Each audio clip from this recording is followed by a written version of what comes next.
Agatha Christie cards on the table. A Hercule Poirot mystery contents. Cover. Title page. Forward. 1. Mr. Shaitana 2. Dinner at Mr. Shaitana's 3. A game of bridge 4. First murderer. 5. Second murderer. 6. Third murderer. 7. Fourth murderer. 8. Which of them? 9. Dr. Roberts 10. Dr. Roberts continued 11. Mrs. Lorimer 12. Anne Meredith 13. Second visitor 14. Third visitor 15. Major Despard 16. The evidence of Elsie Matt 17. The evidence of Rhoda Dawes 18. The interlude 19. Consultation 20. The evidence of Mrs. Luxmore 21. Major Despard 22. Evidence from Kamika 23. The evidence of a pair of silk stockings 24. Elimination of 3 murderers 25. Mrs. Lorimer speaks 26. The truth 27. The eyewitness 28. Suicide 29. Accident 30. Murder 31. Cards on the table about the author of the books by Agatha Christie. Copyright. About the publisher. Forward. There is an idea prevalent that a detective story is rather like a big race, a number of starters likely horses and jockeys. You pay your money and you take your choice. The favorite is by common consent the opposite of a favorite on the race course. In other words, he is likely to be a complete outsider. Spot the least likely person to have committed the crime, and in 9 times out of 10 your task is finished.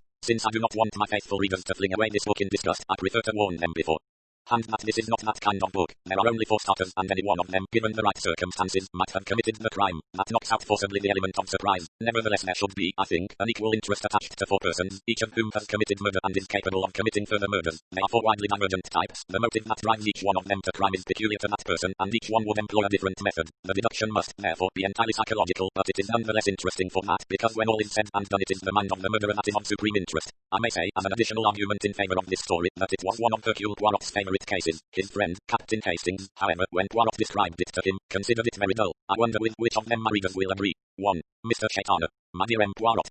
It was a soft purring voice used deliberately as an instrument, nothing impulsive or premeditated about it. Hercule Poirot swung round. He bowed. He shook hands ceremoniously. There was something in his eye that was unusual. One would have said that this chance encounter awakened in him an emotion that he seldom had occasion to feel. My dear Mr. Shaitana, he said. They both paused. They were like duelists en garde. Around them a well-dressed languid London crowd added mildly. Voices drawled or murmured.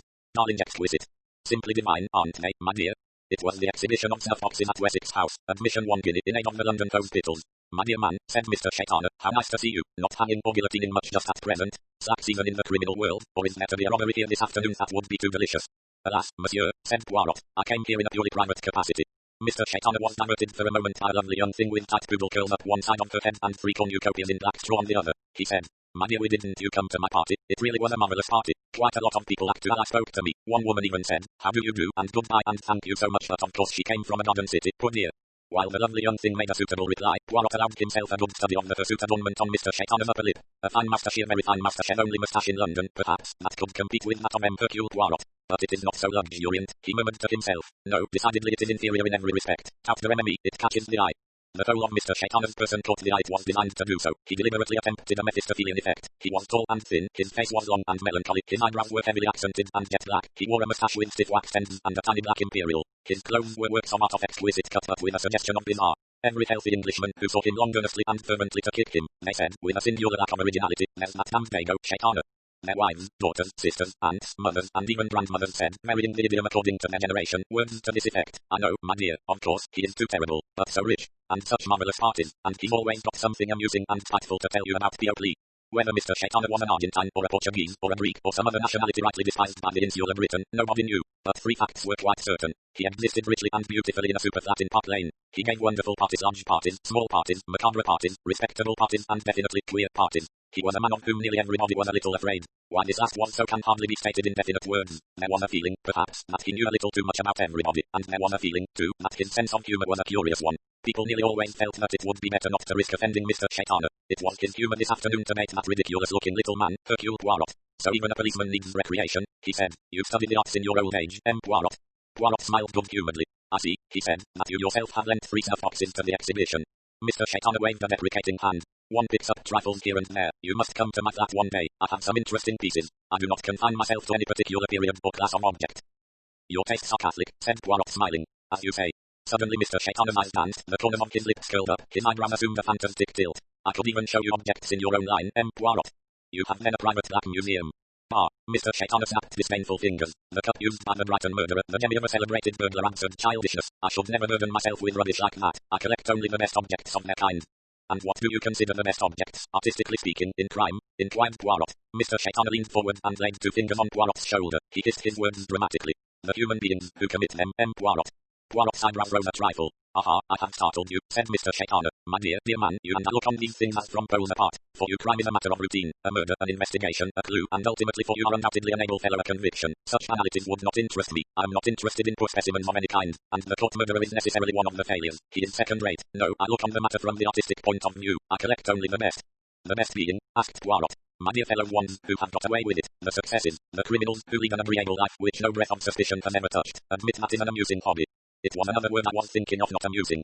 An idea, cried Shaitana, paying no attention to Poirot. A little dinner, a dinner to meet my exhibits. Really, that is a most amusing thought. I cannot think why it has never occurred to me before. Yes, I see it exactly. You must give me a little time, not next week, let us say the week after next. You are free. What day shall we say? Any day of the week after next would suit me, said Poirot with a bow. Good, then let us say Friday. Friday the 18th, that will be. I will write it down at once in my little book. Really, the idea pleases me enormously. I'm not quite sure if it pleases me, said Poirot slowly. I do not mean that I'm insensible to the kindness of your invitation or not that. Shaitana interrupted him. But it shocks your bourgeois sensibilities. My dear fellow, you must free yourself from the limitations of the policeman mentality. Poirot said slowly. It is true that I have a thoroughly bourgeois attitude to murder. But, my dear, why, a stupid, bundled, butchering business I agree with you. But murder can be an art. A murderer can be an artist. Oh, I admit it. Well then, Mr. Shaitana asked. But he is still a murderer. Surely, my dear M. Poirot, to do a thing supremely well is a justification. You want, very unimaginatively, to take every murderer, handcuff him, shut him up, and eventually break his neck for him in the early hours of the morning. In my opinion, a really successful murderer should be granted a pension out of the public funds and asked out to dinner. Poirot shrugged his shoulders. I'm not as insensitive to art in crime as you think. I can admire the perfect murderer. I can also admire Agatha's splendid tawny-striped beast, but I will admire him from outside his cage. I will not go inside. That is to say, not unless it is my duty to do so. For you see, Mr. Shaitana, the tiger might spring. Mr. Shaitana laughed. I see, and the murderer might murder, said Poirot gravely. My dear fellow, what an alarmist you are. Then you will not come to meet my collection of tigers. On the contrary, I shall be enchanted. How brave. You do not quite understand me, Mr. Shaitana. My words were in the nature of a warning. You asked me just now to admit that your idea of a collection of murderers was amusing. I said I could think of another word other than amusing. That word was dangerous. I fancy, Mr. Shaitana, that your hobby might be a dangerous one. Mr. Shaitana laughed, a very Mephistophelian laugh. He said, I may expect you, then, on the 18th. Poirot gave a little bow. You may expect me on the 18th, mille remerciements. I shall arrange a little party, mused Shaitana. Do not forget, 8 o'clock. He moved away. Poirot stood a minute or two looking after him. He shook his head slowly and thoughtfully. 2. Dinner at Mr. Shaitana's. The door of Mr. Shaitana's flat opened noiselessly. A grey-haired butler drew it back to let Poirot enter. He closed it equally noiselessly and deftly relieved the guest of his overcoat and hat. He murmured in a low, expressionless voice. What name shall I say? M. Hercule Poirot. There was a little hum of talk that ebbed out into the hall as the butler opened the door and announced, M. Hercule Poirot. Sherry glass in hand, Shaitana came forward to meet him. He was, as usual, immaculately dressed. The Mephistophelian suggestion was heightened tonight. The eyebrows seemed accentuated in their mocking twist. Let me introduce you, you know Mrs. Oliver. The showman in him enjoyed the little start of surprise that Poirot gave. Mrs. Ariadne Oliver was extremely well known as one of the foremost writers of detective and other sensational stories. She wrote chatty, if not particularly grammatical articles on the tendency of the criminal, famous crimes passionals, murder for love v murder for gain. She was also a hot-headed feminist, and when any murder of importance was occupying space in the press, there was sure to be an interview with Mrs. Oliver, and it was mentioned that Mrs. Oliver had said, now if a woman were the head of Scotland Yard, she was an earnest believer in woman's intuition. For the rest, she was an agreeable woman of middle age, handsome in a rather untidy fashion with fine eyes, substantial shoulders, and a large quantity of rebellious grey hair with which she was continually experimenting. One day her appearance would be highly intellectual, a brow with the hair scraped back from it and coiled in a large bun in the neck, and another Mrs. Oliver would suddenly appear with Madonna loops, or large masses of slightly untidy curls. On this particular evening Mrs. Oliver was trying out a fringe. She greeted Poirot, whom she had met before at a literary dinner, in an agreeable bass voice. And Superintendent Tattle, you doubtless know, said Mr. Shaitana. A big, square, wooden-faced man moved forward. Not only did an onlooker feel that Superintendent Pat Tilly was carved out of wood, also managed to convey the impression that the wood in question was the timber out of a battleship. Superintendent Tattle was supposed to be Scotland Yard's best representative. He always looked stolid and rather stupid. I know M. Poirot, said Superintendent Tattle, and his wooden face creased into a smile and then returned to its former unexpressiveness. Colonel Race, went on Mr. Shaitana. Poirot had not previously met Colonel Race, but he knew something about him. A dark, handsome, deeply bronzed man of 50, he was usually to be found in some outpost of empire, especially if there were truly brewing. Secret service is a melodramatic term, but it described pretty accurately to the layman the nature and scope of Colonel Race's activities. Poirot had by now taken in and appreciated the particular essence of his host's humorous intentions. Our other guests are late, said Mr. Shaitana. My fault, perhaps. I believe I told them 8:15. But at that moment the door opened and the butler announced, Dr. Roberts. The man who came in did so with a kind of parody of a brisk bedside manner. He was a cheerful, highly-coloured individual of middle age, small twinkling eyes, a touch of baldness, a tendency to on point, and a general air of well-scrubbed and disinfected medical practitioner. His manner was cheerful and confident. You felt that his diagnosis would be correct and his treatments agreeable and practical. A little champagne in convalescence, perhaps. A man of the world. Not late, I hope, said Dr. Roberts genially. He shook hands with his host and was introduced to the others. He seemed particularly gratified at meeting Battle. Why, you're one of the big noises at Scotland Yard, aren't you? This is interesting. Too bad to make you Talk shop, but I warn you I shall have a try at it. Always been interested in crime. Bad thing for a doctor, perhaps. Mustn't say so to my nervous patient Shahar. Again the door opened. Mrs. Lorimer. Mrs. Lorimer was a well-dressed woman of 60. She had finely cut features, beautifully arranged grey hair, and a clear, incisive voice. I hope I'm not late, she said, advancing to her host. She turned from him to greet Dr. Roberts, with whom she was acquainted. The butler announced. Major Despard. Major Despard was a tall, lean, handsome man, his face slightly marked by a scar on the temple. Introductions completed, he gravitated naturally to the side of Colonel Race, and the two men were soon talking sport and comparing their experiences on safari. For the last time the door opened, and the butler announced. Miss Meredith. A girl in the early 20s entered. She was of medium height and pretty. Brown curls clustered in her neck. Her grey eyes were large and wide apart. Her face was powdered but not made up. Her voice was slow and rather shy. She said, "Oh dear, am I the last?" Mr. Shaitana descended on her with sherry and an ornate and complimentary reply. His introductions were formal and almost ceremonious. Miss Meredith was left sipping her sherry by Poirot's side. "Our friend is very punctilious," said Poirot with a smile. The girl agreed. "I know, people rather dispense with introductions nowadays. They just say I expect you know everybody and leave it at that. Whether you do or you don't. Whether you do or don't, sometimes it makes it awkward, but I think this is more inspiring." She hesitated and then said, "Is that Mrs. Oliver, the novelist?" Mrs. Oliver's bass voice rose powerfully at that minute, speaking to Dr. Roberts. "You can't get away from a woman's instinct, doctor. Women know these things." Forgetting that she no longer had a brow, she endeavored to sweep her hair back from it, but was foiled by the fringe. "That is Mrs. Oliver," said Poirot. "The one who wrote The Body in the Library." "That identical one." Miss Meredith frowned a little. "And that wooden-looking man a superintendent, did Mr. Shaitana say? From Scotland Yard. And you? And me? I know all about you, Poirot. It was you who really solved the ABC crimes. Mademoiselle, you cover me with confusion." Miss Meredith drew her brows together. "Mr. Shaitana," she began and then stopped. "Mr. Shaitana," Poirot said quietly. "One might say he was crime-minded. It seems so. Doubtless he wishes to hear us dispute ourselves. He is already egging on Mrs. Oliver and Dr. Roberts. They are now discussing untraceable poisons." Miss Meredith gave a little gasp as she said, "What a queer man he is." "Dr. Roberts?" "No, Mr. Shaitana." She shivered a little and said, "There's always something a little frightening about him, I think. You never know what would strike him as amusing. It might be something cruel. Such as fox hunting, eh?" Miss Meredith threw him a reproachful glance. "I mean something oriental." "He has perhaps the tortuous mind," admitted Poirot. "Torturous?" No torturous, I said. "I don't think I like him frightfully," confided Miss Meredith, her voice dropping. "You will like his dinner, though," Poirot assured her. "He has a marvelous cook." She looked at him doubtfully and then laughed. "Why," she exclaimed, "I believe you are quite human." "But certainly I'm human." "You see," said Miss Meredith, "all these celebrities are rather intimidating." "Mademoiselle, you should not be intimidated, you should be thrilled. You should have already your autograph book and your fountain pen." "Well, you see, I'm not really terribly interested in crime. I don't think women are. It's always men who read detective stories." Hercule Poirot sighed affectedly. "Alas," he murmured, "what would I not give at this minute to be even the most minor of film stars." The butler threw the door open. "Dinner is served," he murmured. Poirot's prognostication was amply justified. The dinner was delicious and its serving perfection. Subdued light, polished wood, the blue gleam of Irish glass. In the dimness, at the head of the table, Mr. Shaitana looked more than ever diabolical. He apologized gracefully for the uneven number of the sexes. Mrs. Lorimer was on his right hand, Mrs. Oliver on his left. Miss Meredith was between Superintendent Battle and Major Despard. Poirot was between Mrs. Lorimer and Dr. Roberts. The latter murmured facetiously to him, "You're not going to be allowed to monopolize the only pretty girl all the evening. You French fellows, you don't waste your time, do you?" "I happen to be Belgian," murmured Poirot. "Same thing where the ladies are concerned, I expect, my boy," said the doctor cheerfully. Then, dropping the facetiousness and adopting a professional tone, he began to talk to Colonel Race on his other side about the latest developments in the treatment of sleeping sickness. Mrs. Lorimer turned to Poirot and began to talk of the latest plays. Her judgments were sound and her criticisms apt. They drifted on to books and then to world politics. He found her a well-informed and thoroughly intelligent woman. On the opposite side of the table, Mrs. Oliver was asking Major Despard if he knew of any unheard of out-of-the-way poisons. "Well, there's cure. My dear man, we are due. That's been done hundreds of times. I mean something new." Major Despard said dryly. "Primitive tribes are rather old-fashioned. They stick to the good old stuff their grandfathers and great-grandfathers used before them." "Very tiresome of them," said Mrs. Oliver. "I should have thought they were always experimenting with pounding up herbs and things. Such a chance for explorers, I always think. They could come home and kill off all their rich old uncles with some new drug that no one's ever heard of." "You should go to civilization, not to the wilds for that," said Despard. "In the modern laboratory, for instance, culture of innocent-looking germs that will produce bona fide diseases." "That wouldn't do for my public," said Mrs. Oliver. "Besides, one is so apt to get the names wrong, Staphylococcus and Streptococcus and all those things so difficult for my secretary and anyway rather dull, don't you think so? What do you think, Superintendent Battle?" "In real life people don't bother about being too subtle, Mrs. Oliver," said the superintendent. "They usually stick to arsenic because it's nice and handy to get hold of." "Nonsense," said Mrs. Oliver. "That's simply because there are lots of crimes you people at Scotland Yard never find out. Now if you had a woman there. As a matter of fact we have. Yes, those dreadful police women in funny hats who bother people in parks. I mean a woman at the head of things. Women know about crime. They're usually very successful criminals," said Superintendent Battle. "Keep their heads well. It's amazing how they'll brazen things out." Mr. Shaitana laughed gently. "Poison is a woman's weapon," he said. "There must be many secret women poisoners never found out." "Of course there are," said Mrs. Oliver happily, helping herself lavishly to a mousse of foie gras. "A doctor, too, has opportunities," went on Mr. Shaitana thoughtfully. I protest, cried Dr. Roberts. When we poison our patients it's entirely by accident. He laughed heartily. But if I were to commit a crime, went on Mr. Shaitana. He stopped, and something in that pause compelled attention. All faces were turned to him. I should make it very simple, I think. There's always an accident, a shooting accident, for instance of a domestic kind of accident. Then he shrugged his shoulders and picked up his wine glass. But who am I to pronounce you with so many experts present?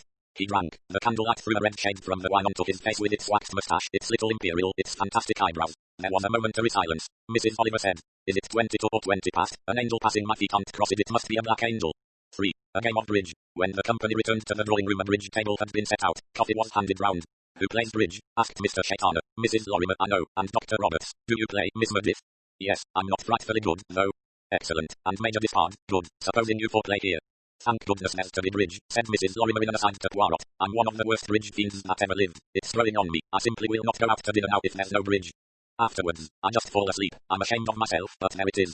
They cut for partners. Mrs. Lorimer was partnered with Anne Meredith against Major Despard and Dr. Roberts. "Women against men," said Mrs. Lorimer as she took her seat and began shuffling the cards in an expert manner. "The blue cards, don't you think, partner, I'm a forcing too?" "Mind you win," said Mrs. Oliver, her feminist feelings rising. "Show the men they can't have it all their own way." "They haven't got a hope, the poor dears," said Dr. Roberts cheerfully as he started shuffling the other pack. "Your deal, I think, Mrs. Lorimer." Major Despard sat down rather slowly. He was looking at Anne Meredith as though he had just made the discovery that she was remarkably pretty. "Cut, please," said Mrs. Lorimer impatiently, and with a start of apology he cut the pack she was presenting to him. Mrs. Lorimer began to deal with a practiced hand. "There is another bridge table in the other room," said Mr. Shaitana. He crossed to a second door and the other four followed him into a small comfortably furnished smoking room where a second bridge table was set ready. "We must cut out," said Colonel Race. Mr. Shaitana shook his head. "I do not play," he said. "Bridge is not one of the games that amuse me." The others protested that they would much rather not play, but he overruled them firmly and in the end they sat down, Poirot and Mrs. Oliver against Battle and Race. Mr. Shaitana watched them for a little while, smiled in a Mephistophelian manner as he observed on what hand Mrs. Oliver declared to no trumps, and then went noiselessly through into the other room. Then they were well down to it, their faces serious, the bids coming quickly. 1 heart, pass, 3 clubs, 3 spades, 4 diamonds, double, 4 hearts.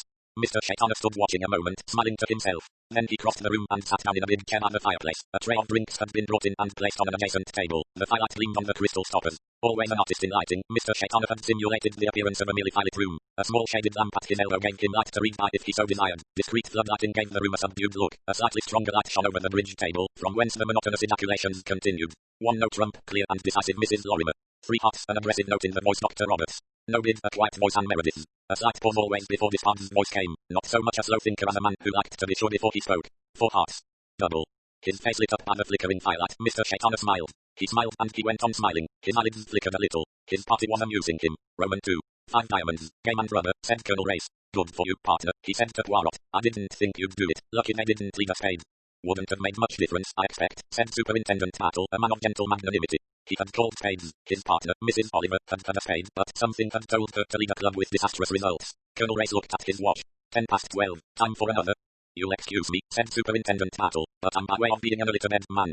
I, too, said Hercule Poirot. We'd better add up, said Race. The result of the evening's 5 rubbers was an overwhelming victory for the male sex. Mrs. Oliver had lost £3 and 7 shillings to the other 3. The biggest winner was Colonel Race. Mrs. Oliver, though a bad bridge player, was a sporting loser. She paid up cheerfully. Everything went wrong for me tonight, she said. It is like that sometimes. I held the most beautiful cards yesterday, 150 honors 3 times running. She rose and gathered up her embroidered evening bag, just refraining in time from stroking her hair off her brow. I suppose our host is next door, she said. She went through the communicating door, the others behind her. Mr. Shaitana was in his chair by the fire. The bridge players were absorbed in their game. Double 5 clubs, Mrs. Lorimer was saying in her cool, incisive voice. 5 no trumps. Double 5 no trumps. Mrs. Oliver came up to the bridge table. This was likely to be an exciting hand. Superintendent Battle came with her. Colonel Race went towards Mr. Shaitana, Poirot behind him. Got to be going, Shaitana, said Race. Mr. Shaitana did not answer. His head had fallen forward, and he seemed to be asleep. Race gave a momentary whimsical glance at Poirot and went a little nearer. Suddenly he uttered a muffled exclamation, bent forward. Poirot was beside him in a minute. He, too, looking where Colonel Race was, pointing something that might have been a particularly ornate shirt stud but was not. Poirot bent, raised one of Mr. Shaitana's hands, then let it fall. He met Race's inquiring glance and nodded dead. The latter raised his voice. Superintendent Battle, just a minute. The superintendent came over to them. Mrs. Oliver continued to watch the play of 5 no trumps to bled. Superintendent Battle, despite his appearance of stolidity, was a very quick man. His eyebrows went up and he said in a low voice as he joined them. Something wrong? With a nod, Colonel Race indicated the silent figure in the chair. As Battle bent over it, Poirot looked thoughtfully at what he could see on Mr. Shaitana's face. Rather a silly face it looked now, the mouth drooping open, devilish expression lacking. Hercule Poirot shook his head. Superintendent Battle straightened himself. He had examined, without touching, the thing which looked like an extra stud in Mr. Shaitana's shirt, and it was not an extra stud. He had raised the limp hand and let it fall. Now he stood up, unemotional, capable, solely prepared to take charge efficiently of the situation. Just a minute, please, he said. And the raised voice was his official voice, so different that all the heads at the bridge table turned to him, and Anne Meredith's hand remained poised over an ace of spades in dummy. I'm sorry to tell you all, he said, that our host, Mr. Shaitana, is dead. Mrs. Lorimer and Dr. Roberts rose to their feet, disconcerted and frowned. Anne Meredith gave a little tearly gasp. Are you sure, man? Dr. Roberts, his professional instincts aroused, came briskly across the floor with a bounding medical. In at the death step. Without seeming to, the bulk of Superintendent Battle impeded his progress. Just a minute, Dr. Roberts, can you tell me first who's been in and out of this room this evening? Roberts stared at him. In and out? I don't understand you. Nobody has. The superintendent transferred his gaze. Is that right, Mrs. Lorimer? Quite right. Not the butler nor any of the servants? No, the butler brought in that tray as we sat down to bridge. He has not been in since. Superintendent Battle looked at Despard. Despard nodded in agreement, and said rather breathlessly, yes, that's right. What's all this, man? Said Roberts impatiently. Just let me examine him, maybe just a fainting fit. It isn't a fainting fit, and I'm sorry but nobody's going to touch him until the divisional surgeon comes. Mr. Shaitana's been murdered, ladies and gentlemen. Murdered. A horrified incredulous sigh from Anne. A stereo very blank stare from Despard. A sharp incisive murdered, from Mrs. Lorimer. A good God, from Dr. Roberts. Superintendent Battle nodded his head slowly. He looked rather like a Chinese porcelain mandarin. His expression was quite blank. Stabbed, he said. That's the way of it. Stabbed. Then he shot out a question. Any of you leave the bridge table during the evening? He saw four expressions break up waver. He saw fear, comprehension, indignation, dismay, horror, but he saw nothing definitely helpful. Well, there was a pause, and then Major Despard said quietly he had risen now and was standing like a soldier on parade, his narrow, intelligent face turned to Battle. I think every one of us, at one time or another, moved from the bridge table either to get drinks or to put wood on the fire. I did both. When I went to the fire, Shaitana was asleep in the chair. Asleep. I thought so. He may have been, said Battle, or he may have been dead then. We'll go into that presently. I'll ask you now to go into the room next door. He turned to the quiet figure at his elbow. Colonel Race, perhaps you'll go with them. Race gave a quick nod of comprehension. Right, Superintendent. The four bridge players went slowly through the doorway. Mrs. Oliver sat down in a chair at the far end of the room and began to sob quietly. Battle took up the telephone receiver and spoke. Then he said, the local police will be round immediately. Orders from headquarters are at to take on the case. Divisional surgeon will be here almost at once. How long should you say he'd been dead, Poirot? I'd say well over an hour myself. I agree. Alas, that one cannot be more exact. That one cannot say. This man has been dead 1 hour, 25 minutes and 40 seconds. Battle nodded absently. He was sitting right in front of the fire. That makes a slight difference. Over an hour, not more than 2.5. That's what our doctor will say. I'll be bound. And nobody heard anything and nobody saw anything. Amazing. What a desperate chance to take. He might have cried out. But he did not. The murderer's luck held. As you say, mon ami, it was a very desperate business. Any idea, Poirot, as to motive? Anything of that kind? Poirot said slowly. Yes, I have something to say on that score. Tell me, Shaitana did not give you any hint of what kind of a party you were coming to tonight? Superintendent Battle looked at him curiously. No, Poirot, he didn't say anything at all. Why? A bell word in the distance and a knocker was plied. That's how people, said Superintendent Battle. I'll go and let them in. We'll have your story presently. Must get on with the routine work. Poirot nodded. Battle left the room. Mrs. Oliver continued to sob. Poirot went over to the bridge table. Without touching anything, he examined the scores. He shook his head once or twice. The stupid little man. Oh, the stupid little man, murmured Hercule Poirot. To dress up as the devil and try to frighten people. Well, infantilage. The door opened. The divisional surgeon came in, bag in hand. He was followed by the divisional inspector, talking to Battle. A cameraman came next. There was a constable in the hall. The routine of the detection of crime had begun. First murderer, Hercule Poirot, Mrs. Oliver, Colonel Race and Superintendent Battle sat round the dining room table. It was an hour later. The body had been examined, photographed and removed. A fingerprint expert had been and gone. Superintendent Battle looked at Poirot. Before I have those four in, I want to hear what you've got to tell me. According to you, there was something behind this party tonight. Very deliberately and carefully Poirot retold the conversation he had held with Shaitana at Wessex House. Superintendent Battle pursed his lips. He very nearly whistled. Exhibit A, murderers all alive. Oh, and you think he meant it? You don't think he was pulling your leg?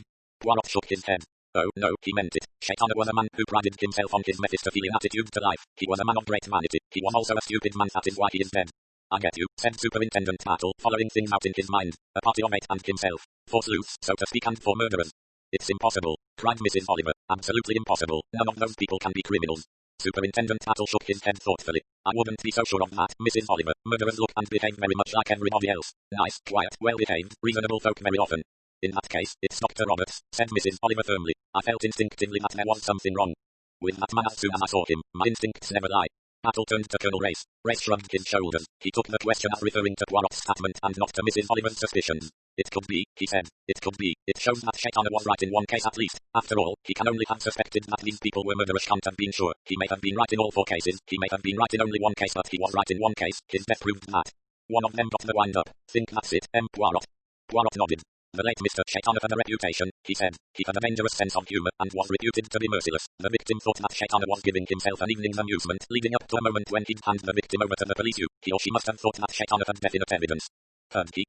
Poirot shrugged his shoulders. That we shall never know. Dr. Roberts, repeated Mrs. Oliver firmly. Such a hearty man. Murderers are often hearty as a disguise. If I were you, Superintendent Battle, I should arrest him at once. I dare say we would if there was a woman at the head of Scotland Yard, said Superintendent Battle, a momentary twinkle showing in his unemotional eye. But, you see, mere men being in charge, we've got to be careful. We've got to get there slowly. Oh, men, sighed Mrs. Oliver and began to compose newspaper articles in her head. Better have them in now, said Superintendent Battle. It won't do to keep them hanging about too long. Colonel Race half rose. If you'd like us to go. Superintendent Battle hesitated a minute as he caught Mrs. Oliver's eloquent eye. He was well aware of Colonel Race's official position, and Poirot had worked with the police on many occasions. For Mrs. Oliver to remain was decidedly stretching a point, but Battle was a kindly man. He remembered that Mrs. Oliver had lost £3 and 7 shillings at bridge, and that she had been a cheerful loser. You can all stay, he said, as far as I'm concerned, but no interruptions, please. He looked at Mrs. Oliver, and there mustn't be a hint of what Poirot has just told us. That was Shaitana's little secret, and to all intents and purposes it died with him. Understand? Perfectly, said Mrs. Oliver. Battle strode to the door and called the constable who was on duty in the hall. Go to the little smoking room. You'll find Anderson there with 4 guests. Ask Dr. Roberts if he'll be so good as to step this way. I should have kept him to the end, said Mrs. Oliver. In a book, I mean, she added apologetically. Real life's a bit different, said Battle. I know, said Mrs. Oliver. Badly constructed. Dr. Roberts entered with the springiness of his step slightly subdued. I say, Battle, he said. This is the devil of a business. Excuse me, Mrs. Oliver, but it is. Professionally speaking, I could hardly have believed it. To stab a man with 3 other people a few yards away. He shook his head. Phew, I wouldn't like to have done it. A slight smile twitched up the corners of his mouth. What can I say or do to convince you that I didn't do it? Well, there's motive, Dr. Roberts. The doctor nodded his head emphatically. That's all clear. I hadn't the shadow of a motive for doing away with poor Shaitana. I didn't even know him very well. He amused me, was such a fantastic fellow. Touch of the Oriental about him. Naturally, you'll investigate my relations with him closely. I expect that. I'm not a fool, but you won't find anything. I've no reason for killing Shaitana, and I didn't kill him. Superintendent Battle nodded woodenly. That's all right, Dr. Roberts. I've got to investigate, as you know. You're a sensible man. Now, can you tell me anything about the other 3 people? I'm afraid I don't know very much. Despard and Miss Meredith I met for the first time tonight. I knew of Despard before reading his travel book, and a jolly good yarn it is.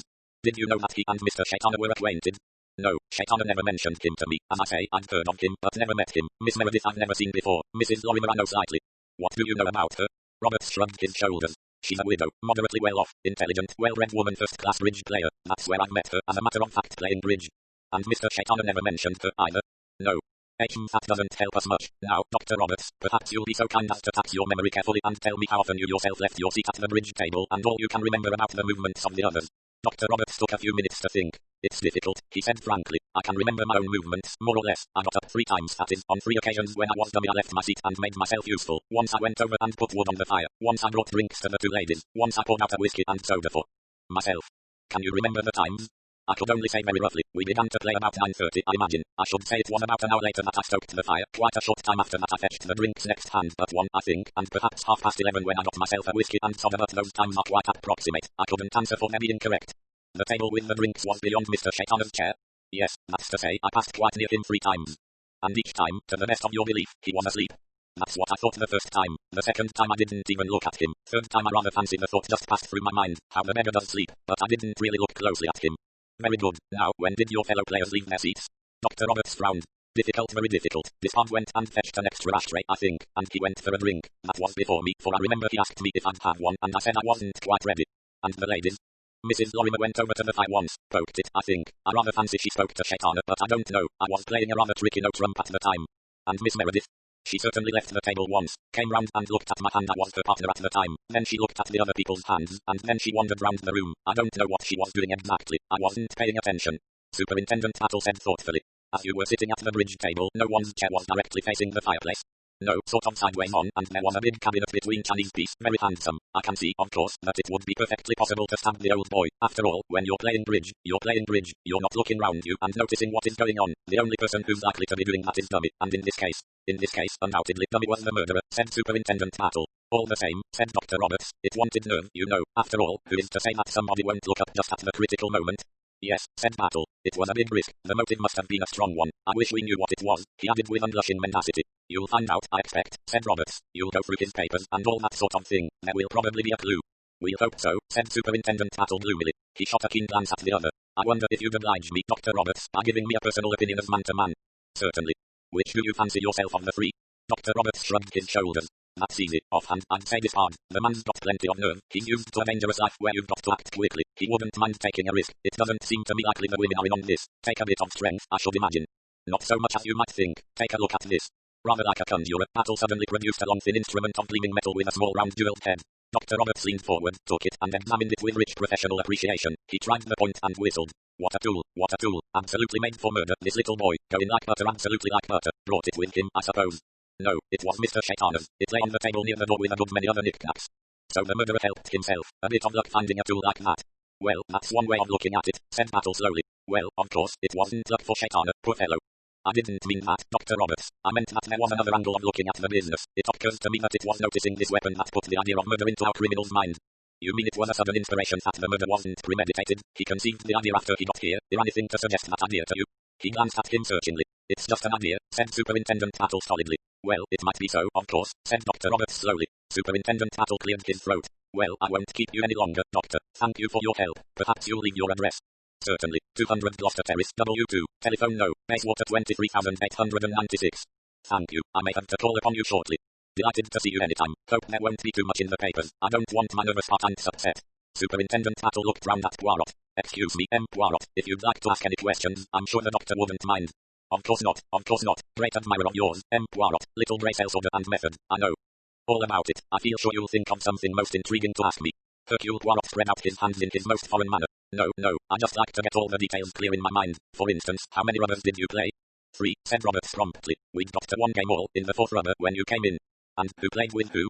First rubber, Despard and I against the ladies. They beat us, God bless them. Walk over, we never held a card. Second rubber, Miss Meredith and I against Despard and Mrs. Lorimer. Third rubber, Mrs. Lorimer and I against Miss Meredith and Despard. We cut each time, but it worked out like a pivot. Fourth rubber, Miss Meredith and I again. Who won and who lost? Mrs. Lorimer won every rubber. Miss Meredith won the first and lost the next 2. I was a bit up and Miss Meredith and Despard must have been down. Poirot said, smiling. The good superintendent has asked you your opinion of your companions as candidates for murder. I now ask you for your opinion of them as bridge players. Mrs. Lorimer's first class, Dr. Roberts replied promptly. I'll bet she makes a good income a year out of bridge. Despard's a good player, to what I call a sound player, long-headed chap. Miss Meredith you might describe as quite a safe player. She doesn't make mistakes, but she isn't brilliant. And you yourself, Doctor? Roberts' eyes twinkled. I overcall my hand a bit, or so they say, but I've always found it pays. Poirot smiled. Dr. Roberts rose. Anything more? Poirot shook his head. Well, good night, then. Good night, Mrs. Oliver. You ought to get some copy out of this. Better than your untraceable poisons, eh? Dr. Roberts left the room, his bearings ringing once more. Mrs. Oliver said bitterly as the door closed behind him. Copy indeed. People are so unintelligent. I could invent a better murder any day than anything real. I'm never at a loss for a plot, and the people who read my books like untraceable poisons. 5. Second murderer. Mrs. Lorimer came into the dining room like a gentlewoman. She looked a little pale, but composed.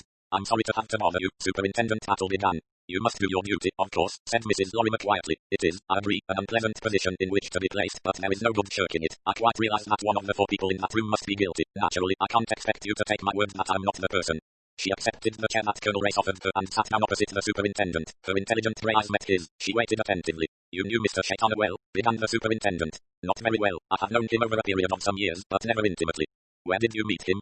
At a hotel in Egypt, Winter Palace at Luxor, I think. What did you think of him? Mrs. Lorimer shrugged her shoulders slightly. I thought him, I may as well say, so rather a charlatan. You can't excuse me for asking, no motive for wishing him out of the way. Mrs. Lorimer looked slightly amused. Really, Superintendent Battle, do you think I should admit it if I had? You might, said Battle. A really intelligent person might know that a thing was bound to come out. Mrs. Lorimer inclined her head thoughtfully. There is that, of course. No, Superintendent Battle, I have no motive for wishing Mr. Shaitana out of the way. It is really a matter of indifference to me whether he is alive or dead. I thought him a poser, and rather theatrical, and sometimes he irritated me. That either rather was my attitude towards him. That is that, then. Now, Mrs. Lorimer, can you tell me anything about your 3 companions? I'm afraid not. Major Despard and Miss Meredith I met for the first time tonight. Both of them seem charming people. Dr. Roberts I know slightly. He's a very popular doctor, I believe. He is not your own doctor? Oh, no.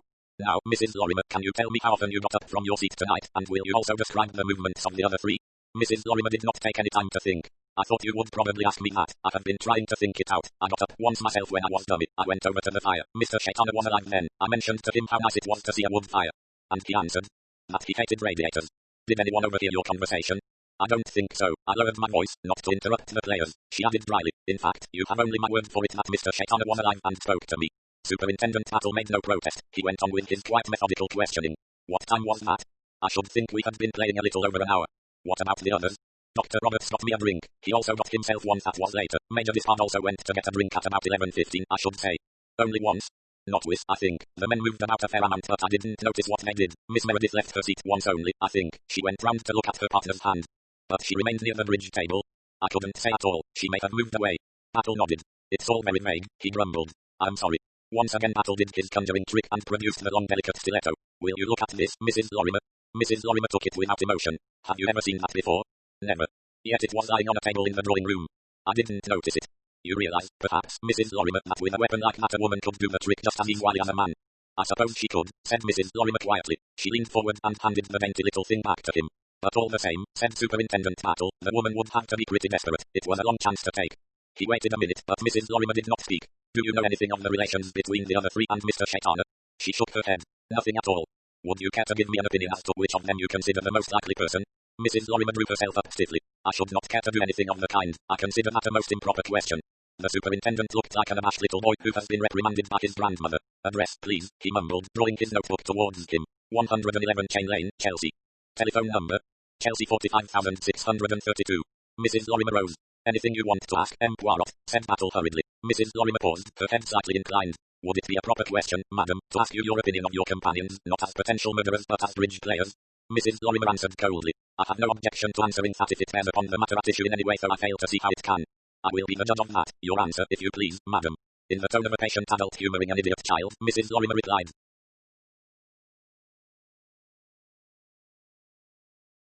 Major Dishard is a good sound player. Dr. Roberts overcalls, but plays his hand brilliantly. Miss Meredith is quite a nice little player, but a bit too cautious. Anything more? In his turn doing a conjuring trick, Poirot produced 4 crumpled bridge scores. These scores, madam, is one of these yours? She examined them. This is my writing. It is the score of the third rubber. And this score? That must be Major Dishard's. He cancels as he goes. And this one? Miss Meredith's, the first rubber. So this unfinished one is Dr. Roberts? Yes. Thank you, madam. I think that is all. Mrs. Lorimer turned to Mrs. Oliver. Good night, Mrs. Oliver. Good night, Colonel Race. Then, having shaken hands with all 4 of them, she went out. 6. Third murderer. Didn't get any extra change out of her, commented Battle. Put me in my place, too. She's the old-fashioned kind, full of consideration for others, but arrogant as the devil. I can't believe she did it, but you never know. She's got plenty of resolution. What's the idea of the bridge scores, Poirot? Poirot spread them on the table. They are illuminating, do you not think? What do we want in this case? A clue to character, and a clue not to one character but to 4 characters, and this is where we are most likely to find it in these crib. Blend figures. Here is the first rubber. You see a tame business, soon over. Small neat figuresque addition and subtraction. That is Miss Meredith's score. She was playing with Mrs. Lorimer. They had the cards, and they won. In this next one it is not so easy to follow the play, since it is kept in the cancellation style, but it tells us perhaps something about Major Dishard, a man who likes the whole time to know at a glance where he stands. The figures are small and full of character. This next score is Mrs. Lorimer's and Dr. Roberts against the other 2 Homeric combat figures mounting up above the line each side, overcalling on the doctor's part, and they go down, but, since they are both first-class players, they never go down very much. If the doctor's overcalling induces rash bidding on the other side, there is the chance seized of doubling. See, these figures here are doubled tricks gone down. A characteristic handwriting, graceful, very legible, firm. Here is the last score, an unfinished rubber. I collected 1 score in each person's handwriting, you see. Figures rather flamboyant, not such high scores as the preceding rubber. That is probably because the doctor was playing with Miss Meredith and she is a timid player. His calling would make her more so. You think, perhaps, that they are foolish, these questions that I ask, but it is not so. I want to get at the characters of these 4 players, and when it is only about bridge I ask, everyone is ready and willing to speak. I never think your questions foolish, Poirot, said Battle. I've seen too much of your work. Everyone's got their own ways of working. I know that. I give my inspectors a free hand always. Everyone's got to find out for themselves what method suits them best, but we'd better not discuss that now. We'll have the girl in. Anne Meredith was upset. She stopped in the doorway. Her breath came unevenly. Superintendent Battle was immediately fatherly. He rose, set a chair for her at a slightly different angle. Sit down, Miss Meredith, sit down, now, don't be alarmed. I know all this seems rather dreadful, but it's not so bad, really. I don't think anything could be worse, said the girl in a low voice. It's so awful to think that one of us. You let me do the thinking, said Battle kindly. Now, then, Miss Meredith, suppose we have your address first of all. Wendon Cottage, Wallingford. No address in town? No, I'm staying at my club for a day or 2. And your club is? Ladies Naval and Military. Good. Now, then, Miss Meredith, how well did you know Mr. Shaitana?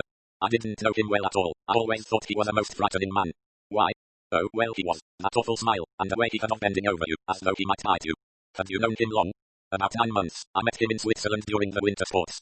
I should never have thought he went in for winter sports, said Battle, surprised. He only skated. He was a marvelous skater, lots of figures and tricks.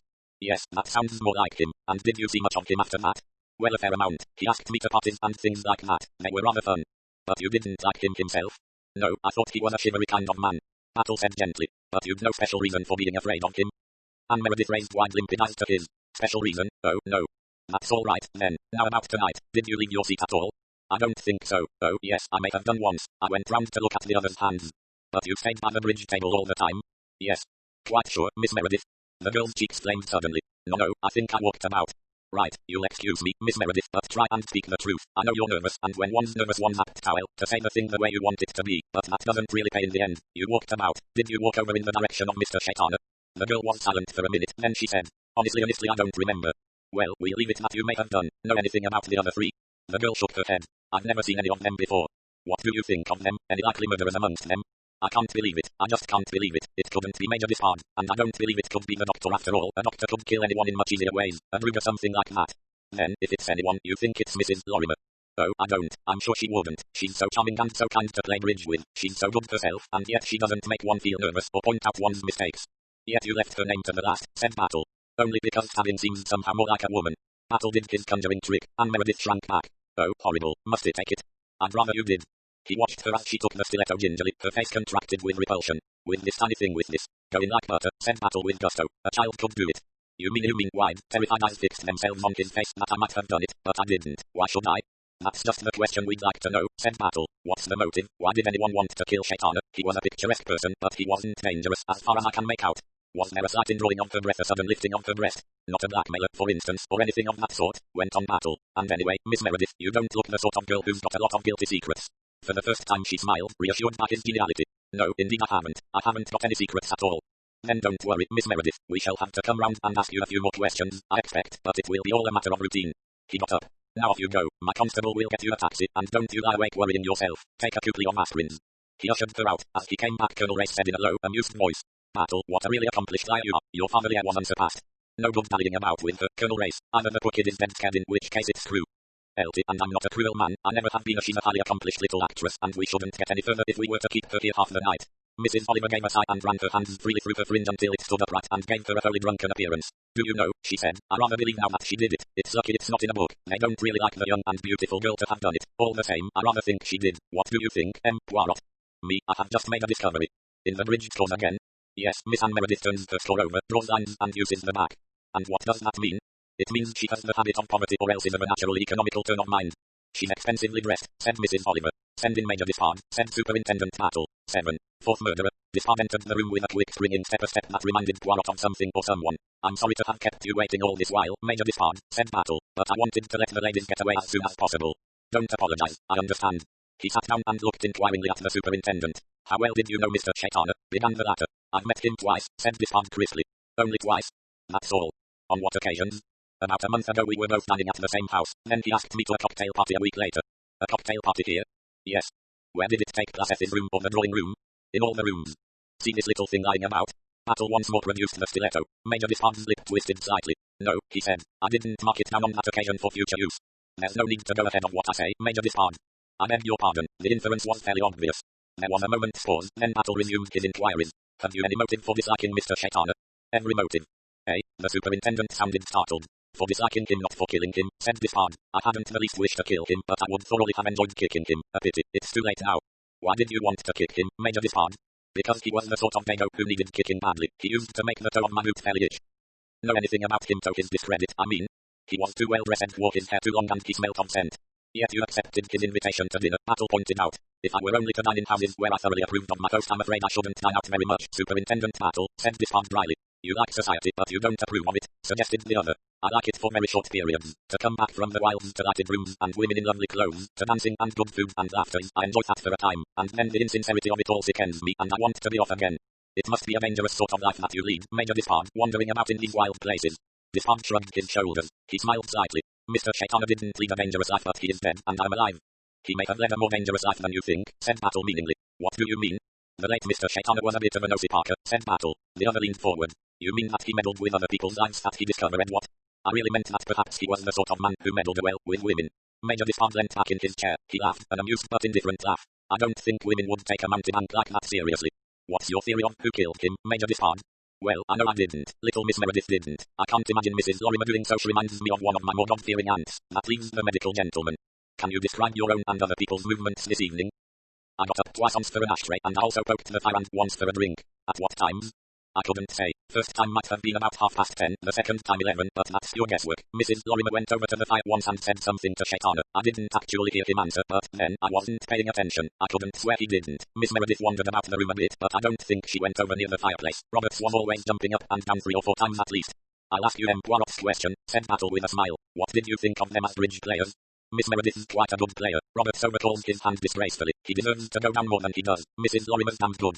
Battle turned to Poirot. Anything else, Poirot?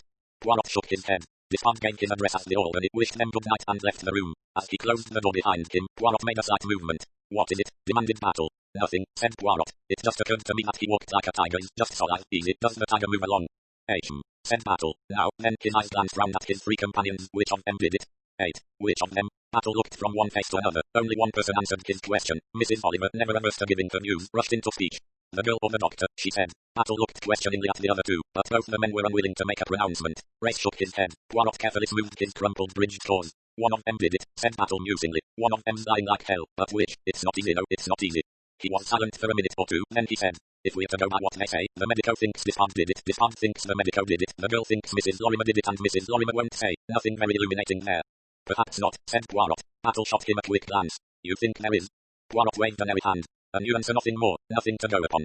Battle continued. You 2 gentlemen won't say what you think. No evidence, said Race curtly. Oh, you men, sighed Mrs. Oliver, despising such reticence. Let's look at the rough possibilities, said Battle. He considered a minute. I put the doctor first, I think. Specious sort of customer, would know the right spot to shove the dagger in, but there's not much more than that to it. Then take Despard. There's a man with any amount of nerve, a man accustomed to quick decisions, and a man who's quite at home doing dangerous things. Mrs. Lorimer, she's got any amount of nerve, too, and she's the sort of woman who might have a secret in her life. She looks as though she's known trouble. On the other hand, I'd say she's what I call a high-principled woman, sort of woman who might be headmistress of a girls' school. It isn't easy to think of her sticking a knife into anyone, in fact. I don't think she did. And lastly, there's little Miss Meredith. We don't know anything about her. She seems an ordinary good-looking, rather shy girl, but one doesn't know, as I say, anything about her. We know that Shaitana believed she had committed murder, said Poirot. The angelic face masking the demon, mused Mrs. Oliver. This getting us anywhere, Battle? Asked Colonel Race. Unprofitable speculation, you think, sir? Well, there's bound to be speculation in a case like this. Isn't it better to find out something about these people? Battle smiled. Oh, we shall be hard at work on that. I think you could help us there. Certainly. How?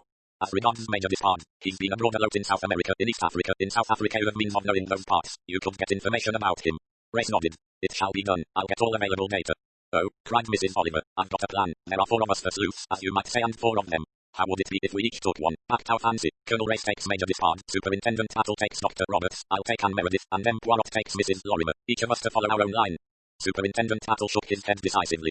Couldn't quite do that, Mrs. Oliver. That is official, you see. I'm in charge. I've got to investigate all lines. Besides, it's all very well to say that you're fancy. 2 of us might want to back the same horse. Colonel Race hasn't said he suspects Major Despard, and then Poirot mayn't be putting his money on Mrs. Lorimer. Mrs. Oliver sighed. It was such a good plan, she sighed regretfully. So neat. Then she cheered up a little. But you don't mind me doing a little investigating on my own, do you? No, said Superintendent Battle slowly. I can't say I object to that. In fact, it's out of my power to object. Having been at this party tonight, you're naturally free to do anything your own curiosity or interest suggests. But I'd like to point out to you, Mrs. Oliver, that you'd better be a little careful. Discretion itself, said Mrs. Oliver. I shan't breathe a word off of anything, she ended a little lamely. I do not think that was quite Superintendent Battle's meaning, said Hercule Poirot. He meant that you will be dealing with a person who has already, to the best of our belief, killed twice. A person, therefore, who will not hesitate to kill a 3rd time if he considers it necessary. Mrs. Oliver looked at him thoughtfully. Then she smiled an agreeable engaging smile, rather like that of an impudent small child. You have been warned, she quoted. Thank you, Poirot. I'll watch my step, but I'm not going to be out of this. Poirot bowed gracefully. Permit me to say you are the sport, madam. I presume, said Mrs. Oliver, sitting up very straight and speaking in a business-like committee meeting manner, that all information we receive will be pulled. That is, that we will not keep any knowledge to ourselves, our own deductions and impressions. Of course, we are entitled to keep up our sleeves. Superintendent Battle sighed. This isn't a detective story, Mrs. Oliver, he said. Race said. Naturally, all information must be handed over to the police. Having said this in his most orderly room voice, he added with a slight twinkle in his eye, I'm sure you'll play fair. Mrs. Oliver's stained glove, the fingerprint on the tooth glass, the fragment of burnt par. But you'll turn them over to Battle here. You may laugh, said Mrs. Oliver, but a woman's intuition. She nodded her head with decision. Race rose to his feet. I'll have this part looked up for you. It may take a little time. Anything else I can do? I don't think so, thank you, sir. You've no hints. I'd value anything of that kind. Well, I'd keep a special lookout for shooting or poison or accidents, but I expect you're onto that already. I've made a note of that as, sir. Good man, Battle. You don't need me to teach you your job. Good night, Mrs. Oliver. Good night, Poirot. And with a final nod to Battle, Colonel Race left the room. Who is he? Asked Mrs. Oliver. Very fine army record, said Battle. Travelled a lot, too. Not many parts of the world he doesn't know about. Secret Service, I suppose, said Mrs. Oliver. You can't tell me so I know, but he wouldn't have been asked otherwise this evening. The four murderers and the four sleuths Scotland Yard. Secret Service, private, fiction, a clever idea. Poirot shook his head. You are in error, madam. It was a very stupid idea. The tiger was alarmed and the tiger sprang. The tiger? Why the tiger? By the tiger I mean the murderer, said Poirot. Battle said bluntly. What's your idea of the right line to take, Poirot? That's one question, and I'd also like to know what you think of the psychology of these four people. You're rather hot on that.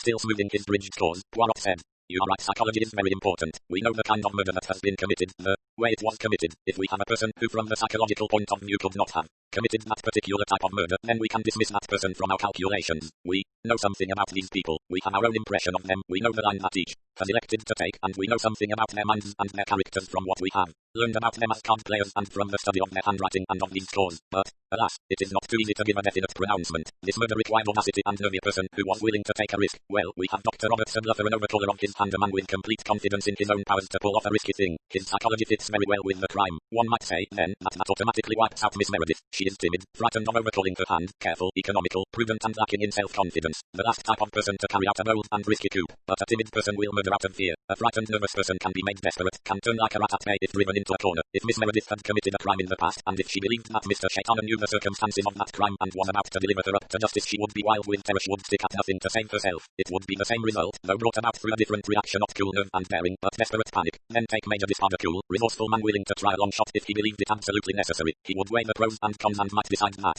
there was a sporting chance in his favor, and he is the type of man to prefer action to inaction, and a man who would never shrink from taking the dangerous way if he believed there was a reasonable chance of success. Finally, there is Mrs. Lorimer, an elderly woman, but a woman in full possession of her wits and faculties. A cool woman, a woman with a mathematical brain. She has probably the best brain of the four. I confess that if Mrs. Lorimer committed a crime, I should expect it to be a premeditated crime. I can see her planning a crime slowly and carefully, making sure that there were no flaws in her scheme. For that reason she seems to me slightly more unlikely than the other three. She is, however, the most dominating personality, and whatever she undertook she would probably carry through without a flaw. She is a thoroughly efficient woman. He paused. So you see, that does not help us much. Now there is only one way in this crime. We must go back into the past. Battle side. You've said it, he murmured. In the opinion of Mr. Shaitana, each of those four people had committed murder. Had he evidence, or was it a guess? We cannot tell. It is unlikely, I think, that he could have had actual evidence in all four cases. I agree with you there, said Battle, nodding his head. That would be a bit too much of a coincidence. I suggest that it might come about this way: murder or a certain form of murder is mentioned, and Mr. Shaitana surprised the look on someone's face. He was very quick, very sensitive to expression. It amuses him to experiment or probe gently in the course of apparently aimless conversation. His alert to notice a wince, a reservation, a desire to turn the conversation. Oh, it is easily done. If you suspect a certain secret, nothing is easier than to confirm your suspicion. Every time a word goes home you notice it if you are watching for such a thing. It's the sort of game that would have amused our late friend, said Battle, nodding. We may assume, then, that such was the procedure in one or more cases. He may have come across a piece of actual evidence in another case and followed it up. I doubt whether, in any of the cases, he had sufficient actual knowledge with which, for instance, to have gone to the police.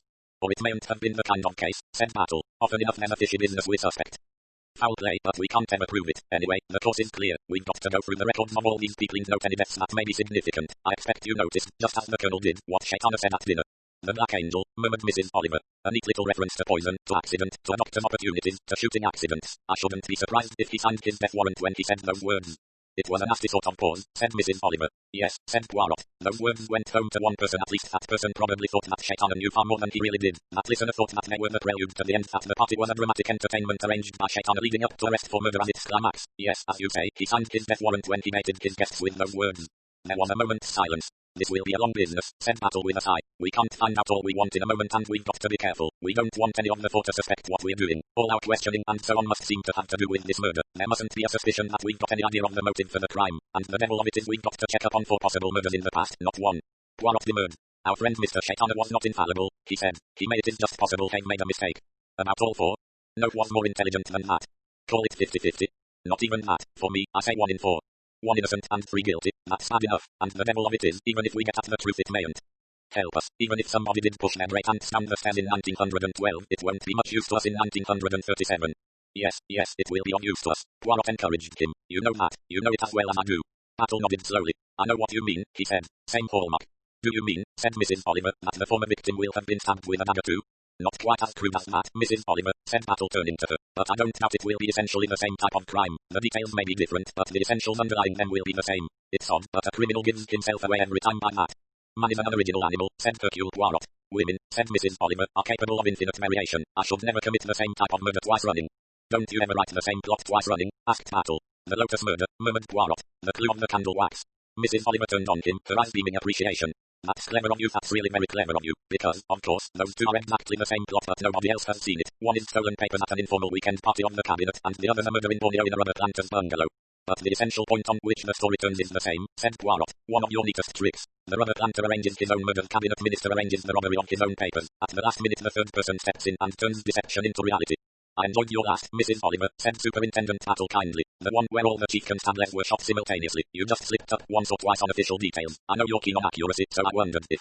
Mrs. Oliver interrupted him. As a matter of fact, I don't care two pins about accuracy. Who is accurate? Nobody nowadays. If a reporter writes that a beautiful girl of 22 dies by turning on the gas after looking out over the sea and kissing her favorite Labrador Bob goodbye, does anybody make a fuss because the girl was 26, the room faced inland, and the dog was a Sealyham Terrier called Bonnie? If a journalist can do that sort of thing, I don't see that it matters if I mix up police ranks and say a revolver when I mean an automatic, and a dictograph when I mean a phonograph, and use a poison that just allows you to gasp one dying sentence and no more. What really matters is plenty of bodies. If the thing's getting a little dull, some more blood cheers it up. Somebody is going to tell something and then they're killed first. That always goes down well. It comes in all my books camouflaged different ways, of course, and people like untraceable poisons, and idiotic police inspectors and girls tied up in cellars with sewer gas or water pouring in such a troublesome way of killing anyone really, and a hero who can dispose of anything from 3 to 7 villains single-handed. I've written 32 books I know, and of course they're all exactly the same really, as M. Poirot seems to have noticed but nobody else has, and I only regret one thing, making my detective a Finn. I don't really know anything about Finns, and I'm always getting letters from Finland pointing out something impossible that he's said or done. They seem to read detective stories a good deal in Finland. I suppose it's the long winters with no daylight. In Bulgaria and Romania they don't seem to read at all. I'd have done better to have made him a Bulgar. She broke off. I'm so sorry, I'm talking shop, and this is a real murder. Her face lit up. What a good idea it would be if none of them had murdered him, if he'd asked them all, and then quietly committed suicide just for the fun of making a ski model. Poirot nodded approvingly. An admirable solution, so neat, so ironic, but alas, Mr. Shaitana was not that sort of man. He was very fond of life. I don't think he was really a nice man, said Mrs. Oliver slowly. He was not nice, no, said Poirot, but he was alive and now he is dead, and as I told him once, I have a bourgeois attitude to murder, I disapprove of it. He added softly, and so I'm prepared to go inside the tiger's cage. 9. Dr. Roberts. Good morning, Superintendent Tattle. Dr. Roberts rose from his chair and offered a large pink hand smelling of a mixture of good soap and faint carbolic. How are things going? He went on. Superintendent Tattle glanced round the comfortable consulting room before answering. Well, Dr. Roberts, strictly speaking, they're not going, they're standing still. There's been nothing much in the papers, I've been glad to see. Sudden death of the well-known Mr. Shaitana at an evening party in his own home. It's left at that for the moment. We've had the autopsy. I brought a report of the findings along, thought it might interest you. That's very kind of you, it would. Yes, very interesting. He handed it back. And we've interviewed Mr. Shaitana's solicitor. We know the terms of his will. Nothing of interest there. He has relatives in Syria, it seems. And then, of course, we've been through all his private papers. Was it fancy, or did that broad, clean-shaven countenance look a little strained, a little wooden? And, said Dr. Roberts. Nothing, said Superintendent Tattle, watching him. There wasn't a sigh of relief. Nothing so blatant as that, but the doctor's figure seemed to relax just a shade more comfortably in his chair. And so you've come to me. And so, as you say, I've come to you. The doctor's eyebrows rose a little and his shrewd eyes looked into Battles. Want to go through my private papers, eh? That was my idea. Got a search warrant? No. Well, you could get one easily enough, I suppose. I'm not going to make difficulties. It's not very pleasant being suspected of murder, but I suppose I can't blame you for what's obviously your duty. Thank you, sir, said Superintendent Tattle with real gratitude. I appreciate your attitude, if I may say so, very much. I hope all the others will be as reasonable, I'm sure. What can't be cured must be endured, said the doctor good-humouredly. He went on. I've finished seeing my patients here. I'm just off on my rounds. I'll leave you my keys and just say a word to my secretary and you can rootle to your heart's content. That's all very nice and pleasant, I'm sure, said Battle. I'd like to ask you a few more questions before you go. About the other night, really, I told you all I know. No, not about the other night, about yourself. Well, man, ask away, what do you want to know? I'd just like a rough sketch of your career, Dr. Roberts, birth, marriage, and so on. It will get me into practice for who's who, said the doctor dryly. My career's a perfectly straightforward one. I'm a Shropshire man, born at Ludlow. My father was in practice there. He died when I was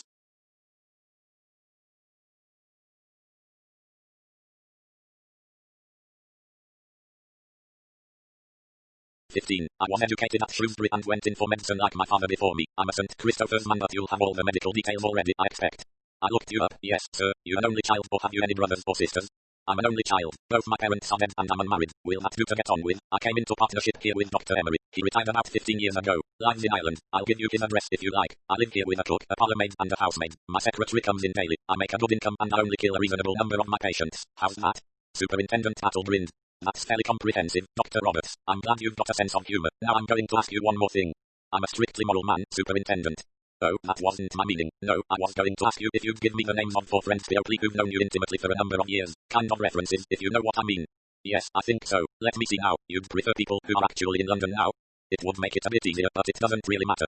The doctor thought for a minute or two, then with his fountain pen he scribbled 4 names and addresses on a sheet of paper and pushed it across the desk to Battle. Will those do? They're the best I can think of on the spur of the moment. Battle read carefully, nodded his head in satisfaction and put the sheet of paper away in an inner pocket. It's just a question of elimination, he said. The sooner I can get one person eliminated and go on to the next, the better it is for everyone concerned. I've got to make perfectly certain that you weren't on bad terms with the late Mr. Shaitana, that you had no private connections or business dealings with him, that there was no question of his having injured you at any time and you're bearing resentment. I may believe you when you say you only knew him slightly, but it isn't a question of my belief. I've got to say I've made sure. Oh, I understand perfectly. You've got to think everybody's a lie till he's proved he's speaking the truth. Here are my keys, Superintendent. That's the drawers of the desk, that's the bureau, you fat little ones, the key of the poison cupboard. Be sure to lock it up again. Perhaps I'd better just have a word with my secretary. He pressed a button on his desk. Almost immediately the door opened and a competent-looking young woman appeared. You rang, Doctor? This is Miss Burgess, Superintendent Battle from Scotland Yard. Miss Burgess turned a cool gaze on Battle. It seemed to say, dear me, what sort of an animal is this? I should be glad, Miss Burgess, if you will answer any questions Superintendent Battle may put to you and give him any help he may need. Certainly, if you say so, Doctor. Well, said Roberts, rising, I'll be off. Did you put the morphia in my case? I shall need it for the Lockhart case.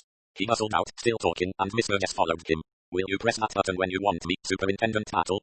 Superintendent Battle thanked her and said he would do so. Then he set to work. His search was careful and methodical, though he had no great hopes of finding anything of importance. Roberts' ready acquiescence dispelled the chance of that. Roberts was no fool. He would realize that a search would be bound to come and he would make provisions accordingly. There was, however, a faint chance that Battle might come across a hint of the information he was really after, since Roberts would not know the real object of his search.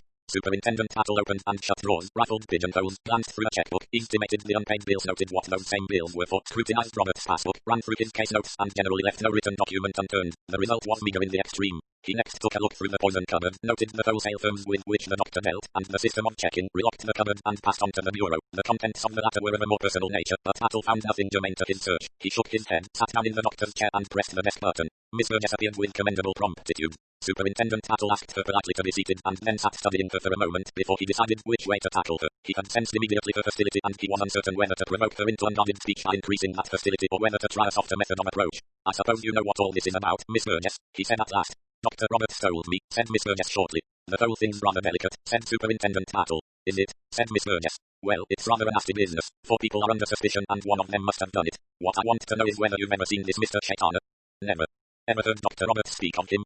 Never. No, I'm wrong. About a week ago Dr. Roberts told me to enter up a dinner appointment in his engagement book, Mr. Shaitana, 8:15, on the 18th. And that is the first you ever heard of this Mr. Shaitana? Yes. Never seen his name in the papers. He was often in the fashionable news. I've got better things to do than reading the fashionable news. I expect you have. Oh, I expect you have, said the superintendent mildly. Well, he went on, there it is. All 4 of these people will only admit to knowing Mr. Shaitana slightly. But one of them knew him well enough to kill him. It's my job to find out which of them it was. There was an unhelpful pause. Miss Burgess seemed quite uninterested in the performance of Superintendent Battle's job. It was her job to obey her employer's orders and sit here listening to what Superintendent Battle chose to say and answer any direct questions he might choose to put to her. You know, Miss Burgess, the superintendent found it uphill work, but he persevered. I doubt if you appreciate half the difficulties of our job. People say things, for instance, well, we mayn't believe a word of it, but we've got to take notice of it all the same. It's particularly noticeable in a case of this kind. I don't want to say anything against your sex, but there's no doubt that a woman, when she's rattled, is apt to lash out with her tongue a bit. She makes unfounded accusations, hints this, that and the other, and breaks up all sorts of old scandals that have probably nothing whatever to do with the case. Do you mean, demanded Miss Burgess, that one of these other people has been saying things against the doctor? Not exactly said anything, said Battle cautiously, but all the same, I'm bound to take notice. Suspicious circumstances about the death of a patient. Probably all a lot of nonsense. I'm ashamed to bother the doctor with it. I suppose someone's got hold of that story about Mrs. Graves, said Miss Burgess wrathfully. The way people talk about things they know nothing whatever about is disgraceful. Lots of old ladies get like that, they think everybody is poisoning them, their relations, and their servants, and even their doctors. Mrs. Graves had 3 doctors before she came to Dr. Roberts, and then when she got the same fancies about him he was quite willing for her to have Dr. Lee instead. It's the only thing to do in these cases, he said.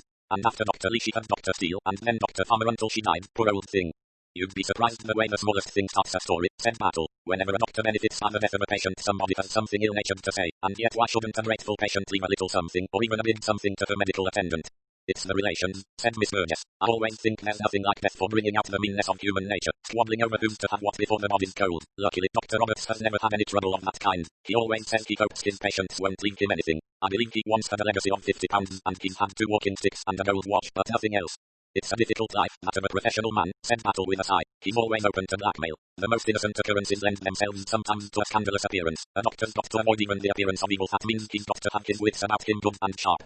A lot of what you say is true, said Miss Burgess. Doctors have a difficult time with hysterical women. Hysterical women, that's right. I thought in my own mind that was all it amounted to. I suppose you mean that dreadful Mrs. Craddock? Battle pretended to think. Let me see, was it 3 years ago? No, more. 4 or 5, I think. She was a most unbalanced woman. I was glad when she went abroad, and so was Dr. Roberts. She told her husband the most frightful least they always do, of course. Poor man, he wasn't quite himself, begun to be ill. He died of anthrax, you know, an infected shaving brush. I'd forgotten that, said Battle untruthfully. And then she went abroad and died not long afterwards. But I always thought she was a nasty type of woman when mad, you know.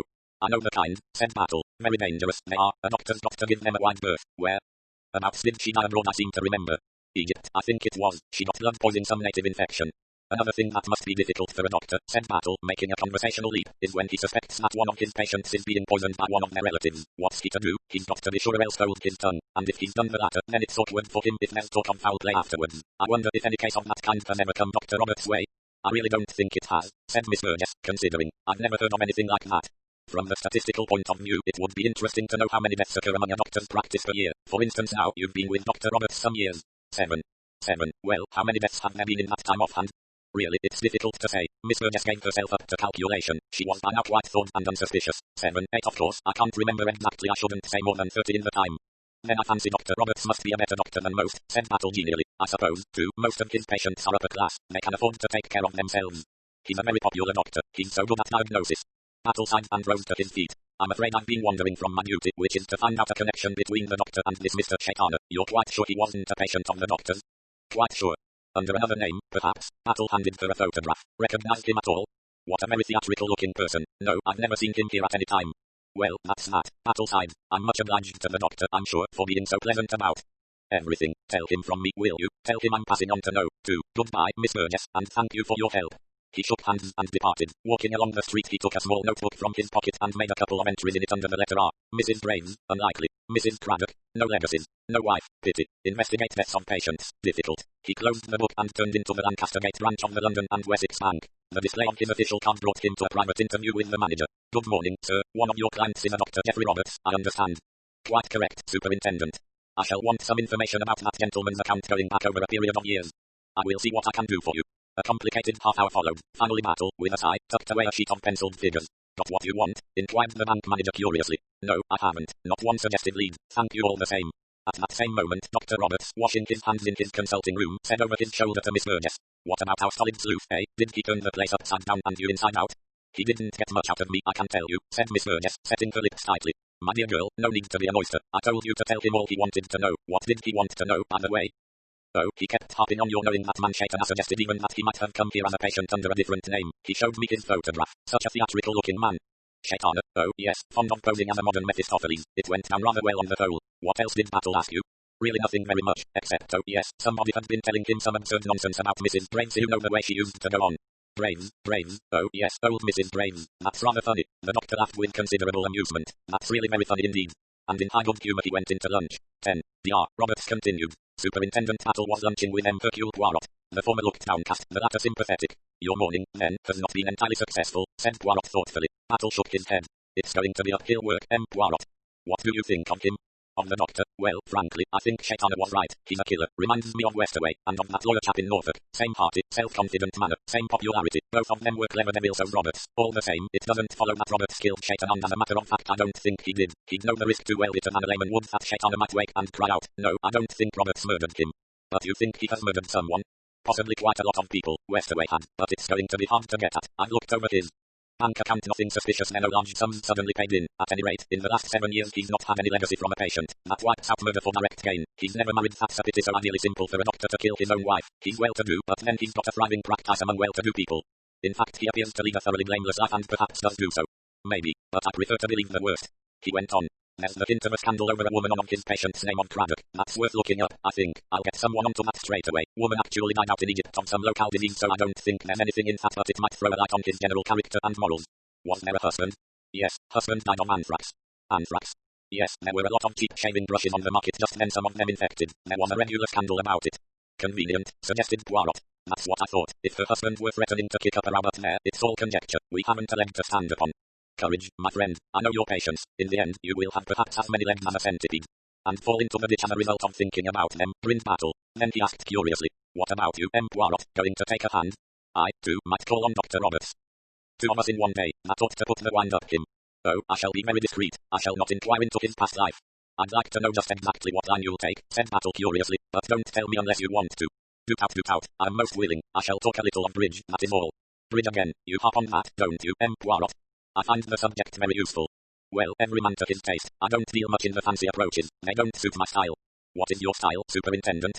The Superintendent met the twinkle in Poirot's eyes with an answering twinkle in his own. A straightforward, honest, zealous officer doing his duty in the most laborious manner, that's my style. No frills, no fancy work, just honest perspiration. Solid and a bit stupid, that's my ticket.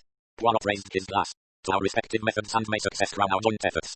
I expect Colonel Race may get us something worth having about this pod, said Battle. He's got a good many sources of information. And Mrs. Oliver? Bit of a toss-up there. I rather like that woman. Talks a lot of nonsense, but she's a sport, and women get to know things about other women that men can't get at. She may spot something useful. They separated. Battle went back to Scotland Yard to issue instructions for certain lines to be followed up. Poirot betook himself to 200 Gloucester Terrace. Dr. Robert's eyebrows rose comically as he greeted his guest. 2 sleuths in one day, he asked. Handcuffs by this evening, I suppose. Poirot smiled. I can assure you, Dr. Roberts, that my attentions are being equally divided between all 4 of you. That's something to be thankful for, at all events. Smoke? If you permit, I prefer my own. Poirot lighted one of his tiny Russian cigarettes. Well, what can I do for you? Asked Roberts. Poirot was silent for a minute or two puffing, then he said, Are you a keen observer of human nature, Doctor? I don't know, I suppose I am. A doctor has to be. That was exactly my reasoning. I said to myself, a doctor has always to be studying his patients' their expressions, their colour, how fast they breathe, any signs of restlessness. A doctor notices these things automatically, almost without noticing he notices. Dr. Roberts is the man to help me. I'm willing enough to help. What's the trouble? Poirot produced from a neat little pocket case 3 carefully folded bridge scores. These are the first 3 rubbers the other evening, he explained. Here is the first one in Miss Meredith's handwriting. Now can you tell me with this to refresh your memory exactly what the calling was and how each hand went? Roberts stared at him in astonishment. You're joking, Poirot. How can I possibly remember? Can't you? I should be very grateful if you could. Take this first rubber. The first game must have resulted in a game calling hearts or spades, or else one or other side must have gone down 50. Let me see, that was the first hand. Yes, I think they went out in spades. And the next hand? I suppose one or other of us went down 50, but I can't remember which or what it was in. Really, Poirot, you can hardly expect me to do so. Can't you remember any of the calling or the hands? I got a grand slam, I remember that. It was doubled too, and I also remember going down a nasty smack playing 3 no trumps. I think it was went down a packet, but that was later on. Do you remember with whom you were playing? Mrs. Lorimer. She looked a bit grim, I remember. Didn't like my overcalling, I expect. And you can't remember any other of the hands or the calling? Roberts laughed. My dear Poirot, did you really expect I could? First there was the murder, enough to drive the most spectacular hands out of one's mind, and in addition I've played at least half a dozen rubbers since then. Poirot sat looking rather crestfallen. I'm sorry, said Roberts. It does not matter very much, said Poirot slowly. I hoped that you might remember 1 or 2, at least, of the hands, because I thought they might be valuable landmarks in remembering other things. What other things? Well, you might have noticed, for instance, that your partner made a mess of playing a perfectly simple no trumper, or that an opponent, say, presented you with a couple of unexpected tricks by failing to lead an obvious card. Dr. Roberts became suddenly serious. He leaned forward in his chair. Ah, he said, now I see what you're driving at. Forgive me, I thought at first you were talking pure nonsense. You mean that the murder's successful accomplishment of the murder might have made a definite difference in the guilty party's play? Poirot nodded. You have seized the idea correctly. It would be a clue of the first excellence if you had been 4 players who knew each other's game well. A variation, a sudden lack of brilliance, a missed opportunity that would have been immediately noticed. Unluckily, you were all strangers to each other. Variation in play would not be so noticeable. But think, le Doctor, I beg of you to think. Do you remember any inequalities, any sudden glaring mistakes in the play of anyone? There was silence for a minute or two, then Dr. Roberts shook his head. It's no good. I can't help you, he said frankly. I simply don't remember. All I can tell you is what I told you before. Mrs. Lorimer is a first-class player. She never made a slip that I noticed. She was brilliant from start to finish. This part's play was uniformly good too. Rather a conventional player, that is. His bidding is strictly conventional. He never steps outside the rules. Won't take a long chance. Miss Meredith. He hesitated. Yes, Miss Meredith. Poirot prompted him. She did make mistakes on spot twice, I remember, towards the end of the evening, but that may simply have been because she was tired, not being a very experienced player. Her hand shook too. He stopped. When did her hand shake? When was it now? I can't remember. I think she was just nervous. Poirot, you're making me imagine things. I apologize. There is another point on which I seek your help. Yes. Poirot said slowly. It is difficult. I do not, you see, wish to ask you a leading question. If I say, did you notice so and so? I have put the thing into your head. Your answer will not be so valuable. Let me try to get at the matter another way. If you will be so kind, Dr. Roberts, describe to me the contents of the room in which you played. Roberts looked thoroughly astonished. The contents of the room? If you will be so good. My dear fellow, I simply don't know where to begin. Begin anywhere you choose. Well, there was a good deal of furniture. None, be precise, I pray of you. Dr. Roberts sighed. He began facetiously after the manner of an auctioneer. 1 large settee upholstered in ivory brocade owned ditto in green ditto or 5 large chairs, 8 or 9 Persian rugs, a set of 12 small gilt empire chairs, William and Mary bureau. I feel just like an auctioneer's clerk. Very beautiful Chinese cabinet, grand piano. There was other furniture, but I'm afraid I didn't notice it. 6 first-class Japanese prints, 2 Chinese pictures on looking glass, 5 or 6 very beautiful snuff boxes, some Japanese ivory neck soup figures on a table by themselves, some old silver Charles Mattazers, I think, 1 or 2 pieces of Battersea enamel. Bravo, bravo. Poirot applauded. a couple of old English slipware birds and, I think, a Ralph Wood figure. Then there was some Eastern stuff, intricate silver work, some jewellery, I don't know much about that, some Chelsea birds, I remember, oh, and some miniatures in a case, pretty good ones, I fancy. That's not all by a long way, but it's all I can think of for the minute. It is magnificent, said Poirot with due appreciation. You have the true observer's eye. The doctor asked curiously, have I included the object you had in mind? That is the interesting thing about it, said Poirot. If you had mentioned the object I had in mind, it would have been extremely surprising to me, and I thought you could not mention it. Why? Poirot twinkled. Perhaps because it was not there to mention. Robert stared. That seems to remind me of something. It reminds you of Sherlock Holmes, does it not? The curious incident of the dog in the night. The dog did not howl in the night. That is the curious thing. Ah, well, I'm not above feeling the tricks of authors. Do you know, Poirot, I'm completely at sea as to what you are driving at. That is excellent, Matt. In confidence, that is how I get my little effects. Then, as Dr. Roberts still looked rather dazed, Poirot said with a smile as he rose to his feet. You may at least comprehend this. What you have told me is going to be very helpful to me in my next interview. The doctor rose also. I can't see how, but I'll take your word for it, he said. They shook hands. Poirot went down the steps of the doctor's house and hailed a passing taxi. 111 Chain Lane, Chelsea, he told the driver. 11. Mrs. Lorimer. 111 Chain Lane was a small house of very neat and trim appearance standing in a quiet street. The door was painted black and the steps were particularly well whitened. The brass of the knocker and handle gleamed in the afternoon sun. The door was opened by an elderly parlourmaid with an immaculate white cap and apron.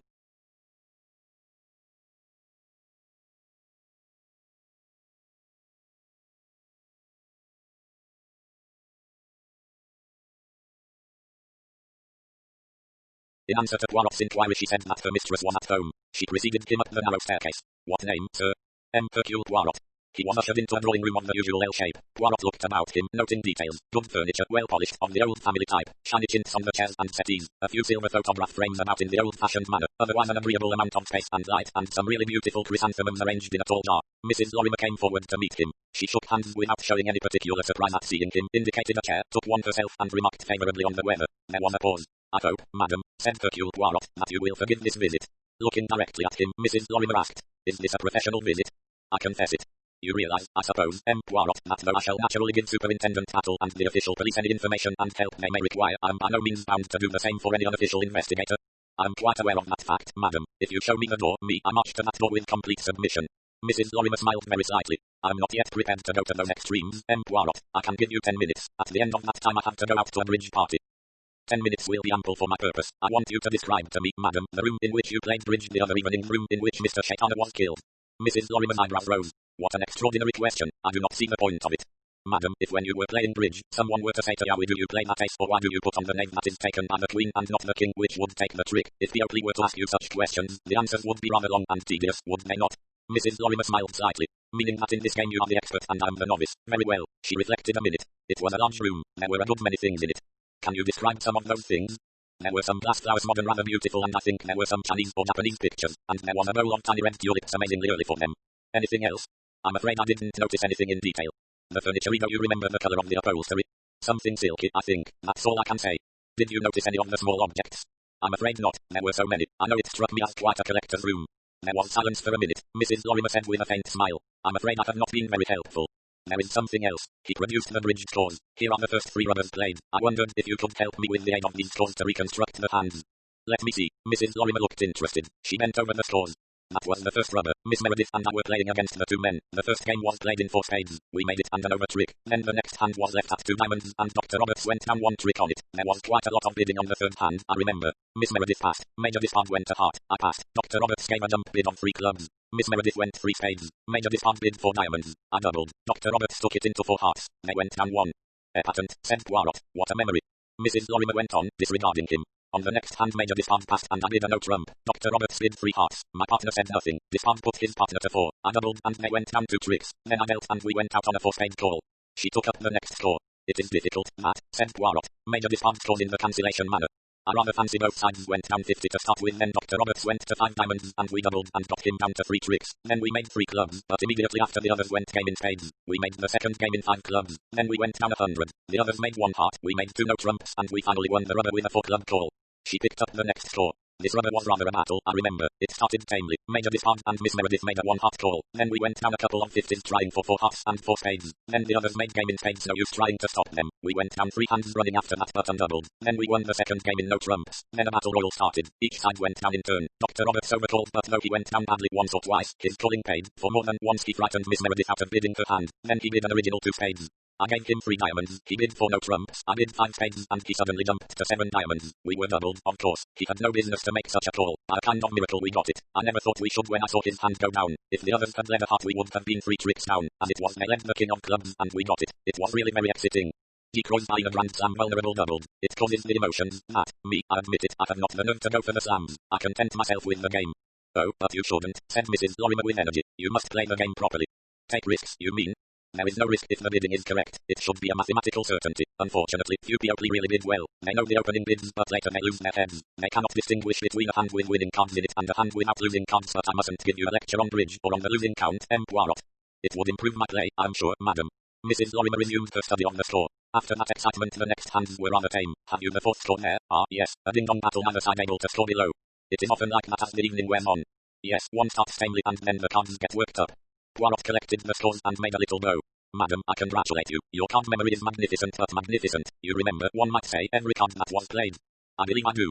Memory is a wonderful gift. With it the past is never the past I should imagine, madam, that to you the past unrolls itself, every incident clear as yesterday, is that so? She looked at him quickly, her eyes were wide and dark. It was only for a moment, then she had resumed her woman of the world manner, but Hercule Poirot did not doubt that shot had gone home. Mrs. Lorimer rose. I'm afraid I shall have to leave now. I'm so sorry but I really mustn't be late. Of course not, of course not. I apologize for trespassing on your time. I'm sorry I haven't been able to help you more. But you have helped me, said Hercule Poirot. I hardly think so. She spoke with decision. But yes, you have told me something I wanted to know. She asked no question as to what that something was. He held out his hand. Thank you, madam, for your forbearance. As she shook hands with him she said, You are an extraordinary man, Poirot. I'm as the good God made me, madam. We are all that, I suppose. Not all, madam. Some of us have tried to improve on his pattern. Mr. Shaitana, for instance. In what way do you mean? He had a very pretty taste in objects de virtu and bric-break should have been content with that. Instead, he collected other things. What sort of things?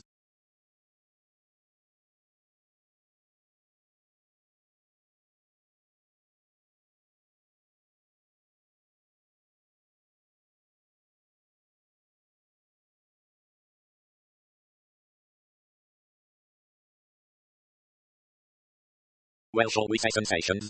And don't you think that was Dan's son character? Poirot shook his head gravely. He played the part of the devil too successfully, but he was not the devil. Oh fond, he was a stupid man, and so died. Because he was stupid. It is the sin that is never forgiven and always punished, madam. There was a silence. Then Poirot said, I take my departure. 1,000 thanks for your amiability, madam. I will not come again unless you send for me. Her eyebrows rose. Dear me, Poirot, why should I send for you? You might. It is just an idea. If so, I will come. Remember that. He bowed once more and left the room. In the street he said to himself, I'm right, I'm sure I'm right, it must be that. 12. Anne Meredith. Mrs. Oliver extricated herself from the driving seat of her little two-seater with some difficulty. To begin with, the makers of modern motor cars assume that only a pair of silk-like knees will ever be under the steering wheel. It is also the fashion to sit low. That being so, for a middle-aged woman of generous proportions it requires a good deal of superhuman wriggling to get out from under the steering wheel. In the second place, the seat next to the driving seat was encumbered by several maps, a handbag, 3 novels and a large bag of apples. Mrs. Oliver was partial to apples and had indeed been known to eat as many as 5 pounds straight off whilst composing the complicated plot of the Death in the Drain Pipe, coming to herself with a start and an incipient stomachache an hour and 10 minutes after she was due at an important luncheon party given in her honour. With a final determined heave and a sharp shove with a knee against a recalcitrant door, Mrs. Oliver arrived a little too suddenly on the sidewalk outside the gate of Wendon Cottage, showering apple cores freely round her as she did so. She gave a deep sigh, pushed back her country hat to an unfashionable angle, looked down with approval at the tweeds she had remembered to put on, frowned a little when she saw that she had absent-mindedly retained her London high-heeled patent leather shoes, and pushing open the gate of Wendon Cottage walked up the flagged path to the front door. She rang the bell and executed a cheerful little rat-a-tat-tat on the knocker, a quaint conceit in the form of a toad's head. As nothing happened she repeated the performance. After a further pause of a minute and a half, Mrs. Oliver stepped briskly round the side of the house on a voyage of exploration. There was a small old-fashioned garden with Michaelmas daisies and straggling chrysanthemums behind the cottage, and beyond it a field. Beyond the field was the river. For an October day the sun was warm. 2 girls were just crossing the field in the direction of the cottage. As they came through the gate into the garden, the foremost of the 2 stopped dead. Mrs. Oliver came forward. How do you do, Miss Meredith? You remember me, don't you? Oh, of course. Anne Meredith extended her hand hurriedly. Her eyes looked wide and startled. Then she pulled herself together. This is my friend who lives with me, Miss Dawes. Rhoda, this is Mrs. Oliver. The other girl was tall, dark, and vigorous looking. She said excitedly, Oh, are you the Mrs. Oliver, Ariadne Oliver? I am, said Mrs. Oliver, and she added to Anne, Now let us sit down somewhere, my dear, because I've got a lot to say to you. Of course, and we'll have tea. Tea can wait, said Mrs. Oliver, and led the way to a little group of deck and basket chairs, all rather dilapidated. Mrs. Oliver chose the strongest looking with some care, having had various unfortunate experiences with flimsy summer furniture. Now, my dear, she said briskly, don't let's beat about the bush, about this murder the other evening. We've got to get busy and do something. Do something? Queried Anne. Naturally, said Mrs. Oliver. I don't know what you think, but I haven't the least doubt who did it. That doctor. What was his name? Roberts. That's it. Roberts. A Welsh name. I never trust the Welsh. I had a Welsh nurse and she took me to Harrogate one day and went home having forgotten all about me. Very unstable, but never mind about her. Roberts did it, that's the point, and we must put our heads together and prove he did. Rhoda Dawes laughed suddenly and she blushed. I beg your pardon, but you're either so different from what I would have imagined. A disappointment, I expect, said Mrs. Oliver serenely. I'm used to that. Never mind. What we must do is prove that Roberts did it. How can we? Said Anne. Oh, don't be so defeatist, Anne, cried Rhoda Dawes. I think Mrs. Oliver's splendid. Of course, she knows all about these things. She'll do just as Sven H. does. Blushing slightly at the name of her celebrated Finnish detective, Mrs. Oliver said, It's got to be done, and I'll tell you why, child. You don't want people thinking you did it. Why should they? Asked Anne, her colour rising. You know what people are, said Mrs. Oliver. The three who didn't do it will come in for just as much suspicion as the one who did. Anne Meredith said slowly, I still don't quite see why you come to me, Mrs. Oliver. Because in my opinion the other two don't matter. Mrs. Lorimer is one of those women who play bridge at bridge clubs all day. Women like that must be made of armor-plating thick and look after themselves all right. And anyway she's old. It wouldn't matter if anyone thought she'd done it. A girl's different. She's got her life in front of her.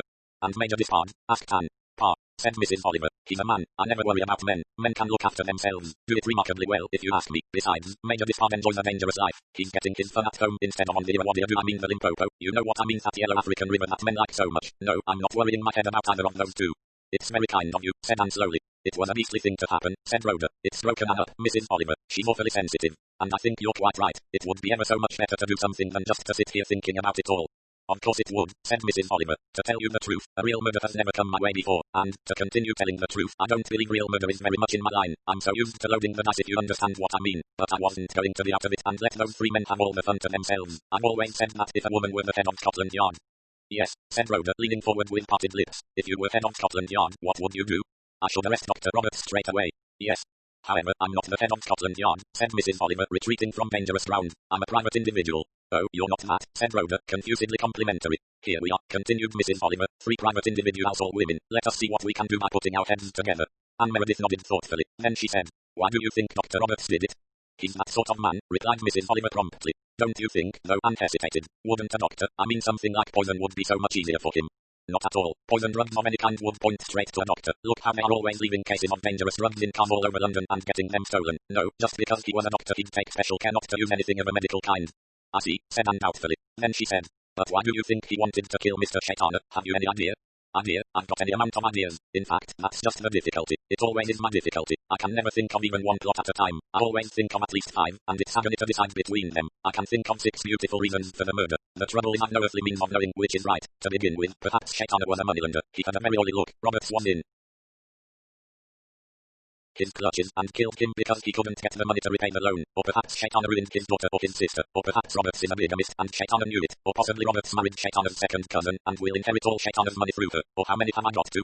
4, said Rhoda. Or, and this is a really good one, suppose Shaitana knew some secret in Roberts' past. Perhaps you didn't notice, my dear, but Shaitana said something rather peculiar at dinner just before a rather queer pause.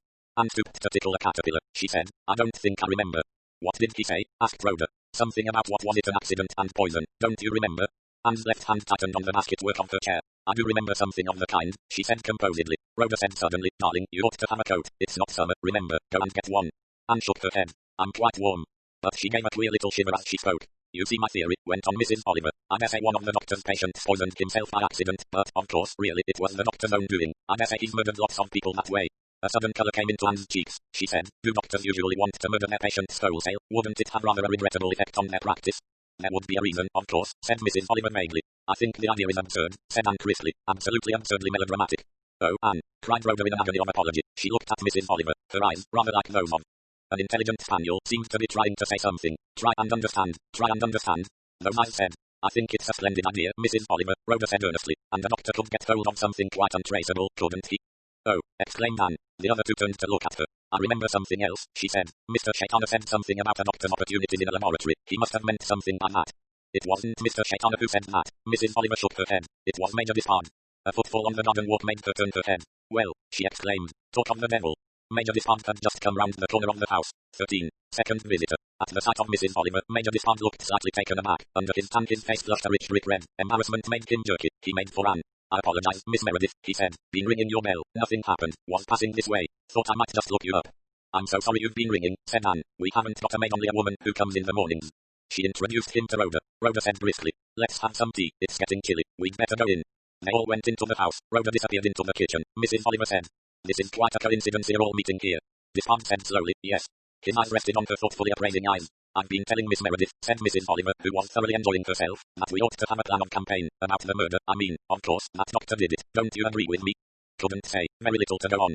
Mrs. Oliver put on her "how like a man" expression. A certain air of constraint had settled over the three. Mrs. Oliver sensed it quickly enough. When Rhoda brought in tea she rose and said she must be getting back to town. No, it was ever so kind of them, but she wouldn't have any tea. "I'm going to leave you my card," she said. "Here it is, with my address on it. Come and see me when you come up to town, and we'll talk everything over and see if we can't think of something ingenious to get to the bottom of things." "I'll come out to the gate with you," said Rhoda. Just as they were walking down the path to the front gate, Anne Meredith ran out of the house and overtook them. "I've been thinking things over," she said. Her pale face looked unusually resolute. "Yes, my dear. It's extraordinarily kind of you, Mrs. Oliver, to have taken all this trouble, but I'd really rather not do anything at all. I mean, it was all so horrible. I just want to forget about it."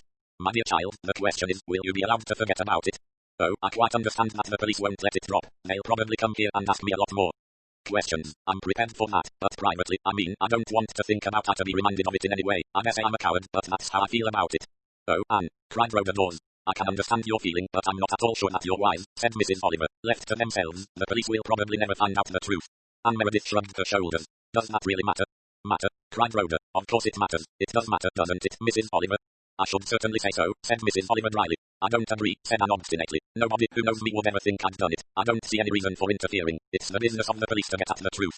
"Oh, Anne, you are spiritless," said Rhoda. "That's how I feel, anyway," said Anne. She held out her hand. "Thank you very much, Mrs. Oliver. It's very good of you to have bothered." "Of course, if you feel that way, there's nothing more to be said," said Mrs. Oliver cheerfully. "I, at any rate, shall not let the grass grow under my feet. Goodbye, my dear. Look me up in London if you change your mind."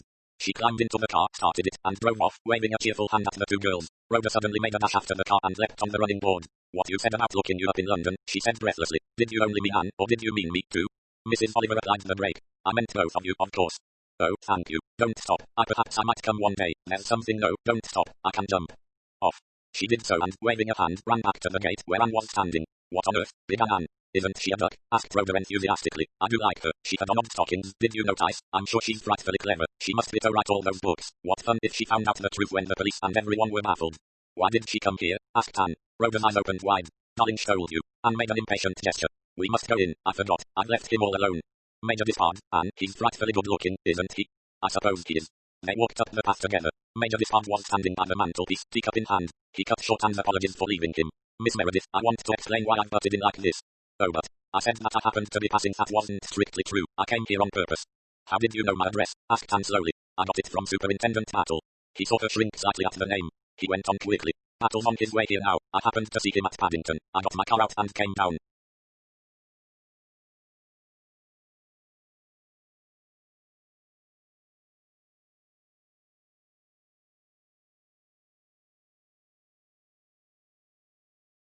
"Here, I knew I could beat the train easily." "But why?" Despond hesitated just a minute. "I may have been presumptuous, but I had the impression that you were perhaps what is called alone in the world." "She's got me," said Rhoda. Despond shot a quick glance at her, rather liking the gallant boyish figure that leant against the mantelpiece and was following his words so intensely. They were an attractive pair, these two. "I'm sure she couldn't have a more devoted friend than you, Miss Dawes," he said courteously, "but it occurred to me that, in the peculiar circumstances, the advice of someone with a good dash of world wisdom might not be amiss. Frankly, the situation is this. Miss Meredith is under suspicion of having committed murder. The same thing applies to me and to the two other people who were in the room last night. Such a situation is not agreeable and it has its own peculiar difficulties and dangers which someone as young and inexperienced as you are, Miss Meredith, might not recognize. In my opinion, you ought to put yourself in the hands of a thoroughly good solicitor. Perhaps you have already done so." Anne Meredith shook her head. "I never thought of it."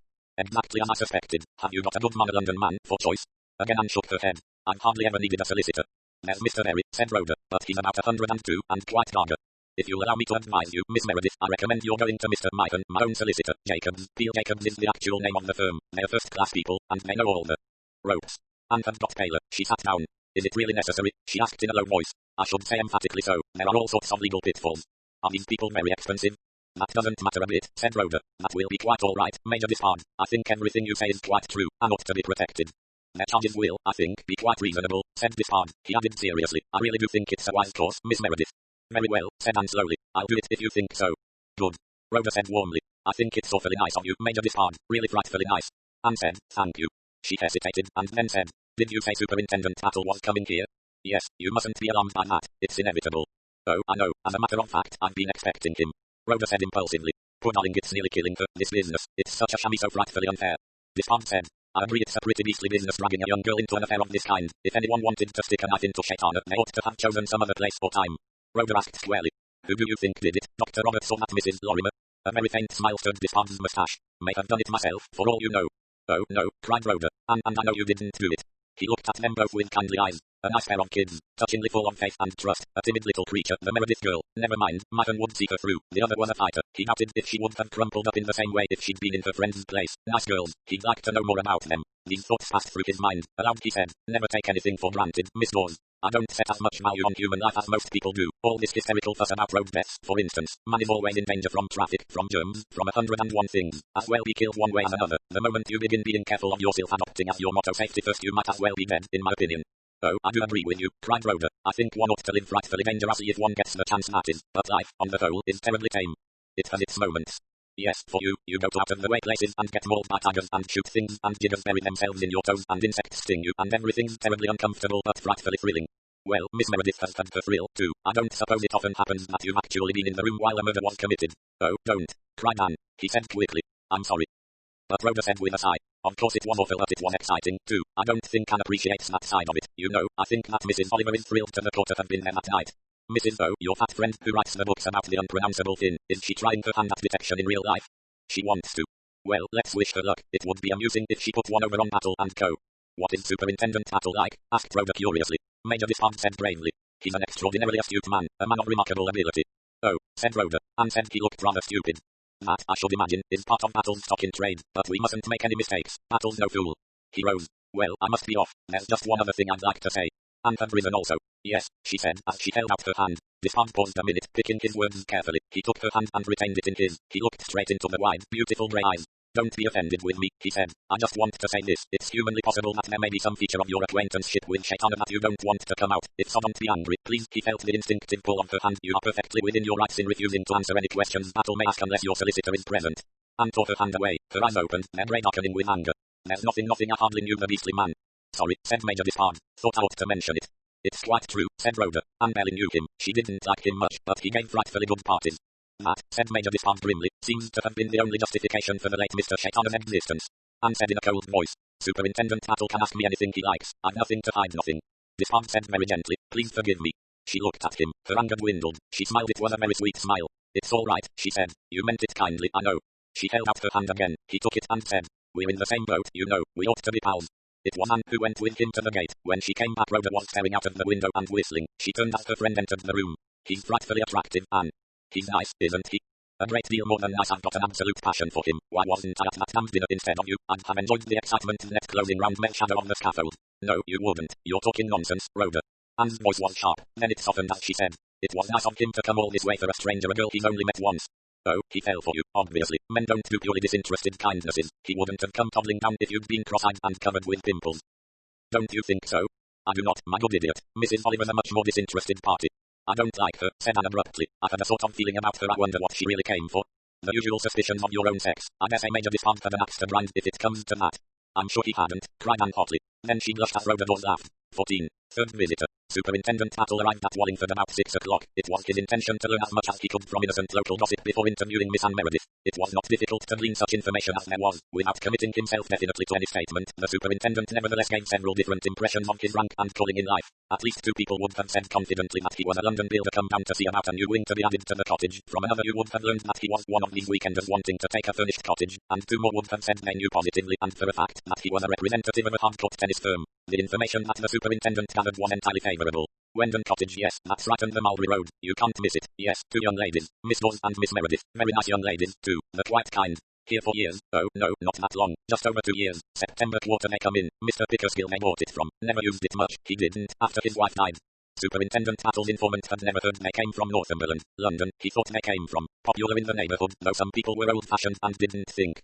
2 young ladies ought to be living alone, but very quiet. They were. None of this cocktail-drinking weekend lot. Miss Rhoda, she was the dashing one. Miss Meredith was the quiet one. Yes, it was Miss Dawes what paid the bills. She was the one that got the money. The superintendent's researches at last led him inevitably to Mrs. Astwell, who did for the ladies at Wendon Cottage. Mrs. Astwell was a loquacious lady. Well, no, sir, I hardly think they'd want to sell. Not so soon. They only got in 2 years ago. I've done for them from the beginning. Yes, sir. 8 o'clock till 12 if those are my hours. Very nice, lively young ladies, always ready for a joke or a bit of fun. Not stuck up at all. Well, of course, I couldn't say if it's the same Miss Dawes you knew, so the same family. I mean, it's my fancy her home's in Devonshire. She gets the cream sent her now and again, and says it reminds her of home, so I think it must be. As you say, sir, it's sad for so many young ladies having to earn their living nowadays. These young ladies aren't what you'd call rich, but they have a very pleasant life. It's Miss Dawes has got the money, of course. Miss Anne's her companion, in a manner of speaking, I suppose you might say. The cottage belongs to Miss Dawes. I couldn't really say what part Miss Anne comes from. I've heard her mention the Isle of Wight, and I know she doesn't like the north of England, and she and Miss Rhoda were together in Devonshire because I've heard them joke about the hills and talk about the pretty coves and beaches.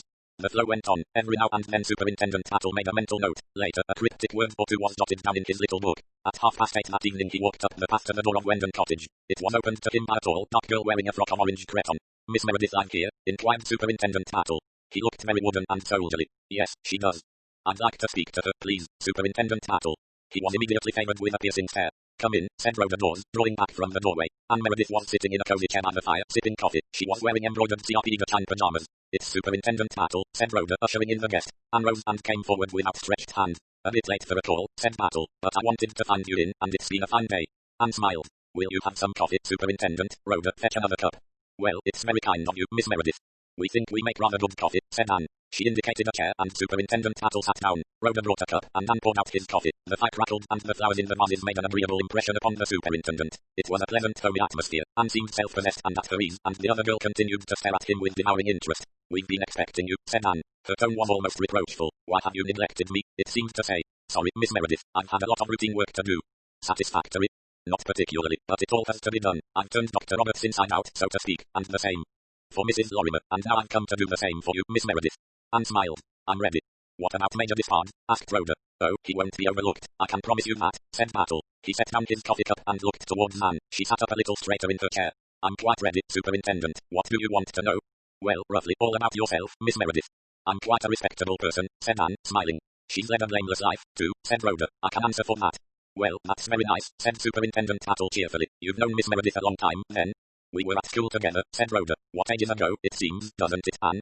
"So long ago you can hardly remember it, I suppose," said Battle with a chuckle. "Now, then, Miss Meredith, I'm afraid I'm going to be rather like those forms you fill up for passports." "I was born," began Anne. "Of poor but honest parents," Rhoda put in. Superintendent Battle held up a slightly reproving hand. Now, young lady," he said. "Rhoda, darling," said Anne bravely. "It's serious, this." "Sorry," said Rhoda. "Now, Miss Meredith, you were born where?" "At Quetta, in India." "Ah, yes, your people were army folk?" "Yes, my father was Major John Meredith. My mother died when I was 11. Father retired when I was 15 and went to live in Cheltenham. He died when I was 18 and left practically no money."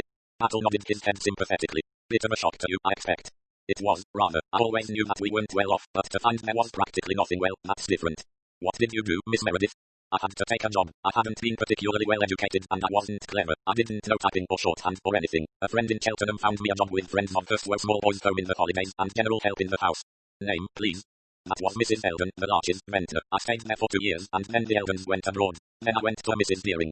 "My aunt," put in Rhoda. "Yes, Rhoda got me the job. I was very happy. Rhoda used to come and stay sometimes, and we had great fun." "What were you, their companion?" "Yes, it amounted to that." "More like under gardener," said Rhoda. She explained. "My Aunt Emily is just mad on gardening, and spent most of her time weeding or putting in bulbs." "And you left Mrs. Deering?" "Her health got worse, and she had to have a regular nurse." "She's got cancer," said Rhoda. "Poor darling, she has to have morphia and things like that."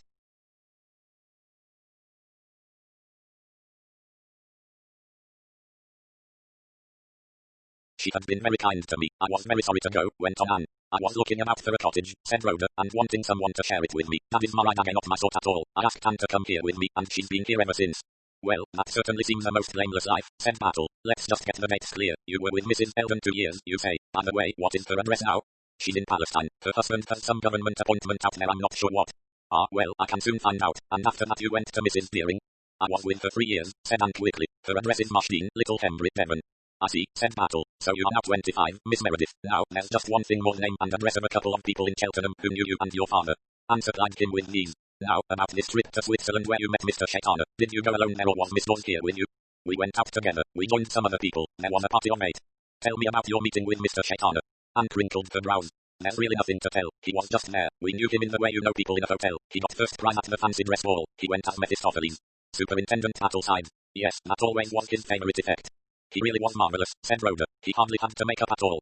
The superintendent looked from one girl to the other. "Which of you two young ladies knew him best?" Anne hesitated. It was Rhoda who answered. Both the same to begin with, awfully little, that is. You see, our crowd was the skiing lot and we were off doing runs most days and dancing together in the evenings. But then Shaitana seemed to take rather a fancy to Anne, you know, went out of his way to pay her compliments and all that. We ragged her about it, rather. I just think he did it to annoy me, said Anne, because I didn't like him. I think it amused him to make me feel embarrassed. Rhoda said, laughing. We told Anne it would be a nice rich marriage for her. She got simply wild with us. Perhaps, said Battle, you'd give me the names of the other people in your party. You aren't what I call a trustful man, said Rhoda. Do you think that every word we're telling you is downright lies?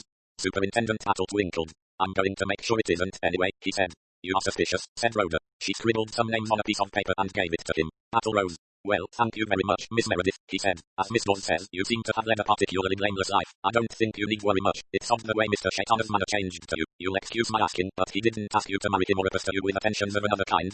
He didn't try to seduce her, said Rhoda helpfully, if that's what you mean.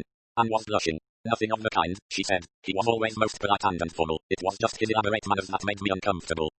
And little things he said or hinted? Yes, at least no, he never hinted things. Sorry, these lady killers do sometimes. Well, good night, Miss Meredith. Thank you very much. Excellent coffee. Good night, Miss Dawes. There, said Rhoda as Anne came back into the room after shutting the door after Battle. That's over and not so very terrible. He's a nice fatherly man and he evidently doesn't suspect you in the least. It was all ever so much better than I expected.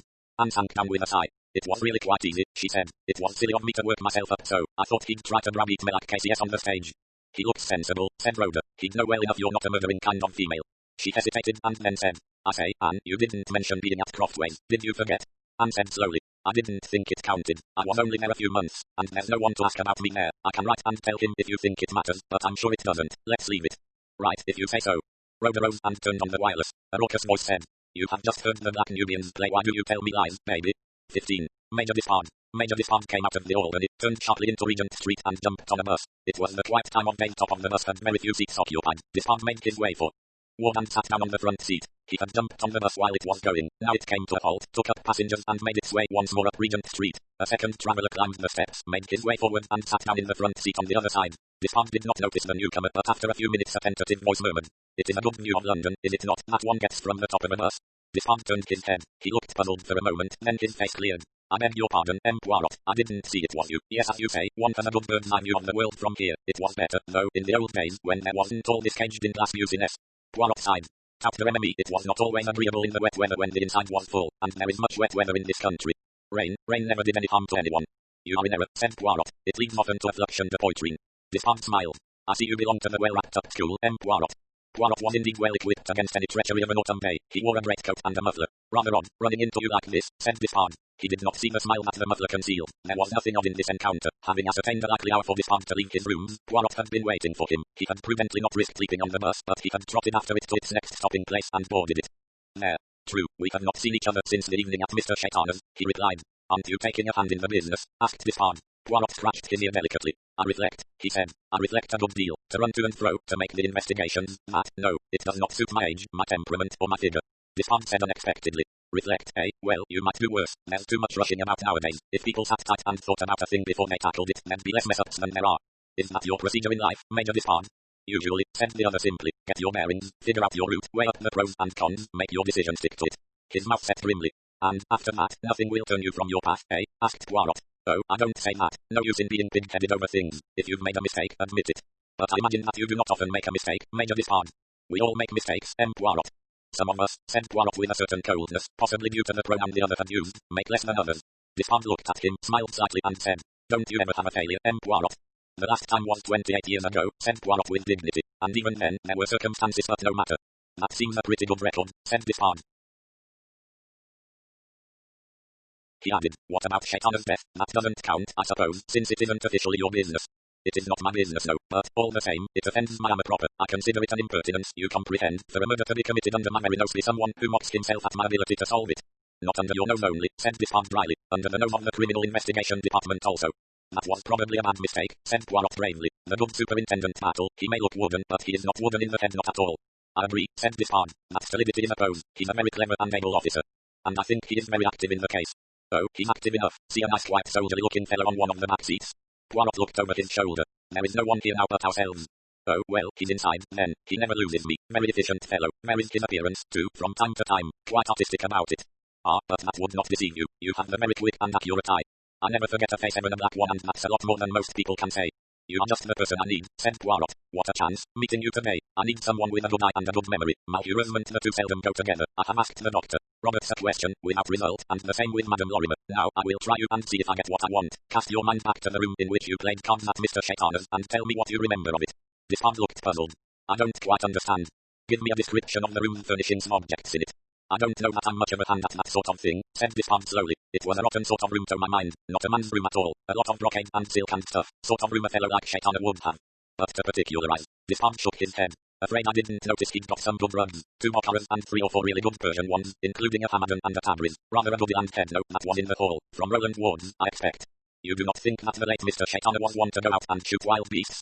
Not he, never potted anything but sitting game, I'll bet. What else was there? I'm sorry to fail you, but I really can't help much. Any amount of knick-knacks lying about, tables were thick with them. Only thing I noticed was a rather jolly idol, Easter Island, I should say, highly polished wood. You don't see many of them. There was some Malay stuff, too. No, I'm afraid I can't help you.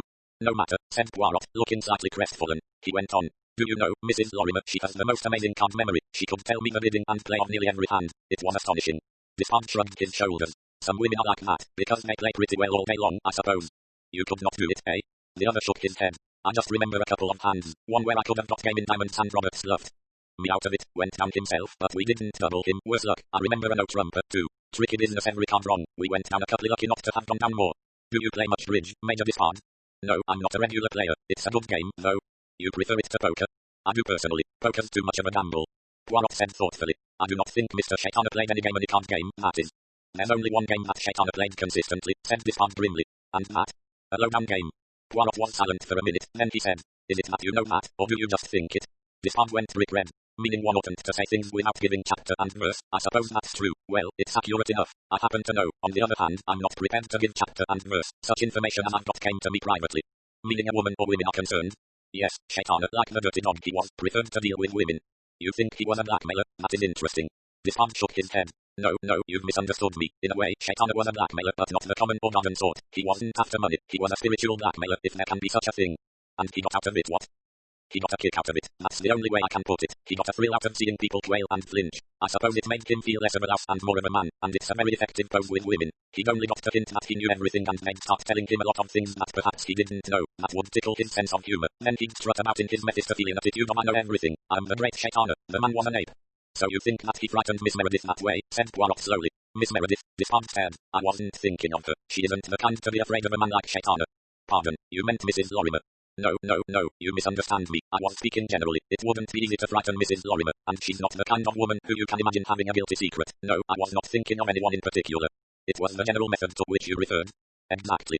There is no doubt, said Poirot slowly, that what you call a beggar often has a very clever understanding of women. He knows how to approach them. He worms secrets out of them. He paused. Despard broke in impatiently. It's absurd. The man was a mountebank, nothing really dangerous about him, and yet women were afraid of him, ridiculously so.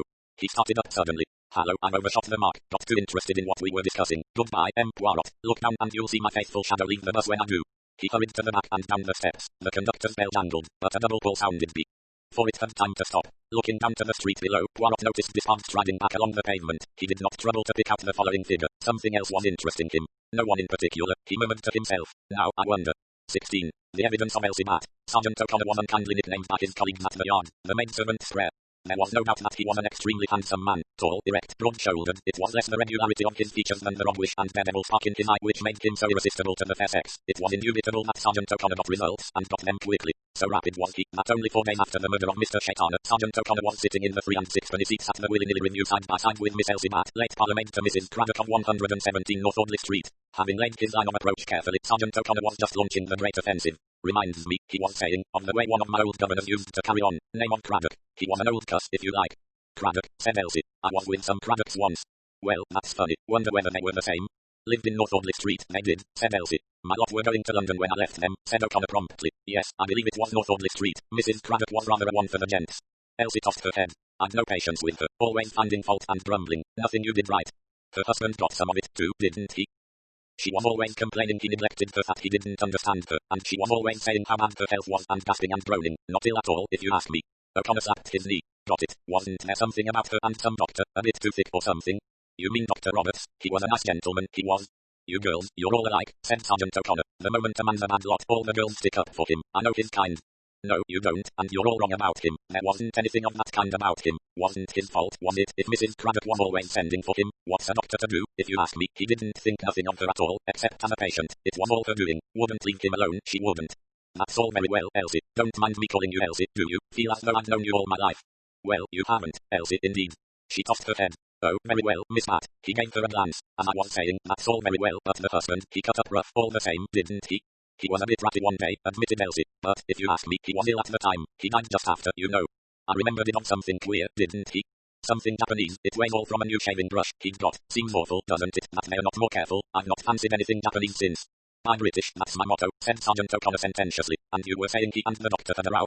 Elsie nodded, enjoying herself as she relived past scandals. Hammer and tongs, they went at it, she said. At least, the master did. Dr. Roberts was ever so quiet. Just said, nonsense, and what have you got into your head? This was at the house, I suppose. Yes, she'd sent for him, and then she and the master had words, and in the middle of it Dr. Roberts arrived, and the master went for him. What did he say exactly? Well, of course, I wasn't supposed to hear. It was all in the missus's bedroom. I thought something was up, so I got the dustpan and did the stairs. I wasn't going to miss anything. Sergeant O'Connor heartily concurred in this sentiment, reflecting how fortunate it was that Elsie was being approached unofficially. On interrogation by Sergeant O'Connor of the police, she would have virtuously protested that she had not overheard anything at all. As I say, went on Elsie, Dr. Roberts, he was very quiet, the master was doing all the shouting. What was he saying? Asked O'Connor, for the second time approaching the vital point. Abusing of him proper, said Elsie with relish. How do you mean? Would the girl never come to actual words and phrases? Well, I don't understand a lot of it, admitted Elsie. There were a lot of long words, unprofessional conduct, and taking advantage, and things like that, and I heard him say he'd get Dr. Roberts struck off the medical register. Would it be something like that? That's right, said O'Connor. Complain to the medical council. Yes, he said something like that, and the missus was going on in sort of hysterics, saying you never cared for me, you neglected me, you left me alone, and I heard her say that Dr. Roberts had been an angel of goodness to her. And then the doctor, he came through into the dressing room with the master and shut the door of the bedroom, and he said quite plain, my good man, don't you realize your wife's hysterical? She doesn't know what she's saying. To tell you the truth, it's been a very difficult and trying case, and I'd have thrown it up long ago if I'd thought it was some long word. Oh, yes, consistent, that was it, consistent with my duty. That's what he said. He said something about not overstepping a boundary, to something between doctor and patient. He got the master quietened a bit, and then he said, you'll be late at the office, you know. You'd better be off. Just think things over quietly. I think you'll realize that the whole business is a mare's nest. I'll just wash my hands here before I go on to my next case. Now, you think it over, my dear fellow. I can assure you that the whole thing arises out of your wife's disordered imagination. And the master, he said, I don't know what to think. And he come out and, of course, I was brushing hard but he never even noticed me. I thought afterwards he looked ill. The doctor, he was whistling quite cheerily and washing his hands in the dressing room where there was hot and cold laid on, and presently he came out with his bag, and he spoke to me very nicely and cheerily as he always did, and he went down the stairs, quite cheerful and gay and his usual self. So you see, I'm quite sure as he hadn't done anything wrong, it was all her. And then Craddock got this anthrax. Yes, I think he'd got it already. The mistress, she nursed him very devoted, but he died. Lovely wreaths there was at the funeral. And afterwards, did Dr. Roberts come to the house again? No, he didn't. No, see, you've got some grudge against him. I tell you there was nothing in it. If there were, he'd have married her when the master was dead, wouldn't he? And he never did. No such fool. He'd taken her measure all right. She used to ring him up, though, but somehow he was never in. And then she sold the house, and we all got our notices, and she went abroad to Egypt. And you didn't see Dr. Roberts in all that time? No, she did, because she went to him to have this, what do you call it, inoculation against the typhoid fever. She came back with her arm ever so sore with it. If you ask me, he made it clear to her then that there was nothing doing. She didn't ring him up no more, and she went off very cheerful with a lovely lot of new clothes, all light colours, although it was the middle of winter, but she said it would be all sunshine and hot out there. That's right, said Sergeant O'Connor. It's too hot sometimes, I've heard. She died out there. You know that, I suppose? No, indeed I didn't. Well, fancy that. She may have been worse than I thought, poor soul. She added with a sigh. I wonder what they did with all that lovely lot of clothes. They're blacks out there, so they couldn't wear them. You'd have looked at treating them, I expect, said Sergeant O'Connor. Impudence, said Elsie. Well, you won't have my impudence much longer, said Sergeant O'Connor. I've got to go away on business for my firm. You going for long? Maybe going abroad, said the sergeant. Elsie's face fell. Though unacquainted with Lord Byron's famous poem, I never loved a dear gazelle, etc., its sentiments were at that moment hers. She thought to herself, funny how all the really attractive ones never come to anything. Oh, well, there's always Fred. Which is gratifying, since it shows that the sudden incursion of Sergeant O'Connor into Elsie's life did not affect it permanently. Fred may even have been the gainer. 17. The evidence of Rhoda Dawes came out of Debenhams and stood meditatively upon the pavement. Indecision was written all over her face. It was an expressive face. Each fleeting emotion showed itself in a quickly varying expression. Quite plainly at this moment Rhoda's face said, shall I or shan't I? I'd like to, but perhaps I'd better not. The commissioner said, taxi, miss, to her hopefully. Rhoda shook her head. A stout woman carrying parcels with an eager shopping early for Christmas expression on her face cannoned into her severely, but still Rhoda stood stock still, trying to make up her mind. Chaotic odds and ends of thoughts flashed through her mind. After all, why shouldn't I? She asked me to, but perhaps it's just a thing she says to everyone. She doesn't mean it to be taken seriously. Well, after all, Anne didn't want me. She made it quite clear she'd rather go with Major Despard to the solicitor man alone, and why shouldn't she? I mean, three is a crowd and it isn't really any business of mine. It isn't as though I particularly wanted to see Major Despard. He is nice, though I think he must have fallen for Anne. Men don't take a lot of trouble unless they have. I mean, it's never just kindness. A messenger boy bumped into Rhoda and said, "Beg pardon, miss," in a reproachful tone. Oh dear, thought Rhoda. I can't go on standing here all day, just because I'm such an idiot that I can't make up my mind. I think that coat and skirt's going to be awfully nice. I wonder if brown would have been more useful than green. No, I don't think so. Well, come on, shall I go or shan't I? 3:30, it's quite a good time. I mean, it doesn't look as though I'm catching a meal or anything. I might just go and look anyway. She plunged across the road, turned to the right and then to the left, up Harley Street, finally pausing by the block of flats always merrily described by Mrs. Oliver as all among the nursing homes. Well, she can't eat me, thought Rhoda, and plunged boldly into the building. Mrs. Oliver's flat was on the top floor. A uniformed attendant whisked her up in a lift and decanted her on a smart new mat outside a bright green door. This is awful, thought Rhoda. Worse than dentists. I must go through with it now, though. Pink with embarrassment, she pushed the bell. The door was opened by an elderly maid. "Is Tobias Mrs. Oliver at home?" asked Rhoda. The maid drew back. Rhoda entered. She was shown into a very untidy drawing room. The maid said, "What name shall I say, please?" "Okay, Miss Dawes, Miss Rhoda Dawes." The maid withdrew. After what seemed to Rhoda about 100 years, but was really exactly a minute and 45 seconds, the maid returned. "Will you step this way, miss?" Pinker than ever, Rhoda followed her. Along a passage, round a corner, a door was opened. Nervously she entered into what seemed at first to her startled eyes to be an African forest. Birds, massive of birds, parrots, macaws, birds unknown to ornithology, twined themselves in and out of what seemed to be a primeval forest. In the middle of this riot of bird and vegetable life, Rhoda perceived a battered kitchen table with a typewriter on it, massive of typescript littered all over the floor, and Mrs. Oliver, her hair in wild confusion, rising from a somewhat rickety-looking chair. "My dear, how nice to see you," said Mrs. Oliver, holding out a carbon-stained hand and trying with her other hand to smooth her hair, a quite impossible proceeding. A paper bag, touched by her elbow, fell from the desk, and apples rolled energetically all over the floor. "Never mind, my dear, don't bother, someone will pick them up sometime." Rather breathless, Rhoda rose from a stooping position with 5 apples in her grasp. "Oh, thank you, no, I shouldn't put them back in the bag. I think it's got a hole in it. Put them on the mantelpiece. That's right. Now, then, sit down and let's talk." Rhoda accepted a second battered chair and focused her eyes on her hostess. "I say, I'm terribly sorry. Am I interrupting or anything?" she asked breathlessly. "Well, you are and you aren't," said Mrs. Oliver. "I'm working, as you see, but that dreadful thing of mine has got himself terribly tangled up. He did some awfully clever deduction with a dish of French beans, and now he's just detected deadly poison in the sage and onion stuffing of the Michaelmas goose, and I've just remembered that French beans are over by Michaelmas." Thrilled by this peep into the inner world of creative detective fiction, Rhoda said breathlessly, "They might be tinned." "They might, of course," said Mrs. Oliver doubtfully, "but it would rather spoil the point. I'm always getting tangled up in horticulture and things like that. People write to me and say I've got the wrong flowers all out together, as though it mattered, and anyway, they are all out together in a London shop." "Of course it doesn't matter," said Rhoda loyally. "Oh, Mrs. Oliver, it must be marvellous to write." Mrs. Oliver rubbed her forehead with a carbony finger and said, "Why?" "Oh," said Rhoda, a little taken aback, "because it must be wonderful just to sit down and write off a whole book." "It doesn't happen exactly like that," said Mrs. Oliver. "One actually has to think, you know, and thinking is always a bore, and you have to plan things, and then one gets stuck every now and then, and you feel you'll never get out of the mess that you do. Writing's not particularly enjoyable. It's hard work like everything else." "It doesn't seem like work," said Rhoda. "Not to you," said Mrs. Oliver, "because you don't have to do it. It feels very like work to me. Some days I can only keep going by repeating over and over to myself the amount of money I might get for my next serial rights. That spurs you on, you know. So does your bank book when you see how much overdrawn you are." "I never imagined you actually typed your books yourself," said Rhoda. "I thought you'd have a secretary." "I did have a secretary, and I used to try and dictate to her, but she was so competent that it used to depress me. I felt she knew so much more about English and grammar and full stops and semicolons than I did, that it gave me a kind of inferiority complex. Then I tried having a thoroughly incompetent secretary, but, of course, that didn't answer very well either." "It must be so wonderful to be able to think of things," said Rhoda. "I can always think of things," said Mrs. Oliver happily. "What is so tiring is writing them down. I always think I'm finished, and then when I count up I find I've only written 30,000 words instead of 60,000, and so then I have to throw in another murder and get the heroine kidnapped again. It's all very boring." Rhoda did not answer. She was staring at Mrs. Oliver with the reverence felt by youth for celebrity slightly tinged by disappointment. "Do you like the wallpaper?" asked Mrs. Oliver, waving an airy hand. "I'm frightfully fond of birds. The foliage is supposed to be tropical. It makes me feel it's a hot day, even when it's freezing. I can't do anything unless I feel very, very warm, but Sven Aitchison breaks the ice on his bath every morning." "I think it's all marvellous," said Rhoda, "and it's awfully nice of you to say I'm not interrupting you." "We'll have some coffee and toast," said Mrs. Oliver. "Very black coffee and very hot toast. I can always eat that any time." She went to the door, opened it and shouted. Then she returned and said, "What brings you to town shopping?" "Yes, I've been doing some shopping." "Is Miss Meredith up, too?" "Yes, she's gone with Major Despard to a solicitor." "Solicitor, eh?" Mrs. Oliver's eyebrows rose inquiringly. "Yes, you see, Major Despard told her she ought to have one. He's been awfully kind, really has." "I was kind, too," said Mrs. Oliver, "but it didn't seem to go down very well, did it? In fact, I think your friend rather resented my coming." Oh, she didn't really, she didn't. Rhoda wriggled on her chair in a paroxysm of embarrassment. That's really one reason why I wanted to come today to explain. You see, I saw you had got it all wrong. She did seem very ungracious, but it wasn't that, really. I mean, it wasn't your coming. It was something you said. Something I said? Yes, you couldn't tell, of course. It was just unfortunate. What did I say? I don't expect you remember even. It was just the way you put it. You said something about an accident and poison. Did I? I knew you'd probably not remember. Yes, you see, Anne had a ghastly experience once. She was in a house where a woman took some poison hat paint. I think it was the mistake for something else, and she died. And, of course, it was an awful shock to Anne. She can't bear thinking of it or speaking of it. And you're saying that reminded her, of course, and she dried up and got all stiff and queer like she does. And I saw you noticed it, and I couldn't say anything in front of her. But I did want you to know that it wasn't what you thought. She wasn't ungrateful. Mrs. Oliver looked at Rhoda's flushed eager face. She said slowly, I see.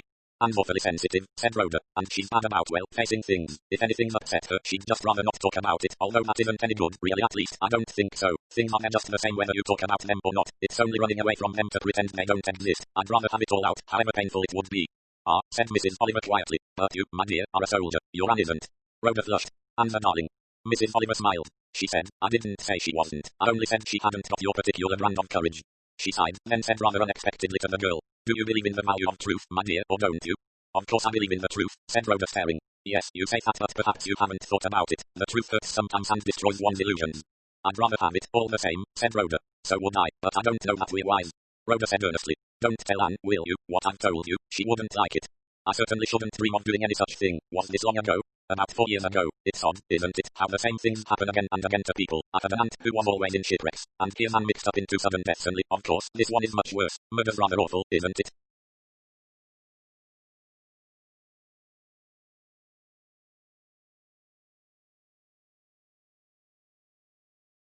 Yes, it is. The black coffee and the hot buttered toast appeared at this minute. Rhoda ate and drank with childish gusto. It was very exciting to her thus to be sharing an intimate meal with a celebrity. When they had finished she rose and said, I do hope I haven't interrupted you too terribly. Would you mind, I mean, would it bother you awful if I sent one of your books to you? Would you sign it for me?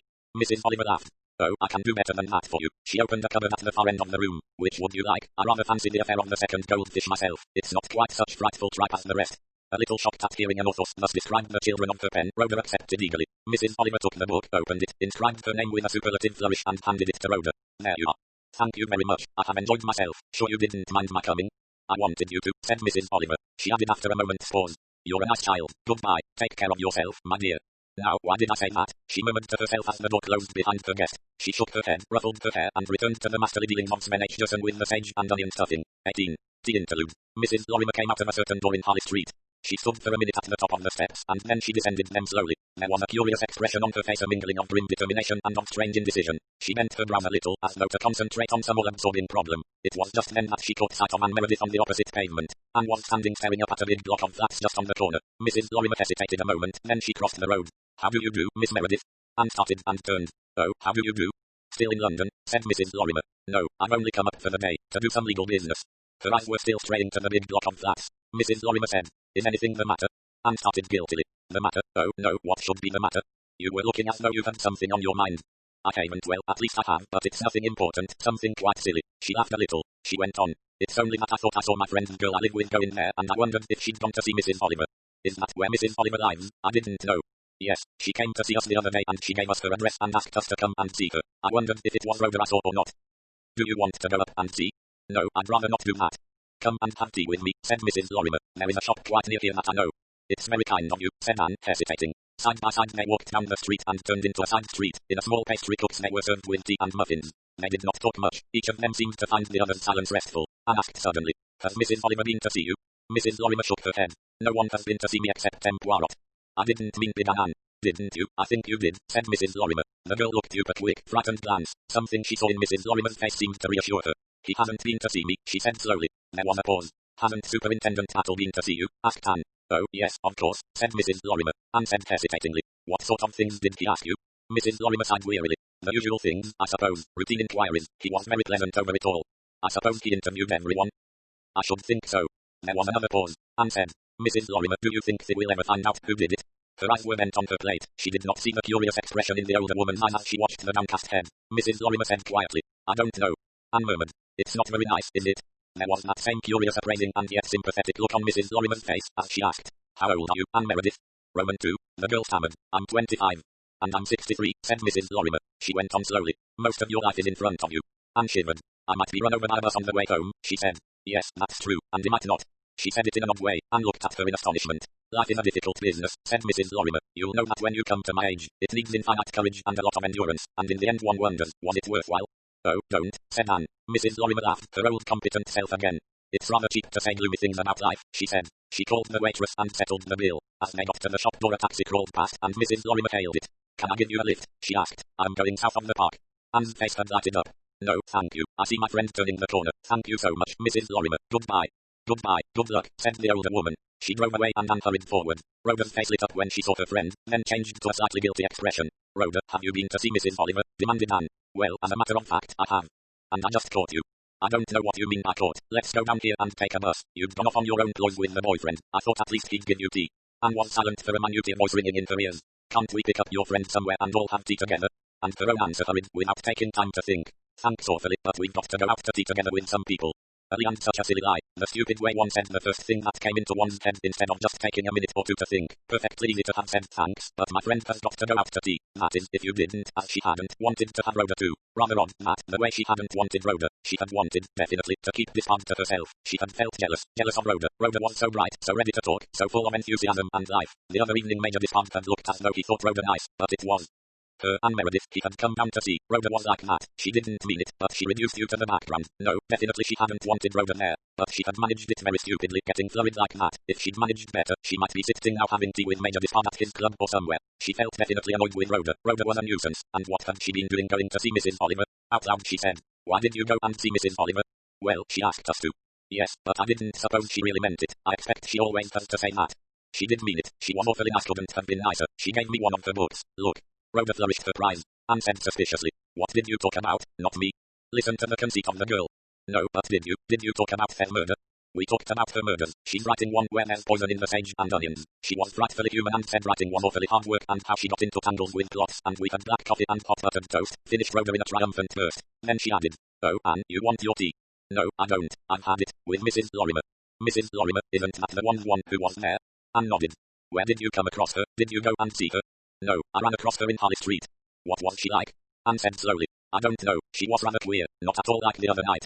Do you still think she did it? Asked Rhoda. Anne was silent for a minute or two, then she said. I don't know, don't let's talk of it, Rhoda, you know how I hate talking of things.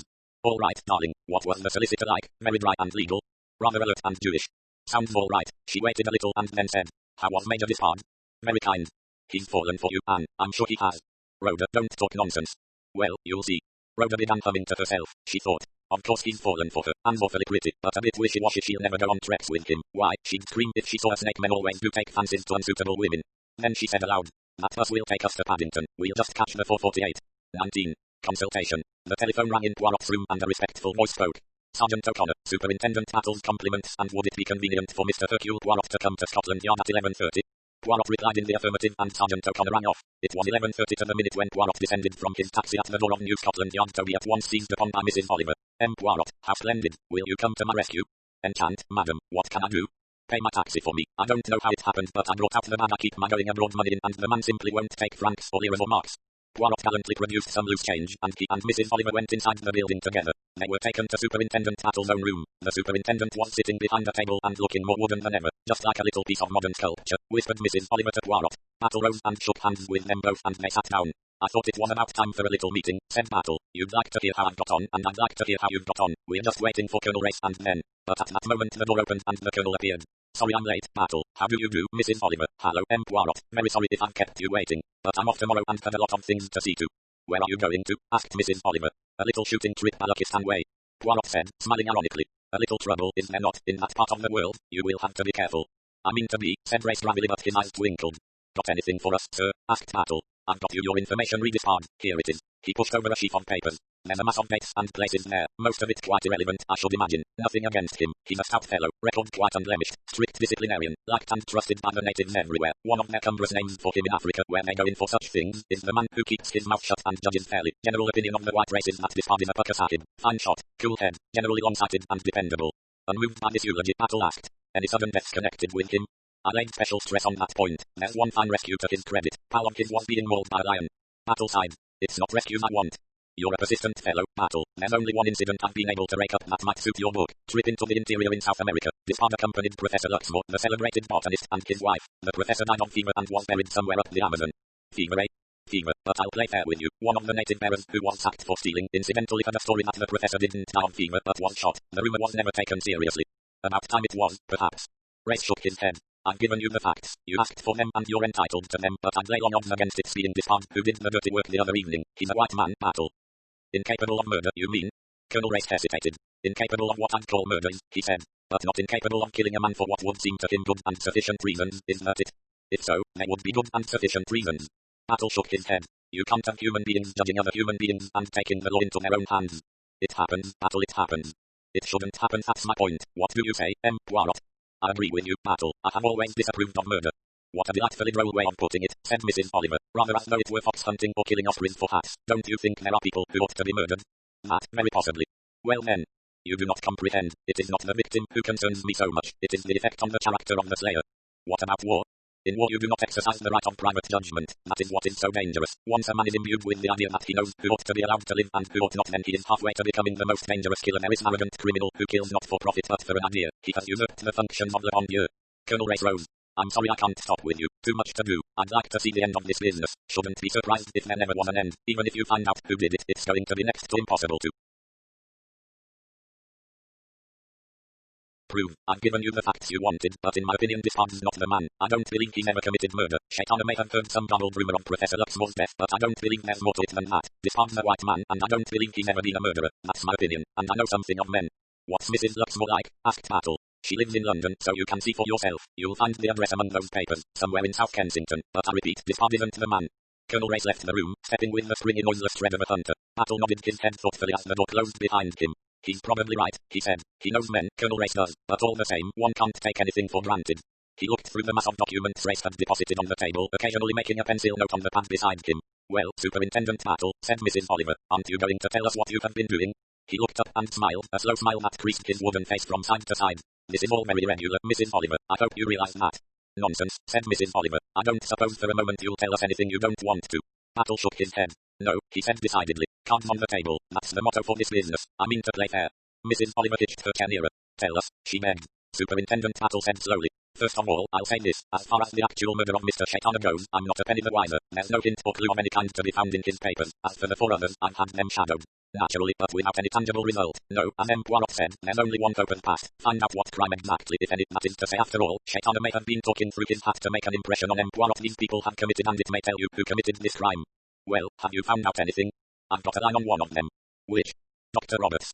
Mrs. Oliver looked at him with thrilled expectation. As Poirot here knows, I tried out all kinds of theories. I established the fact pretty clearly that none of his immediate family had met with a sudden death. I've explored every alley as well as I could, and the whole thing boils down to one possibility and rather an outside possibility at that. A few years ago Roberts must have been guilty of indiscretion, at least, with one of his lady patients. There may have been nothing in it, probably wasn't, but the woman was the hysterical, emotional kind who likes to make a scene, and either the husband got wind of what was going on, or his wife confessed. Anyway, the fat was in the fire as far as the doctor was concerned. Enraged husband threatening to report him to the General Medical Council, which would probably have meant the ruin of his professional career.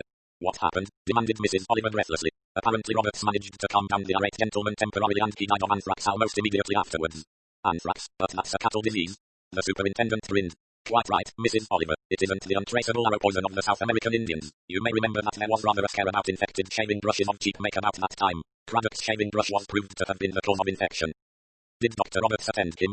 Oh, no, too canny for that. Dare say Craddock wouldn't have wanted him in any case. The only evidence I've got, and that's precious little, is that among the doctor's patients there was a case of anthrax at the time. You mean the doctor infected the shaving brush? That's the big idea, and mind you, it's only an idea, nothing whatever to go on, pure conjecture, but it could be. He didn't marry Mrs. Craddock afterwards. Oh dear me, no, I imagine the affection was always on the lady's side. She tended to cut up rough, I hear, but suddenly went off to Egypt quite happily for the winter. She died there, a case of some obscure blood poisoning. It's got a long name, but I don't expect it would convey much to you. Most uncommon in this country, fairly common among the natives in Egypt. So the doctor couldn't have poisoned her?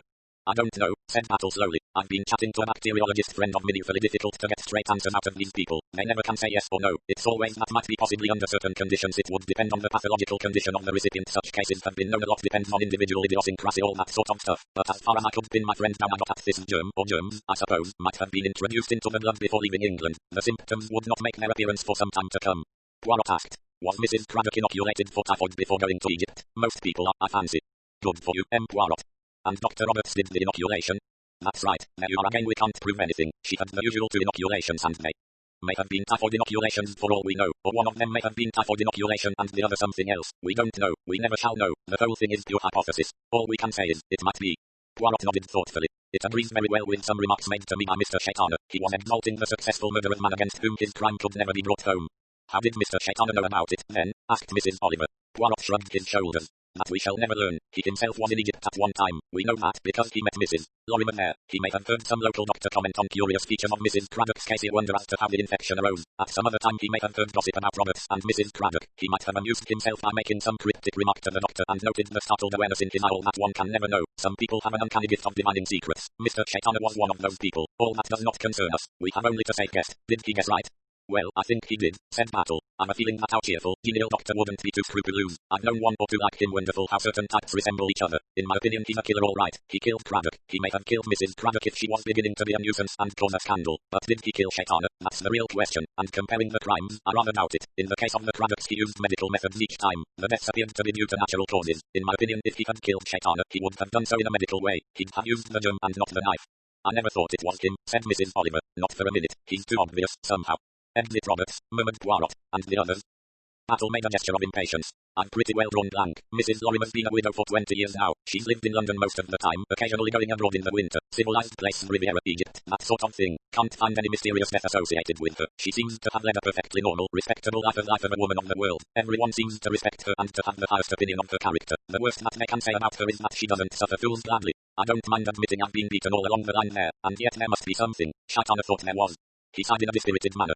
Then there's Miss Meredith. I've got her history taped out quite clearly. Usual sort of story. Army officer's daughter. Left with very little money. Had to earn her living. Not properly trained for anything. I've checked up on her early days at Cheltenham. All quite straightforward. Everyone very sorry for the poor little thing. She went first to some people in the Isle of Wight, kind of nursery governess and mother's help. The woman she was with is out in Palestine, but I've talked with her sister and she says Mrs. Eldon liked the girl very much. Certainly no mysterious deaths nor anything of that kind. When Mrs. Eldon went abroad, Miss Meredith went to Devonshire and took a post as companion to an aunt of a school friend. The school friend is the girl she is living with now, Miss Rhoda Dawes. She was there over 2 years until Miss Dawes got too ill and she had to have a regular trained nurse. Cancer, I gather. She's alive still, but very vague. Kept under morphia a good deal, I imagine. I had an interview with her. She remembered Anne, said she was a nice child. I also talked to a neighbour of hers who would be better able to remember the happenings of the last few years. No deaths in the parish except 1 or 2 of the older villagers, with whom, as far as I can make out, Anne Meredith never came into contact. Since then there's been Switzerland. Thought I might get on the track of some fatal accident there, but nothing doing, and there's nothing in Wallingford either. So Anne Meredith is acquitted? Asked Poirot. Battle hesitated. I wouldn't say that. There's something, there's a scared look about her that can't quite be accounted for by panic over Shaitana. She's too watchful, too much on the alert. I'd swear there was something. But there it is, she's led a perfectly blameless life. Mrs. Oliver took a deep breath, a breath of pure enjoyment. And yet, she said, Anne Meredith was in the house when a woman took poison by mistake and died. She had nothing to complain of in the effect her words produced. Superintendent Battle spun round in his chair and stared at her in amazement. Is this true, Mrs. Oliver? How do you know? I've been sleuthing, said Mrs. Oliver. I get on with girls. I went down to see those 2 and told them a cock and bull story about suspecting Dr. Roberts. The Rhoda girl was friendly and rather impressed by thinking I was a celebrity. The little Meredith hated my coming and showed it quite plainly. She was suspicious. Why should she be if she hadn't got anything to hide? I asked either of them to come and see me in London. The Rhoda girl did, and she blurted the whole thing out. How Anne had been rude to me the other day because something I'd said had reminded her of a painful incident, and then she went on to describe the incident. Did she say when and where it happened? 3 years ago in Devonshire. The superintendent muttered something under his breath and scribbled on his pad. His wooden calm was shaken. Mrs. Oliver sat enjoying her triumph. It was a moment of great sweetness to her. I take off my hat to you, Mrs. Oliver, he said. You've put one over on us this time. That is very valuable information, and it just shows how easily you can miss a thing. He frowned a little. She can't have been there wherever it was long. A couple of months at most. It must have been between the Isle of Wight and going to Miss Dawes. Yes, that could be it right enough. Naturally Mrs. Eldon's sister only remembers she went off to a place in Devonshire. She doesn't remember exactly who or where. Tell me, said Poirot, was this Mrs. Eldon an untidy woman? Battle bent a curious gaze upon him. It's odd you're saying that, Poirot. I don't see how you could have known. The sister was rather a precise party. In talking I remember her saying my sister is so dreadfully untidy and slapdash. But how did you know? Because she needed a mother's help, said Mrs. Oliver. Poirot shook his head. No, it was not that. It is of no moment. I was only curious. Continue, Superintendent Battle. In the same way, went on Battle, I took it for granted that she went to Miss Dawes straight from the Isle of Wight. She's sly, that girl. She deceived me all right, lying the whole time. Lying is not always a sign of guilt, said Poirot. I know that, Poirot. There's the natural liar. I should say she was one, as a matter of fact. Always says the thing that sounds best. But all the same it's a pretty brave risk to take, suppressing facts like that. She wouldn't know you had any idea of past crimes, said Mrs. Oliver. That's all the more reason for not suppressing that little piece of information. It must have been accepted as a bona fide case of accidental death, so she'd nothing to fear unless she were guilty. Unless she were guilty of the Devonshire death, yes, said Poirot. Battle turned to him. Oh, I know, even if that accidental death turns out to be not so accidental, it doesn't follow that she killed Shaitana, but these other murders are murders too. I want to be able to bring home a crime to the person responsible for it. According to Mr. Shaitana, that is impossible, remarked Poirot. It is in Robert's case. It remains to be seen if it is in Miss Meredith's. I shall go down to Devon tomorrow. Will you know where to go? Asked Mrs. Oliver. I didn't like to ask Rhoda for more details. No, that was wise of you. I shan't have much difficulty. There must have been an inquest. I shall find it in the coroner's records. That's routine police work. They'll have it all taped out for me by tomorrow morning. What about Major Despard? Asked Mrs. Oliver. Have you found out anything about him? I've been waiting for Colonel Race's report. I've had him shadowed, of course. One rather interesting thing, he went down to see Miss Meredith at Wallingford. You remember he said he'd never met her until the other night. But she is a very pretty girl, murmured Poirot. Battle laughed. Yes, I expect that's all there is to it. By the way, Despard's taking no chances. He's already consulted a solicitor. That looks as though he's expecting trouble. He is a man who looks ahead, said Poirot. He is a man who prepares for every contingency. And therefore not the kind of man to stick a knife into a man in a hurry, said Battle with a sigh. Not unless it was the only way, said Poirot. He can act quickly, remember. Battle looked across the table at him. Now, Poirot, what about your cards? Haven't seen your hand down on the table yet. Poirot smiled. There is so little in it. You think I conceal facts from you. It is not so. I have not learned many facts. I have talked with Dr. Roberts, with Mrs. Lorimer, with Major Despard. I have still to talk to Miss Meredith. And what have I learned? This, that Dr. Roberts is a keen observer, that Mrs. Lorimer on the other hand has a most remarkable power of concentration but is, in consequence, almost blind to her surroundings. But she is fond of flowers. Despard notices only those things which appeal to him, rugs, trophies of sport. He has neither what I call the outward vision seeing details all around ya what is called an observant person nor the inner vision concentration, the focusing of the mind on one object. He has a purposefully limited vision. He sees only what blends and harmonizes with the bent of his mind. So those are what you call facts, eh? Said Battle curiously. They are facts very small fry perhaps. What about Miss Meredith? I have left her to the end, but I shall question her too as to what she remembers in that room. It's an odd method of approach, said Battle thoughtfully. Purely psychological. Suppose they're leading you up the garden path? Poirot shook his head with a smile. No, that would be impossible. Whether they try to hinder or to help, they necessarily reveal their type of mind. There's something in it, no doubt, said Battle thoughtfully. I couldn't work that way myself, no. Poirot said, still smiling. I feel I have done very little in comparison with you and with Mrs. Oliver and with Colonel Race. My cards, that I place on the table, are very low ones. Battle twinkled at him. As to that, Poirot, the two of trumps is a low card but it can take any one of three aces. All the same, I'm going to ask you to do a practical job of work. And that is, I want you to interview Professor Luxmore's widow. Why do you not do that yourself? Because, as I said just now, I'm off to Devonshire. Why do you not do that yourself? Repeated Poirot. Won't be put off, will you? Well, I'll speak the truth. I think you'll get more out of her than I shall. My methods being less straightforward. You can put it that way if you like, said Battle grinning. I've heard Inspector Jack say that you've got a tortuous mind. Like the late Mr. Shaitana. You think he would have been able to get things out of her? Poirot said slowly. I rather think he did get things out of her. What makes you think so? Asked Battle sharply. A chance remark of Major Despard's. Gave himself away, did he? That sounds unlike him. Oh, my dear friend, it is impossible not to give oneself away unless one never opens one's mouth. Speech is the deadliest of revealers. Even if people tell lies? Asked Mrs. Oliver. Yes, madam, because it can be seen at once that you tell a certain kind of lie. You make me feel quite uncomfortable, said Mrs. Oliver, getting up. Superintendent Battle accompanied her to the door and shook her by the hand. You've been the goods, Mrs. Oliver, he said. You're a much better detective than that long lanky Laplander of yours. Finn, corrected Mrs. Oliver. Of course he's idiotic, but people like him. Goodbye. I, too, must depart, said Poirot.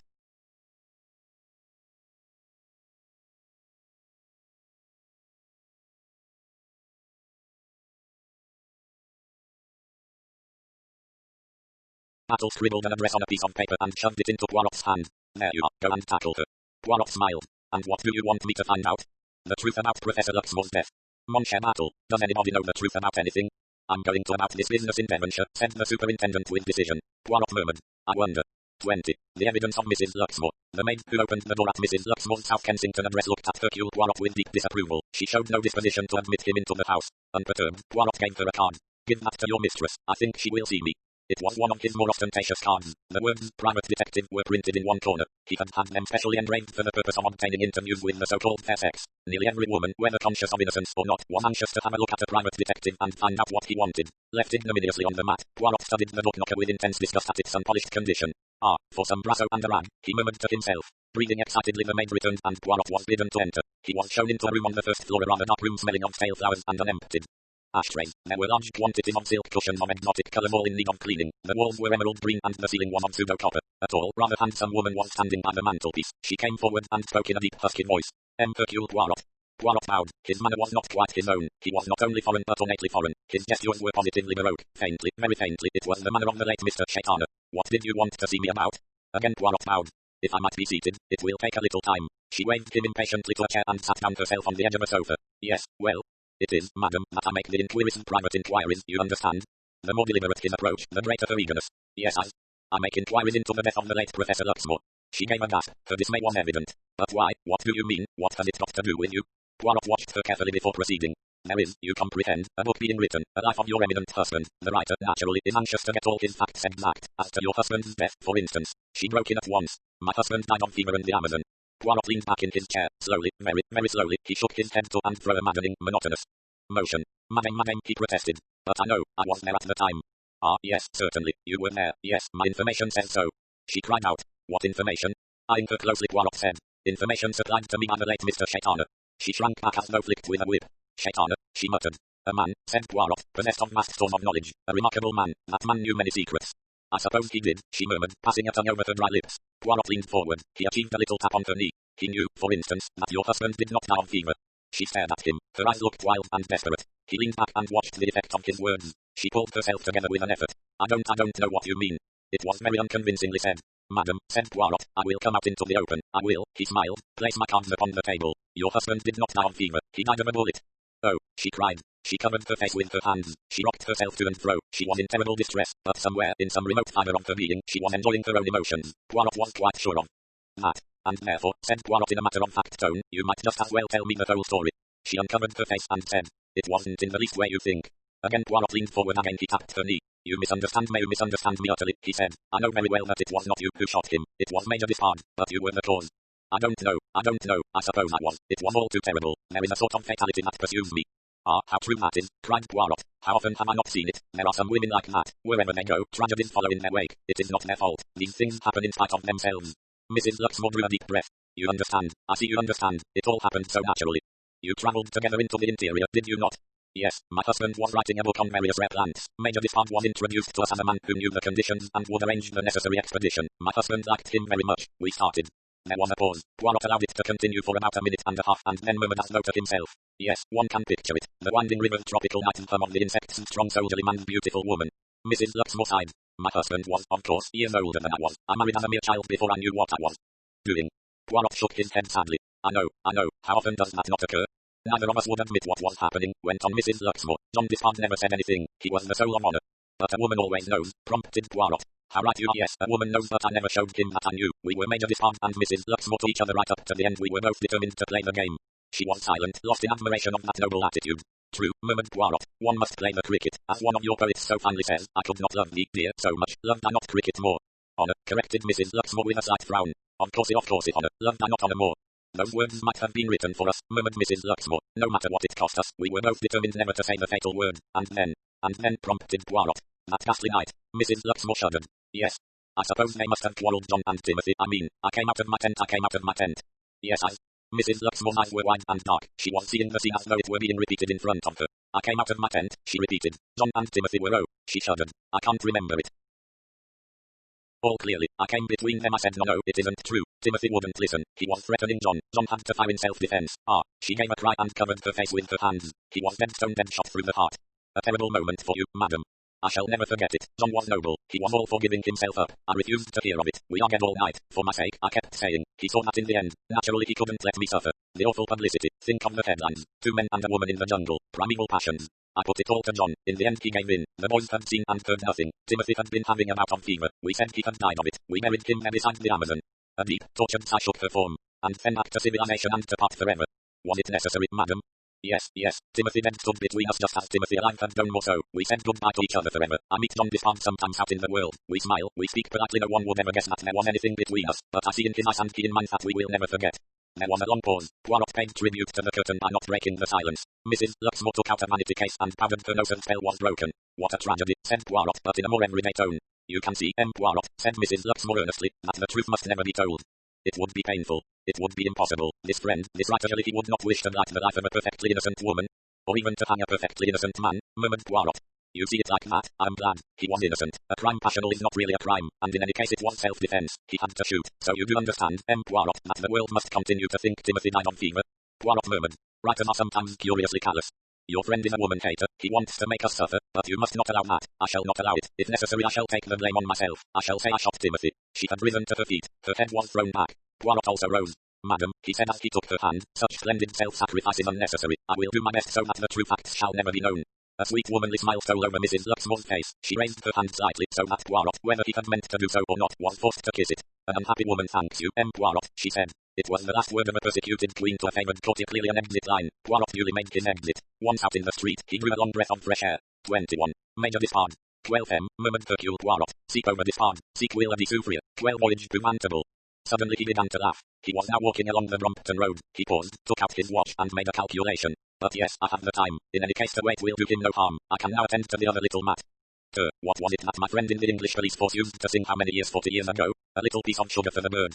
Humming a long forgotten tune, Hercule Poirot entered a sumptuous-looking shop mainly devoted to the clothing and general embellishment of women and made his way to the stocking counter. Selecting a sympathetic-looking and not too haughty damsel, he made known his requirements. Silk stockings? Oh, yes, we have a very nice line here, guaranteed pure silk. Poirot waved them away. He waxed eloquent once more. French silk stockings, with the beauty, you know, they are very expensive. A fresh lot of boxes was produced. Very nice, mademoiselle, but I had something of a finer texture in mind. These are 100 gauge. Of course, we have some extra fine, but I'm afraid they come out at about 35 shillings a pair, and no durability, of course, just like cobwebs. Say, exactement. A prolonged absence of the young lady this time. She returned at last. I'm afraid they are actually 37 and sixpence a pair, but beautiful, aren't they? She slid them tenderly from a gauzy envelope of finest, gauziest wisps of stockings. And since that is it exactly. Lovely, aren't they? How many pairs, sir? I want, let me see, 19 pairs. The young lady very nearly fell down behind the counter, but long training in scornfulness just kept her erect. There would be a reduction on 2 dozen, she said faintly. No, I want 19 pairs, of slightly different colors, please. The girl sorted them out obediently, packed them up, and made out the bill. As Poirot departed with his purchase, the next girl at the counter said, Wonder who the lucky girl is, must be a nasty old man. Oh, well, she seems to be stringing him along good and proper. Stockings at 37 and sixpence indeed. Unaware of the low estimate formed by the young ladies of Messrs. Harvey Robinson's upon his character, Poirot was trotting homewards. He had been in for about half an hour when he heard the doorbell ring. A few minutes later Major Despard entered the room. He was obviously keeping his temper with difficulty. What the devil did you want to go and see Mrs. Luxmore for? He asked. Poirot smiled. I wished, you see, for the true story of Professor Luxmore's death. True story? Do you think that woman's capable of telling the truth about anything? Demanded Despard wrathfully. I did wonder now and then, admitted Poirot. I should think you did. That woman's crazy. Poirot demurred. Not at all. She is a romantic woman, that is all. Romantic be damned. She's an out-and-out liar. I sometimes think she even believes her own lies. It is quite possible. She's an appalling woman. I had the hell of a time with her out there. That also I can well believe. Despard sat down abruptly. Look here, Poirot, I'm going to tell you the truth. You mean you are going to give me your version of the story? My version will be the true version. Poirot did not reply. Despard went on dryly. I quite realize that I can't claim any merit in coming out with this now. I'm telling the truth because it's the only thing to be done at this stage. Whether you believe me or not is up to you. I've no kind of proof that my story is the correct one. He paused for a minute and then began. I arranged the trip for the Luxmores. He was a nice old boy quite happy about mosses and plants and things. She was what you've no doubt observed her to be. That trip was a nightmare. I didn't care a damn for the woman, rather disliked her. As a matter of fact, she was the intense, soulful kind that always makes me feel prickly with embarrassment. Everything went all right for the first fortnight. Then we all had a go of fever. She and I had it slightly. Old Luxmore was pretty bad. One night, now you've got to listen to this carefully, I was sitting outside my tent. Suddenly I saw Luxmore in the distance staggering off into the bush at the river. He was absolutely delirious and quite unconscious of what he was doing. In another minute he would be in the river, and at that particular spot it would have been the end of him. No chance of a rescue. There wasn't time to rush after him, only one thing to be done. My rifle was beside me as usual. I snatched it up. I'm a pretty accurate shot. I was quite sure I could bring the old boy down, hit him in the leg. And then, just as I fired, that idiotic fool of a woman flung herself from somewhere upon me, yelping out, Don't shoot. For God's sake, don't shoot. She caught my arm and jerked it ever so slightly just as the rifle went off, with the result that the bullet got him in the back and killed him dead. I can tell you that was a pretty ghastly moment, and that damn fool of a woman still didn't understand what she'd done. Instead of realizing that she'd been responsible for her husband's death, she firmly believed that I'd been trying to shoot the old boy in cold blood for the love of her, if you please. We had the devil of a Sinesh insisting that we should say he died of fever. I was sorry for her, especially as I saw she didn't realize what she'd done, but she'd have to realize it if the truth came out, and then her complete certainty that I was head over heels in love with her gave me a bit of a jar. It was going to be a pretty kettle of fish if she went about giving that out. In the end I agreed to do what she wanted, partly for the sake of peace, I'll admit. After all, it didn't seem to matter much, fever or accident, and I didn't want to drag a woman through a lot of unpleasantness even if she was a damn fool. I gave it out next day that the professor was dead of fever and we buried him. The bearers knew the truth, of course, but they were all devoted to me, and I knew that what I said they'd swear to if need be. We married poor old Luxmore and got back to civilization. Since then I've spent a good deal of time dodging the woman. He paused, then said quietly, That's my story, Poirot. Poirot said slowly, It was to that incident that Mr. Chaytana referred, or so you thought, at dinner that night. Despard nodded. He must have heard it from Mrs. Luxmore. Easy enough to get the story out of her. That sort of thing would have amused him. It might have been a dangerous story to you in the hands of a man like Chaytana. Despard shrugged his shoulders. I wasn't afraid of Shaitana. Poirot didn't answer. Despard said quietly. That again you have to take my word for. It's true enough, I suppose, that I had a kind of motive for Shaitana's death. Well, the truth now take it or leave it. Poirot held out a hand. I will take it, Major Despard. I have no doubt at all that things in South America happened exactly as you have described. Despard's face lit up. Thanks, he said laconically, and he clasped Poirot's hand warmly. 22. Evidence from Kamika. Superintendent Battle was in the police station of Kamika. Inspector Harper, rather red in the face, talked in a slow, pleasing Devonshire voice. That's how it was, sir. Seemed all as right as rain. The doctor was satisfied. Everyone was satisfied. Why not? Just give me the facts about the two bottles again. I want to get it quite clear. Syrup of figs, that's what the bottle was. She took it regular, it seems. Then there was this hat paint she'd been using, or rather the young lady, her companion, had been using for her, brightening up a garden hat. There was a good deal left over, and the bottle broke, and Mrs. Benson herself said, put it in that old bottle syrup of figs bottle. That's all right. The servants heard her. The young lady, Miss Meredith, and the housemaid, and the parlourmaid, they all agree on that. The paint was put into the old syrup of figs bottle, and it was put up on the top shelf in the bathroom with other odds and ends. Not relabeled? No, careless, of course. The coroner commented on that. Go on. On this particular night the deceased went into the bathroom, took down a syrup of figs bottle, poured herself out a good dose and drank it, realized what she'd done, and they sent off at once for the doctor. He was out on a case, and it was some time before they could get at him. They did all they could, but she died. She herself believed it to be an accident. Oh, yes, Ivrion thought so. It seems clear the bottles must have got mixed up somehow. It was suggested the housemaid did it when she dusted, but she swears she didn't. Superintendent Battle was silent, thinking, such an easy business. A bottle taken down from an upper shelf, put in place of the other. So difficult to trace a mistake like that to its source. Handled with gloves, possibly, and anyway, the last prints would be those of Mrs. Benson herself. Yes, so easy, so simple. But all the same, murder, the perfect crime. But why? That still puzzled Kimwe. This young lady companion, this Miss Meredith, she didn't come into money at Mrs. Benson's death? He asked. Inspector Harper shook his head. No, she'd only been there about 6 weeks. Difficult place, I should imagine. Young ladies didn't stay long as a rule. Battle was still puzzled. Young ladies didn't stay long. A difficult woman, evidently. But if Anne Meredith had been unhappy, she could have left as her predecessors had done. No need to kill unless it were sheer unreasoning vindictiveness. He shook his head. That suggestion did not ring true. Who did get Mrs. Benson's money? I couldn't say, sir. Nephews and nieces, I believe. But it wouldn't be very much, not when it was divided up, and I heard as how most of her income was one of these annuities. Nothing then, but Mrs. Benson had died, and Anne Meredith had not told him that she had been at Kamika. It was all profoundly unsatisfactory. He made diligent and painstaking inquiries. The doctor was quite clear and emphatic. No reason to believe it was anything but an accident. Miss couldn't remember her name. This girl, but rather helpless, had been very upset and distressed. There was the vicar. He remembered Mrs. Benson's last companion, a nice modest-looking girl. Always came to church with Mrs. Benson. Mrs. Benson had been not difficult but a trifle severe towards young people. She was the rigid type of Christian. Battle tried 1 or 2 other people but learned nothing of value. Anne Meredith was hardly remembered. She had lived among them a few months at one, and her personality was not sufficiently vivid to make a lasting impression. A nice little thing seemed to be the accepted description. Mrs. Benson loomed out a little more clearly. A self-righteous grenadier of a woman, working her companions hard and changing her servants often. A disagreeable woman, but that was all. Nevertheless, Superintendent Battle left Devonshire under the firm impression that, for some reason unknown, Anne Meredith had deliberately murdered her employer. 23. The evidence of a pair of silk stockings. As Superintendent Battle's train rushed eastwards through England, Anne Meredith and Rhoda Dawes were in Hercule Poirot's sitting room. Anne had been unwilling to accept the invitation that had reached her by the morning's post, but Rhoda's counsel had prevailed.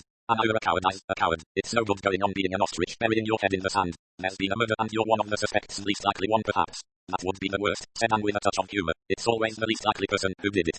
But you are one, continued Rhoda, undisturbed by the interruption, and it's no use putting your nose in the air as though murder was a nasty smell and nothing to do with you. It is nothing to do with me, Anne persisted. I mean, I'm quite willing to answer any questions the police want to ask me, but this man, this Hercule Poirot, he's an outsider. And what will he think if you hedge and try to get out of it? He'll think you're bursting with guilt. I'm certainly not bursting with guilt, said Anne coldly. Darling, I know that. You couldn't murder anybody if you tried. But horrible suspicious foreigners don't know that. I think we ought to go nicely to his house. Otherwise he'll come down here and try to worm things out of the servants. We haven't got any servants. We've got Mother as well. She can wag a tongue with anybody. Come on, Anne, let's go. It will be rather fun, really. I don't see why he wants to see me. Anne was obstinate. To put one over on the official police, of course, said Rhoda impatiently. They always done amateurs. I mean, they make out that Scotland Yard are all boots and brainlessness. Do you think this man Poirot is clever? He doesn't look a Sherlock, said Rhoda. I expect he has been quite good in his day. He's dogger now, of course. He must be at least 60. Oh, come on, Anne, let's go and see the old boy. He may tell us dreadful things about the others. All right, said Anne, and added, you do enjoy all this so, Rhoda. I suppose because it isn't my funeral, said Rhoda. You were a noddle, Anne, not just to have looked up at the right minute. If only you had, you could live like a duchess for the rest of your life on blackmail. So it came about that at 3 o'clock of that same afternoon, Rhoda Dawes and Anne Meredith sat grimly on their chairs in Poirot's neat room and sipped blackberry syrup, which they disliked very much but were too polite to refuse from old-fashioned glasses. It was most amiable of you to accede to my request, mademoiselle, Poirot was saying. I'm sure I shall be glad to help in any way I can, murmured Anne vaguely. It is a little matter of memory. Memory? Yes, I have already put these questions to Mrs. Lorimer, to Dr. Roberts and to Major Despard. None of them, alas, have given me the response that I hoped for. Anne continued to look at him inquiringly. I want you, mademoiselle, to cast your mind back to that evening in the drawing room of Mr. Shaitana. A weary shadow passed over Anne's face. Was she never to be free of that nightmare? Poirot noticed the expression. C'est pénible, n'est-ce pas? That is very natural. You, so young as you are, to be brought in contact with horror for the first time. Probably you have never known or seen a violent death.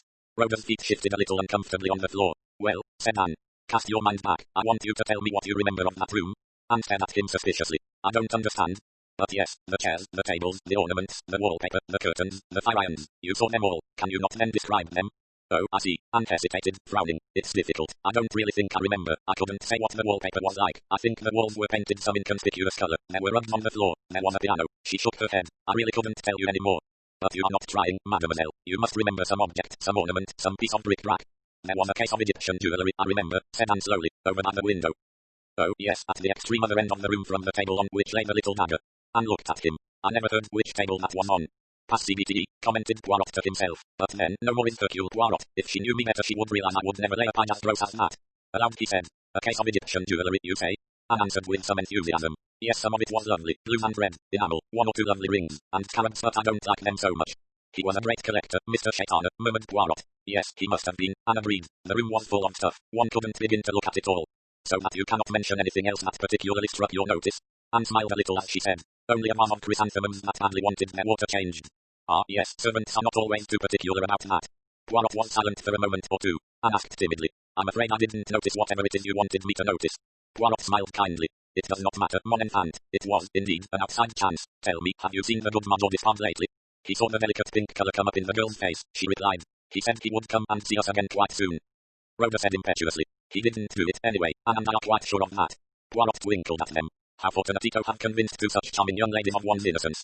Oh dear, thought Rhoda, he's going to be French, and it does embarrass me so. She got up and began examining some etchings on the wall. These are awfully good, she said. They are not bad, said Poirot. He hesitated, looking at Anne. Mademoiselle, he said at last, I wonder if I might ask you to do me a great favour. Oh, nothing to do with the murder. This is an entirely private and personal matter. Anne looked a little surprised. Poirot went on speaking in a slightly embarrassed manner. It is, you understand, that Christmas is coming on. I have to buy presents for many nieces and grandnieces, and it is a little difficult to choose what young ladies like in this present time. My tastes, alas, are rather old-fashioned. Yes, said Anne kindly. Silk stockings, no silk stockings, a welcome present to receive.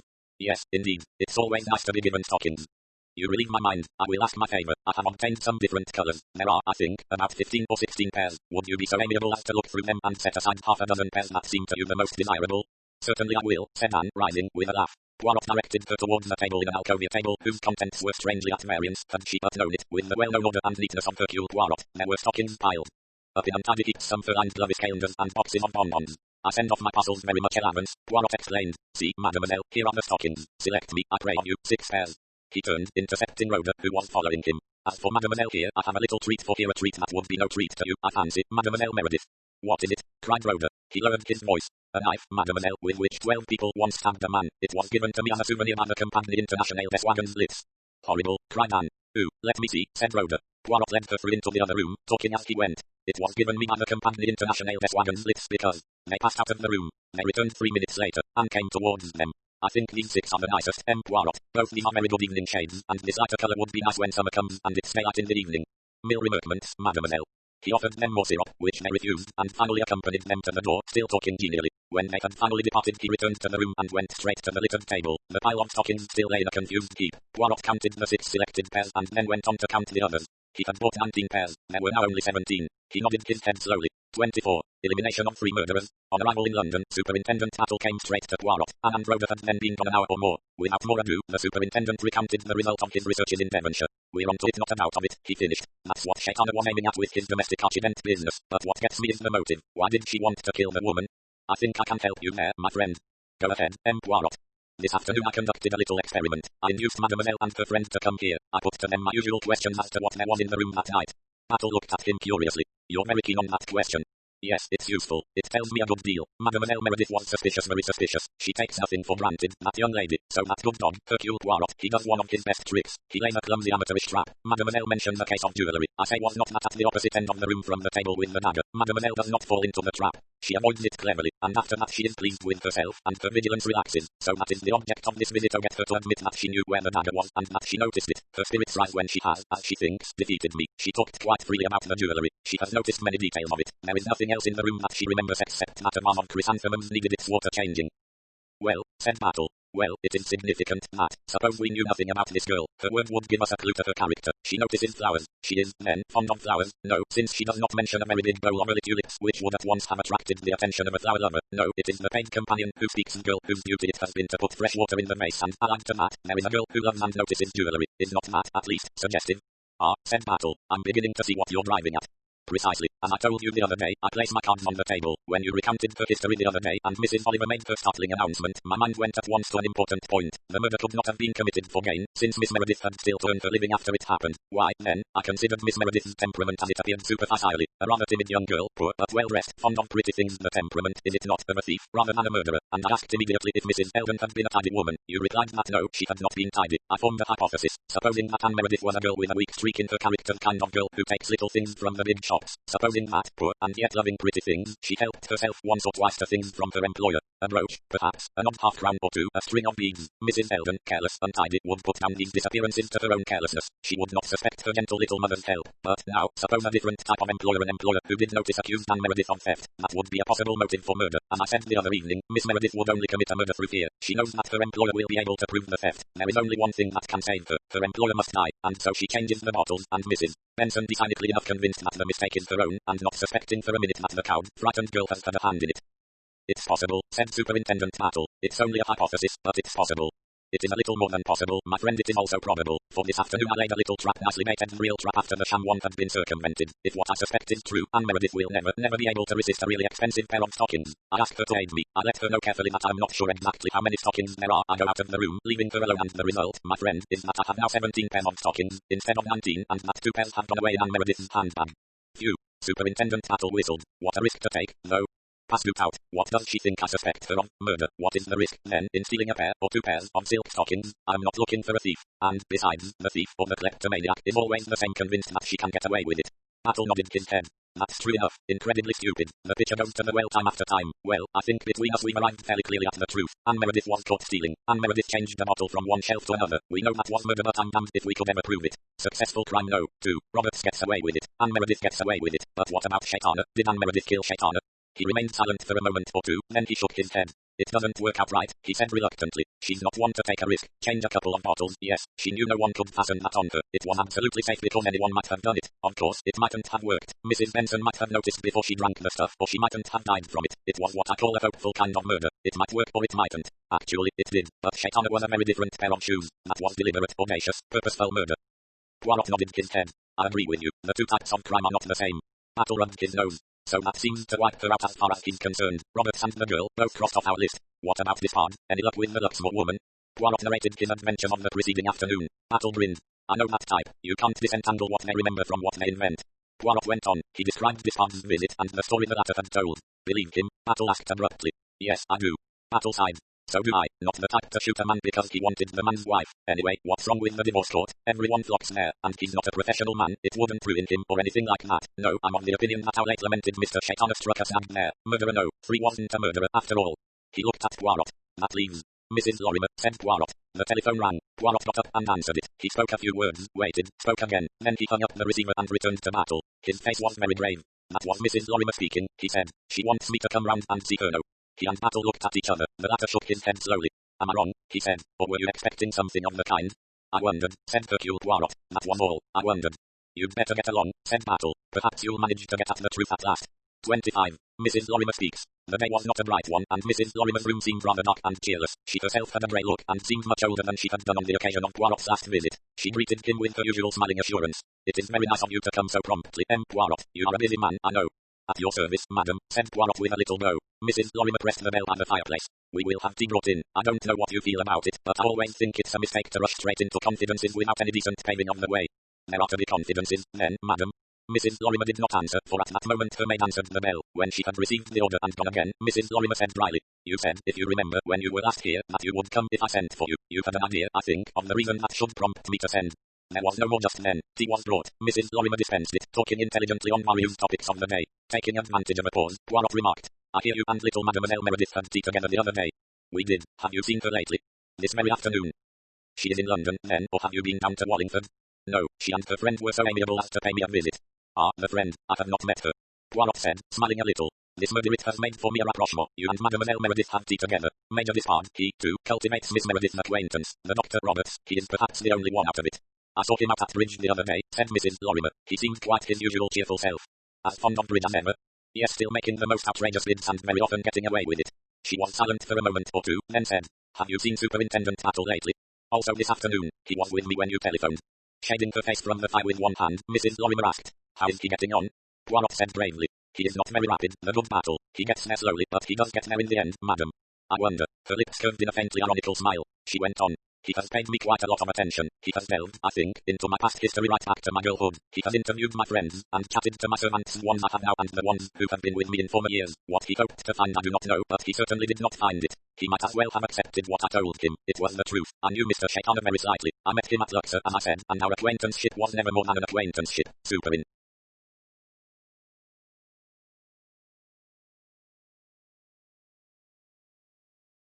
Battle will not be able to get away from these facts." "Perhaps not," said Poirot. "And you, Poirot, have not you made any inquiries?" "About you, madam?" "That is what I meant." Slowly the little man shook his head. "It would have been to no avail." "Just exactly what do you mean by that, Poirot?" "I will be quite frank, madam. I have realized from the beginning that, of the 4 persons in Mr. Shakedown's room that night, the one with the best brains, with the coolest, most logical head, was you, madam. If I had to lay money on the chance of one of those 4 planning a murder and getting away with it successfully, it is on you that I should place my money." Mrs. Lorimer's brows rose. "Am I expected to feel flattered?" she asked dryly. Poirot went on, without paying any attention to her interruption. "For a crime to be successful, it is usually necessary to think every detail of it out beforehand. All possibly contingencies must be taken into account. The timing must be accurate. The placing must be scrupulously correct. Dr. Roberts might bundle a crime through haste and overconfidence. Major Despard would probably be too prudent to commit one. Miss Meredith might lose her head and give herself away. You, madam, would do none of these things. You would be clear-headed and cool. You are sufficiently resolute of character and could be sufficiently obsessed with an idea to the extent of overruling prudence. You are not the kind of woman to lose her head." Mrs. Lorimer sat silent for a minute or two, a curious smile playing round her lips. At last she said, "So that is what you think of me, Poirot, that I am the kind of woman to commit an ideal murder. At least you have the amiability not to resent the idea. I find it very interesting. So it is your idea that I am the only person who could successfully have murdered Shaitana?" Poirot said slowly, "There is a difficulty there, madam." "Really, do tell me."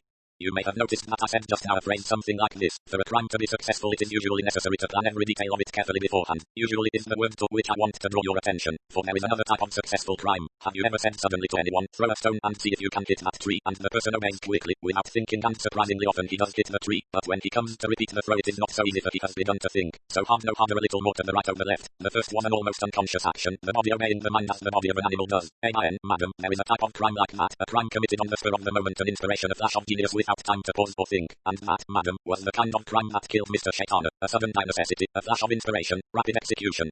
He shook his head. "And that, madam, is not your type of crime at all. If you killed Mr. Shaitana, it should have been a premeditated crime." "I see." Her hand waved softly to and fro, keeping the heat of the fire from her face. "And, of course, it wasn't a premeditated crime, so I couldn't have killed him, Poirot." Poirot bowed. "That is right, madam." And yet she leaned forward, her waving hand stopped. "I did kill Shaitana, Poirot." 26. The truth. There was a pause, a very long pause. The room was growing dark. The firelight leaped and flickered. Mrs. Lorimer and Hercule Poirot looked not at each other but at the fire. It was as though time was momentarily in abeyance. Then Hercule Poirot sighed and turned. "So it was that all the time. Why did you kill him, madam?" "I think you know why, Poirot." "Because he knew something about you, something that had happened long ago?" "Yes." "And that something was another death, madam?" She bowed her head. Poirot said gently, "Why did you tell me? What made you send for me today?" "You told me once that I should do so someday." "Yes, that is, I hoped I knew, madam, that there was only one way of learning the truth as far as you were concerned, and that was by your own free will. If you did not choose to speak, you would not do so, and you would never give yourself away, but there was a chance that you yourself might wish to speak." Mrs. Lorimer nodded. "It was clever of you to foresee that weariness and loneliness." Her voice died away. Poirot looked at her curiously. "So it has been like that? Yes, I can understand it might be." "Alone, quite alone," said Mrs. Lorimer. "No one knows what that means unless they have lived, as I have lived, with the knowledge of what one has done." Poirot said gently, "Is it an impertinence, madam, or may I be permitted to offer my sympathy?" She bent her head a little. "Thank you, Poirot." There was another pause, then Poirot said, speaking in a slightly brisker tone, "Am I to understand, madam, that you took the words Mr. Shaitana spoke at dinner as a direct menace aimed at you?" She nodded. "I realized at once that he was speaking so that one person should understand him. That person was myself. The reference to a woman's weapon being poison was meant for me. He knew. I had suspected it once before. He had brought the conversation round to a certain famous trial, and I saw his eyes watching me. There was a kind of uncanny knowledge in them, but, of course, that night I was quite sure." "And you were sure, too, of his future intentions?" Mrs. Lorimer said dryly. "It was hardly likely that the presence of Superintendent Battle and yourself was an accident. I took it that Shaitana was going to advertise his own cleverness by pointing out to you both that he had discovered something that no one else had suspected." "How soon did you make up your mind to act, madam?" Mrs. Lorimer hesitated a little. It is difficult to remember exactly when the idea came into my mind, she said. I had noticed the badger before going into dinner. When we returned to the drawing room I picked it up and slipped it into my sleeve. No one saw me do it. I made sure of that. It would be dexterously done, I have no doubt, madam. I made up my mind then exactly what I was going to do. I had only to carry it out. It was risky, perhaps, but I considered that it was worth trying. That is your coolness, your successful weighing of chances, coming into play. Yes, I see that. We started to play bridge, continued Mrs. Lorimer, her voice cool and unemotional. At last an opportunity arose. I was dummy. I strolled across the room to the fireplace. Shaitana had dozed off to sleep. I looked over at the others. They were all intent on the game. I leant over and did it. Her voice shook just a little, but instantly it regained its cool aloofness. I spoke to him. It came into my head that that would make a kind of alibi for me. I made some remark about the fire and then pretended he had answered me and went on again, saying something like, I agree with you. I do not like radiators either. He did not cry out at all. No, I think he made a little grunt, that was all. It might have been taken for words from a distance. And then I went back to the bridge table. The last trick was just being played. And you sat down and resumed play? Yes. With sufficient interest in the game to be able to tell me nearly all the calling and the hands 2 days later? Yes, said Mrs. Lorimer simply. Patent, said Hercule Poirot. He leaned back in his chair. He nodded his head several times. Then, by way of a change, he shook it. But there is still something, madam, that I do not understand. Yes. It seems to me that there is some factor that I have missed. You are a woman who considers and weighs everything carefully. You decide that, for a certain reason, you will run an enormous risk. You do run it successfully. And then, not 2 weeks later, you change your mind. Frankly, madam, that does not seem to me to ring true. A queer little smile twisted her lips. You are quite right, Poirot. There is one factor that you do not know. Did Miss Meredith tell you where she met me the other day? It was, I think she said, near Mrs. Oliver's flat. I believe that is so, but I meant the actual name of the street. Anne Meredith met me in Harley Street. Ah, he looked at her attentively. I begin to see. Yes, I thought you would. I had been to see a specialist there. He told me what I already half suspected. Her smile widened. It was no longer twisted and bitter. It was suddenly sweet. I shall not play very much more bridge, Poirot. Oh, he didn't say so in so many words. He wrapped up the truth a little, with great care, etc., etc. I might live several years, but I shall not take any great care. I'm not that kind of a woman. Yes, I begin to understand, said Poirot. It made a difference, you see. A month, 2 months, perhaps not more. And then, just as I left the specialist, I met Miss Meredith. I asked her to have tea with me. She paused, then went on. I'm not, after all, a wholly wicked woman. All the time we were having tea I was thinking, by my action the other evening I had not only deprived the man Shaitana of life that was done and could not be undone, I had also, to a varying degree, affected unfavorably the lives of 3 other people. Because of what I had done, Dr. Roberts, Major Dishard and Anne Meredith, none of whom had injured me in any way, were passing through a very grave ordeal and might even be in danger. That, at least, I could undo. I don't know that I felt particularly moved by the plight of either Dr. Roberts or Major Dishard, although both of them had presumably a much longer span of life in front of them than I had. They were men and could, to a certain extent, look after themselves. But when I looked at Anne Meredith, she hesitated, then continued slowly. Anne Meredith was only a girl. She had the whole of her life in front of her. This miserable business might ruin that life. I didn't like the thought of that. And then, Poirot, with these ideas growing in my mind, I realized that what you had hinted had come true. I was not going to be able to keep silence. This afternoon I rang you up.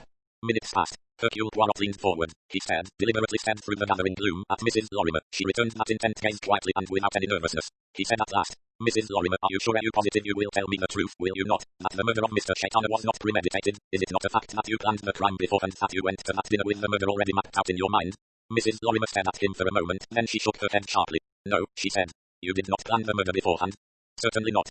Then no, you are lying to me, you must be lying. Mrs. Lorimer's voice cut into the air like ice. Really, Poirot, you forget yourself.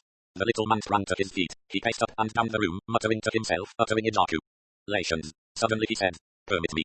And, going to the switch, he turned on the electric lights. He came back, sat down in his chair, placed both hands on his knees and stared straight at his hostess. The question is, he said, can Hercule Poirot possibly be wrong? No one can always be right, said Mrs. Lorimer coldly. I am, said Poirot. Always I'm right. It is so invariable that it startles me. But now it very much looks, as though I'm wrong, and that upsets me. Presumably you know what you are saying. It is your murder. Fantastic, then, that Hercule Poirot should know better than you do how you committed it. Fantastic and very absurd, said Mrs. Lorimer still more coldly. I am, then, mad. Decidedly I'm mad. Not a nom d'un petit bonhomme, I'm not mad. I'm right. I must be right. I'm willing to believe that you killed Mr. Shaitana, but you cannot have killed him in the way you say you did. No one can do a thing that is not Dan's son character. He paused. Mrs. Lorimer drew in an angry breath and bit her lips. She was about to speak, but Poirot forestalled her. Either the killing of Shaitana was planned beforehand or you did not kill him at all.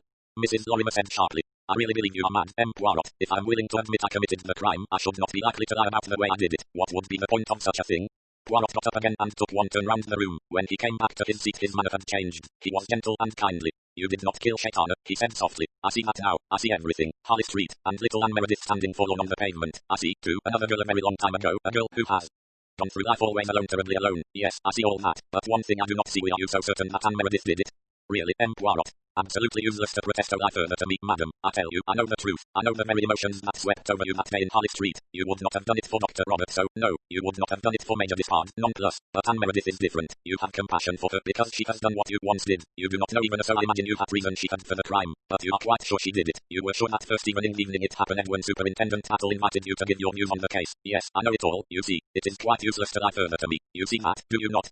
He paused for an answer, but none came. He nodded his head in satisfaction. Yes, you are sensible. That is good. It is a very noble action that you perform there, madam, to take the blame on yourself and to let this child escape. You forget, said Mrs. Lorimer in a dry voice, I am not an innocent woman. Years ago, Poirot, I killed my husband. There was a moment's silence. I see, said Poirot. It is justice. After all, only justice. You have the logical mind. You are willing to suffer for the act you committed. Murder is murder. It does not matter who the victim is. Madam, you have courage, and you have clear-sightedness. But I ask of you once more, how can you be so sure? How do you know that it was Anne Meredith who killed Mr. Shaitana? A deep sigh broke from Mrs. Lorimer. Her last resistance had gone down before Poirot's insistence. She answered his question quite simply like a child. Because, she said, I saw her. 27. The eyewitness. Suddenly Poirot laughed. He could not help it. His head went back, and his high Gallic laugh filled the room. Pardon, madam, he said, wiping his eyes. I could not help it. Here we argue and we reason. We ask questions. We invoke the psychology and all the time there was an eyewitness of the crime. Tell me, I pray of you.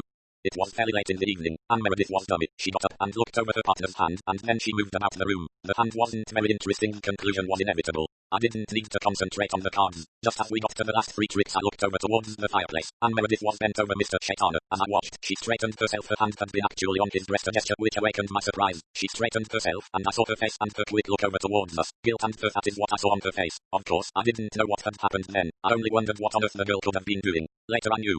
Poirot nodded. But she did not know that you knew. She did not know that you had seen her. Poor child, said Mrs. Lorimer. Young, frightened way to make in the world. Do you wonder that I well held my tongue? No, I do not wonder. Especially knowing that if I myself, she finished the sentence with a shrug. It was certainly not my place to stand accuser. It was up to the police. Quite so, but today you have gone further than that. Mrs. Lorimer said grimly. I've never been a very soft-hearted or compassionate woman, but I suppose these qualities grow upon one in one's old age. I assure you, I'm not often actuated by pity. It is not always a very safe guide, madam. Mademoiselle Anne is young, she is fragile, she looks timid and frightened. Oh yes, she seems a very worthy subject for compassion, but I do not agree. Shall I tell you, madam, why Miss Anne Meredith killed Mr. Shaitana? It was because he knew that she had previously killed an elderly lady to whom she was companion, because that lady had found her out in a petty theft. Mrs. Lorimer looked a little startled. Is that true, Poirot? I have no doubt of it whatsoever. She is so soft, so gently, one would say. Pa, she is dangerous, madam. That little Mademoiselle Anne, where her own safety, her own comfort is concerned, she will strike wildly treacherously. With Mademoiselle Anne, those two crimes will not be the end. She will gain confidence from them. Mrs. Lorimer said sharply. What you say is horrible, Poirot. Horrible. Poirot rose. Madam, I will now take my leave. Reflect on what I have said. Mrs. Lorimer was looking a little uncertain of herself. She said with an attempt at her old manner. If it suits me, Poirot, I shall deny this whole conversation. You have no witnesses, remember. What I have just told you that I saw on that fatal evening is, well, private between ourselves. Poirot said gravely. Nothing shall be done without your consent, madam, and be at peace. I have my own methods, now that I know what I am driving at. He took her hand and raised it to his lips. Permit me to tell you, madam, that you are a most remarkable woman. All my homage and respect. Yes, indeed, a woman in 1,000. Why, you have not even done what 999 women out of 1,000 could not have resisted doing. What is that? Told me just why you killed your husband and how entirely justified such a proceeding really was. Mrs. Lorimer drew herself up. Really, Poirot, she said stiffly. My reasons were entirely my own business. Magnifique, said Poirot, and once more raising her hand to his lips, he left the room. It was cold outside the house, and he looked up and down for a taxi, but there was none in sight. He began to walk in the direction of King's Road. As he walked, he was thinking hard. Occasionally he nodded his head. Once he shook it. He looked back over his shoulder. Someone was going up the steps of Mrs. Lorimer's house. In figure it looked very like Anne Meredith. He hesitated for a minute, wondering whether to turn back or not, but in the end he went on. On arrival at home, he found that Battle had gone without leaving any message. He proceeded to ring the superintendent up. Hello, Battle's voice came through. Got anything? Decroix Mon ami, we must get after the Meredith girl and quickly. I'm getting after her, but why quickly? Because, my friend, she may be dangerous. Battle was silent for a minute or two, then he said, I know what you mean, but there's no one. Oh, well, we mustn't take chances. As a matter of fact, I've written her official note saying I'm calling to see her tomorrow. I thought it might be a good thing to get her rattled. It is a possibility, at least. I may accompany you. Naturally, honored to have your company, Poirot. Poirot hung up the receiver with a thoughtful face. His mind was not quite at rest. He sat for a long time in front of his fire, frowning to himself. At last, putting his fears and doubts aside, he went to bed. We will see in the morning, he murmured. But of what the morning would bring he had no idea. 28. Suicide. The summons came by telephone at the moment when Poirot was sitting down to his morning coffee and rolls. He lifted the telephone receiver and Battle's voice spoke. That Poirot? Yes, it is. Quest sequel YA. The mere inflection of the superintendent's voice had told him that something had happened. His own vague misgivings came back to him. But quickly, my friend, tell me. It's Mrs. Lorimer. Lorimer's? What the devil did you say to her, or did she say to you yesterday? You never told me anything. In fact, you let me think that the Meredith girl was the one we were after. Poirot said quietly. What has happened? Suicide. Mrs. Lorimer has committed suicide. That's right. It seems she has been very depressed and unlike herself lately. Her doctor had ordered her some sleeping stuff. Last night she took an overdose. Poirot drew a deep breath. There is no question of accident. Not the least. It's all cut and dried. She wrote to the three of them. Which three? The other three, Roberts, Despard and Miss Meredith, all fair and square no beating about the bush. Just wrote that she would like them to know that she was taking a shortcut out of all the mess, that it was she who had killed Shaitan, and that she apologized to all three of them for the inconvenience and annoyance they had suffered. Perfectly calm, businesslike letter, absolutely typical of the woman. She was a cool customer all right. For a minute or two Poirot did not answer. So this was Mrs. Lorimer's final word. She had determined, after all, to shield Anne Meredith, a quick painless death instead of a protracted painful one, and her last action an altruistic one, saving of the girl with whom she felt a secret bond of sympathy. The whole thing planned and carried out with quite ruthless efficiency, a suicide carefully announced to the three interested parties. What a woman! His admiration quickened. It was like her clear-cut determination, her insistence on what she had decided being carried out. He had thought to have convinced her, but evidently she had preferred her own judgment. A woman of very strong will. Battle's voice cut into his meditations. What the devil did you say to her yesterday? You must have put the wind up her, and this is the result. But you implied that the result of your interview was definite suspicion of the Meredith girl. Poirot was silent a minute or two. He felt that, then, Mrs. Lorimer constrained him to her will, as she could not have done if she were living. He said at last slowly, I was in error. They were unaccustomed words on his tongue, and he did not like them. You made a mistake, eh? Said Battle. All the same, she must have thought you were onto her. It's a bad business letting her slip through our fingers like this. You could not have proved anything against her, said Poirot. No, I suppose that's true, perhaps it's all for the best. Yeah, I didn't mean this to happen, Poirot. Poirot's disclaimer was indignant. Then he said, tell me exactly what has occurred. Roberts opened his letter just before 8 o'clock. He lost no time, dashed off at once in his car, leaving his parlourmaid to communicate with us, which she did. He got to the house to find that Mrs. Lorimer hadn't been called yet, rushed up to her bedroom, but it was too late. He tried artificial respiration, but there was nothing doing. Our divisional surgeon arrived soon after and confirmed his treatment. What was the sleeping stuff? Veronal, I think. One of the barbituric group, at any rate. There was a bottle of tablets by her bed. What about the other two? Did they not try to communicate with you? Despard is out of town. He hasn't had this morning's post. And Miss Meredith? I've just rung her up. A.I.N. She had just opened the letter a few moments before my call came through. Post is later there. What was her reaction? A perfectly proper attitude. Intense relief, decently veiled. Shocked and grieved, that sort of thing. Poirot paused a moment, then he said. Where are you now, my friend?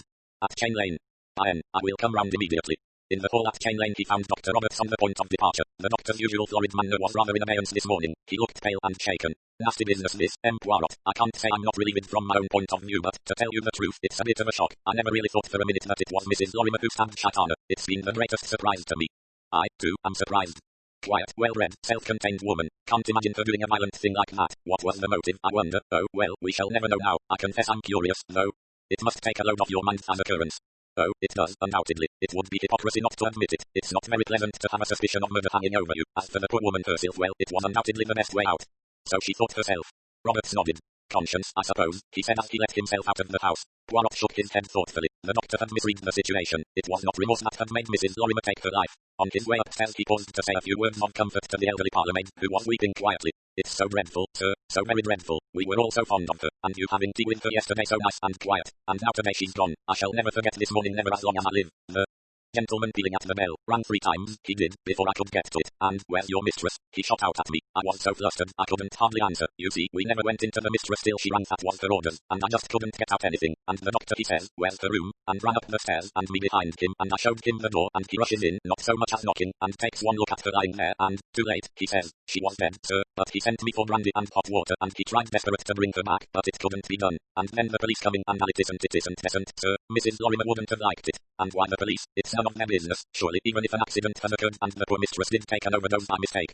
Poirot did not reply to her question. He said, last night, was your mistress quite as usual? Did she seem upset or worried at all? No, I don't think so, sir. She was tired and I think she was in pain. She hasn't been well lately, sir.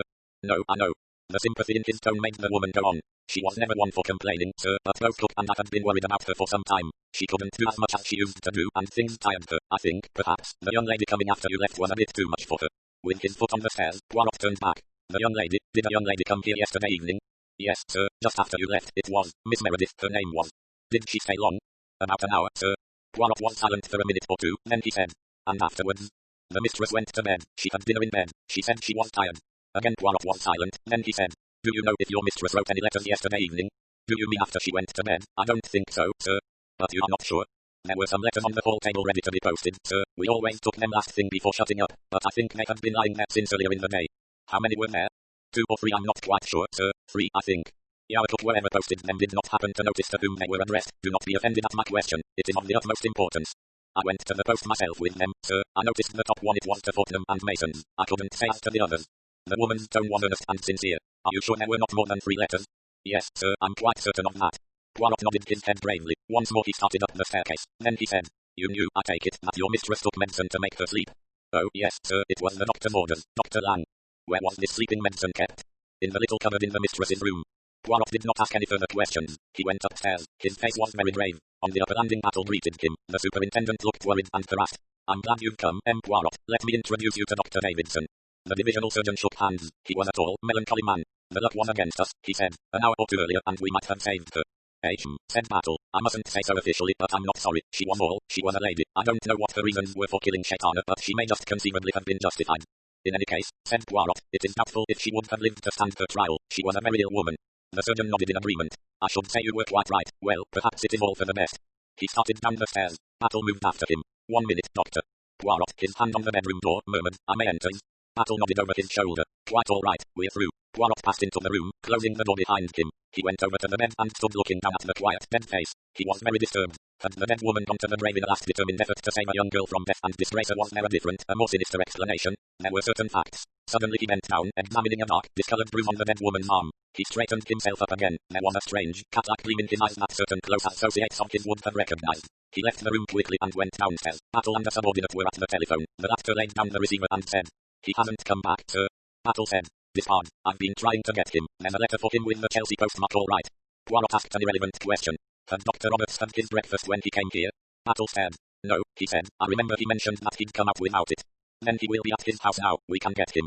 But why?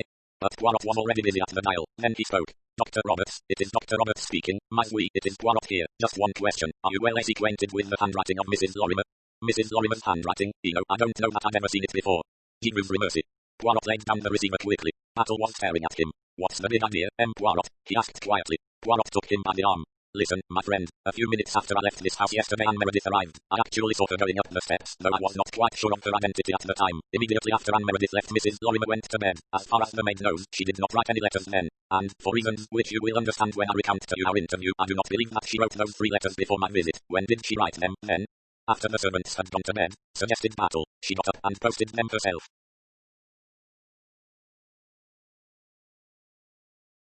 That is possible, yes, but there is another possibility that she did not write them at all.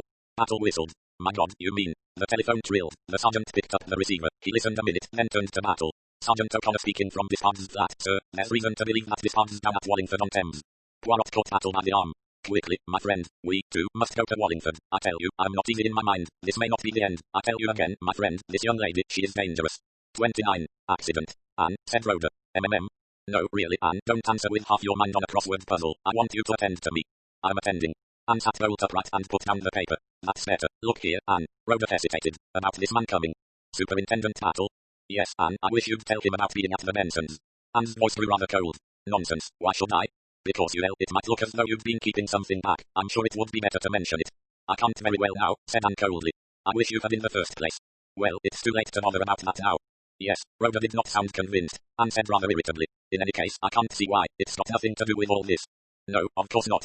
I was only there about 2 months. He only wants these things as well references. 2 months doesn't count. No, I know. I expect I'm being rather foolish, but it does worry me rather. I feel you ought to mention it. You see, if it came out some other way, it might look rather bad you're keeping dark about it. I mean, I don't see how it can come out. Nobody knows but you. And no. Anne pounced on the slight hesitation in Rhoda's voice. Why, who does know? Well, everyone at Kamika, said Rhoda after a moment's silence. Oh, that. Anne dismissed it with a shrug. The superintendent isn't likely to come up against anyone from there. It would be an extraordinary coincidence if he did. Coincidences happen. Rhoda, you're being extraordinary about this. Fuss. I'm terribly sorry, darling. Only you know what the police might be like if they thought you were hiding things. They won't know. Who's to tell them? Nobody knows but you. It was the second time she had said those words. At this second repetition her voice changed a little. Something queer and speculative came into it. Oh dear, I wish you would, sighed Rhoda unhappily. She looked guiltily at Anne, but Anne was not looking at her. She was sitting with a frown on her face, as though working out some calculation. Rather fun, Major Discard turning up, said Rhoda. What? Oh, yes. Anne, he is attractive. If you don't want him, do hand him over to me. Don't be absurd, Rhoda. He doesn't care tuppence for me. Then why does he keep on turning up? Of course he's keen on you. You're just the sort of distressed damsel that he'd enjoy rescuing. You look so beautifully helpless, Anne. He's equally pleasant to both of us. That's only his niceness, but if you don't want him, I could do the sympathetic friend act, console his broken heart, etc., and in the end I might get him. Who knows? Rhoda concluded inelegantly. I'm sure you're quite welcome to him, my dear, said Anne, laughing. He's got such a lovely back to his neck, sighed Rhoda, very brick red and muscular. Darling, must you be so mawkish? Do you like him, Anne? Yes, very much. Aren't we prim and sedate? I think he likes me a little, not as much as you, but a little.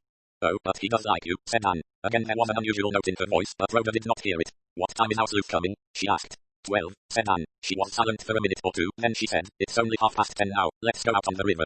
But didn't this bard say he'd come round about 11? Why should we wait in for him? We can leave a message with Mrs. Astwell which way we've gone, and he can follow us along the towpath. In fact, don't make yourself cheap, dear, as Mother always said, laughed Rhoda. Come on, then.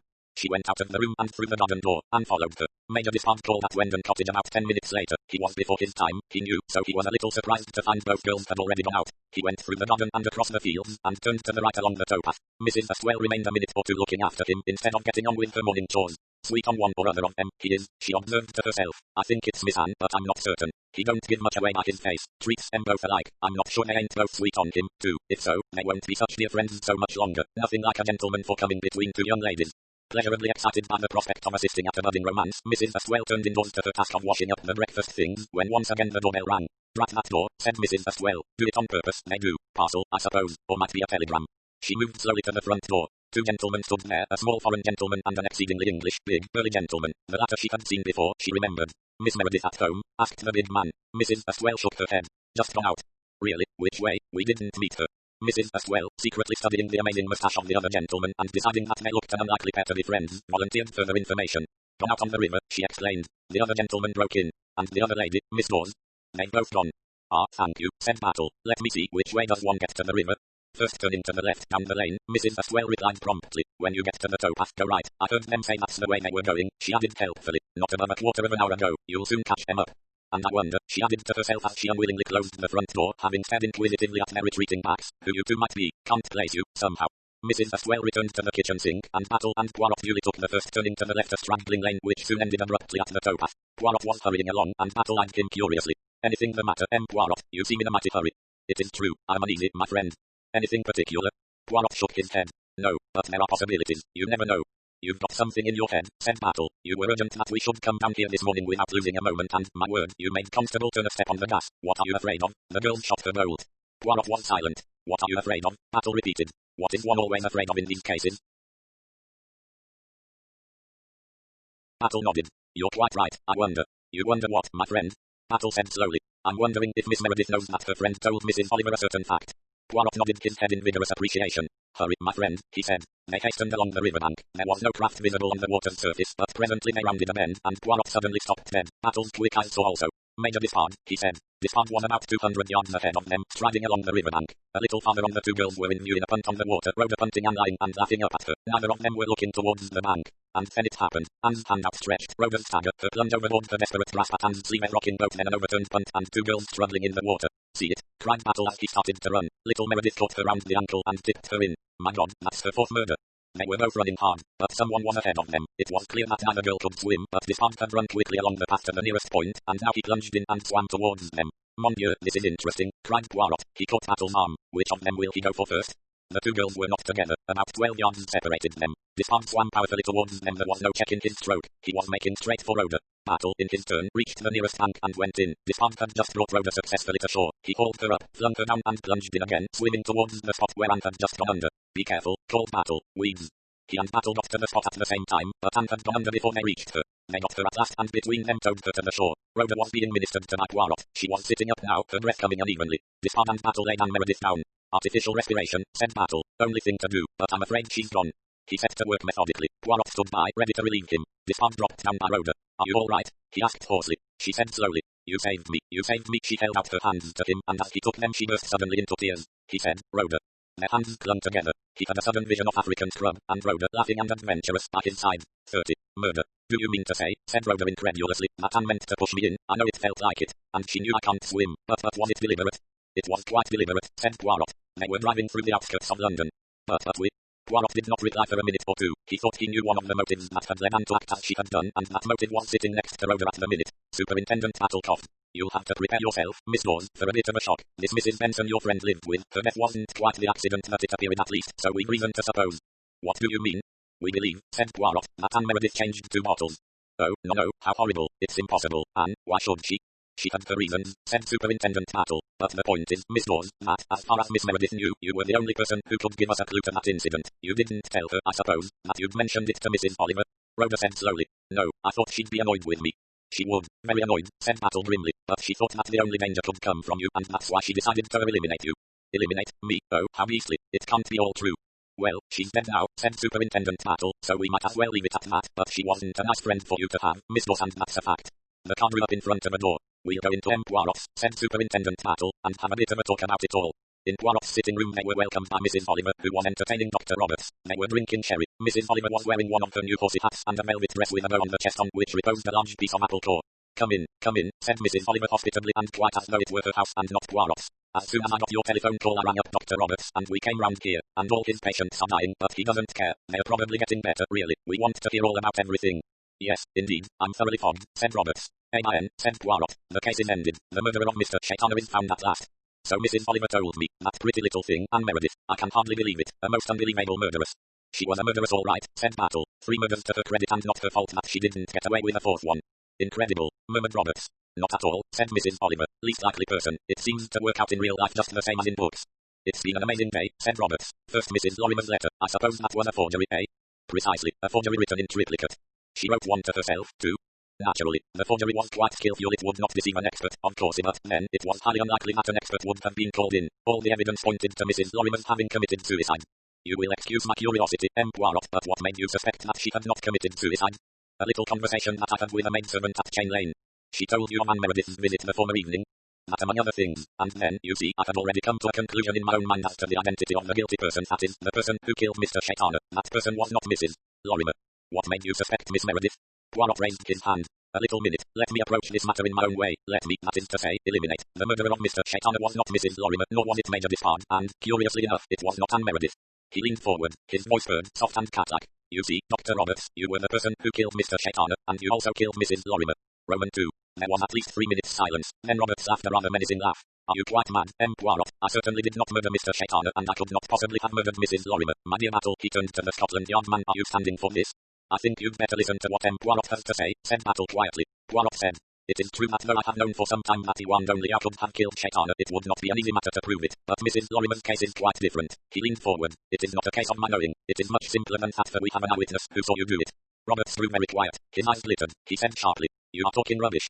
Oh, no, I'm not. It was early in the morning. You bluffed your way into Mrs. Lorimer's room, where she was still heavily asleep under the influence of the drug she had taken the night before. You bluff again, pretend to see at a glance that she is dead. You pack the parlour maid off for brandy, hot water, all the rest of it. You are left alone in the room. The maid has only had the merest peep. And then what happens? You may not be aware of the fact, Dr. Roberts, but certain firms of window cleaners specialize in early morning work. A window cleaner with his ladder arrived at the same time as you did. He placed his ladder against the side of the house and began his work. The first window he tackled was that of Mrs. Lorimer's room. When, however, he saw what was going on, he quickly retired to another window, but he had seen something first. He shall tell us his own story.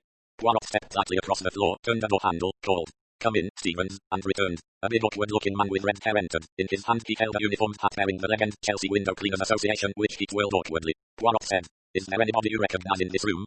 The man looked round, then gave a bashful nod of the head towards Dr. Roberts. Him, he said. Tell us when you saw him last and what he was doing. This morning it was 8 o'clock, job at a lady's house in Chain Lane. I started on the windows there. Lady was in bed. Looked till she did. She was just turning her head round on the pillow. This gent I took to be a doctor. He shoved her sleeve up and jabbed something into her arm. About here, he gestured. She just dropped back on the pillow again. I thought I'd better hop it to another window, so I did. Hope I didn't do wrong in any way. You did admirably, my friend, said Poirot. He said quietly. Amen, Dr. Roberts.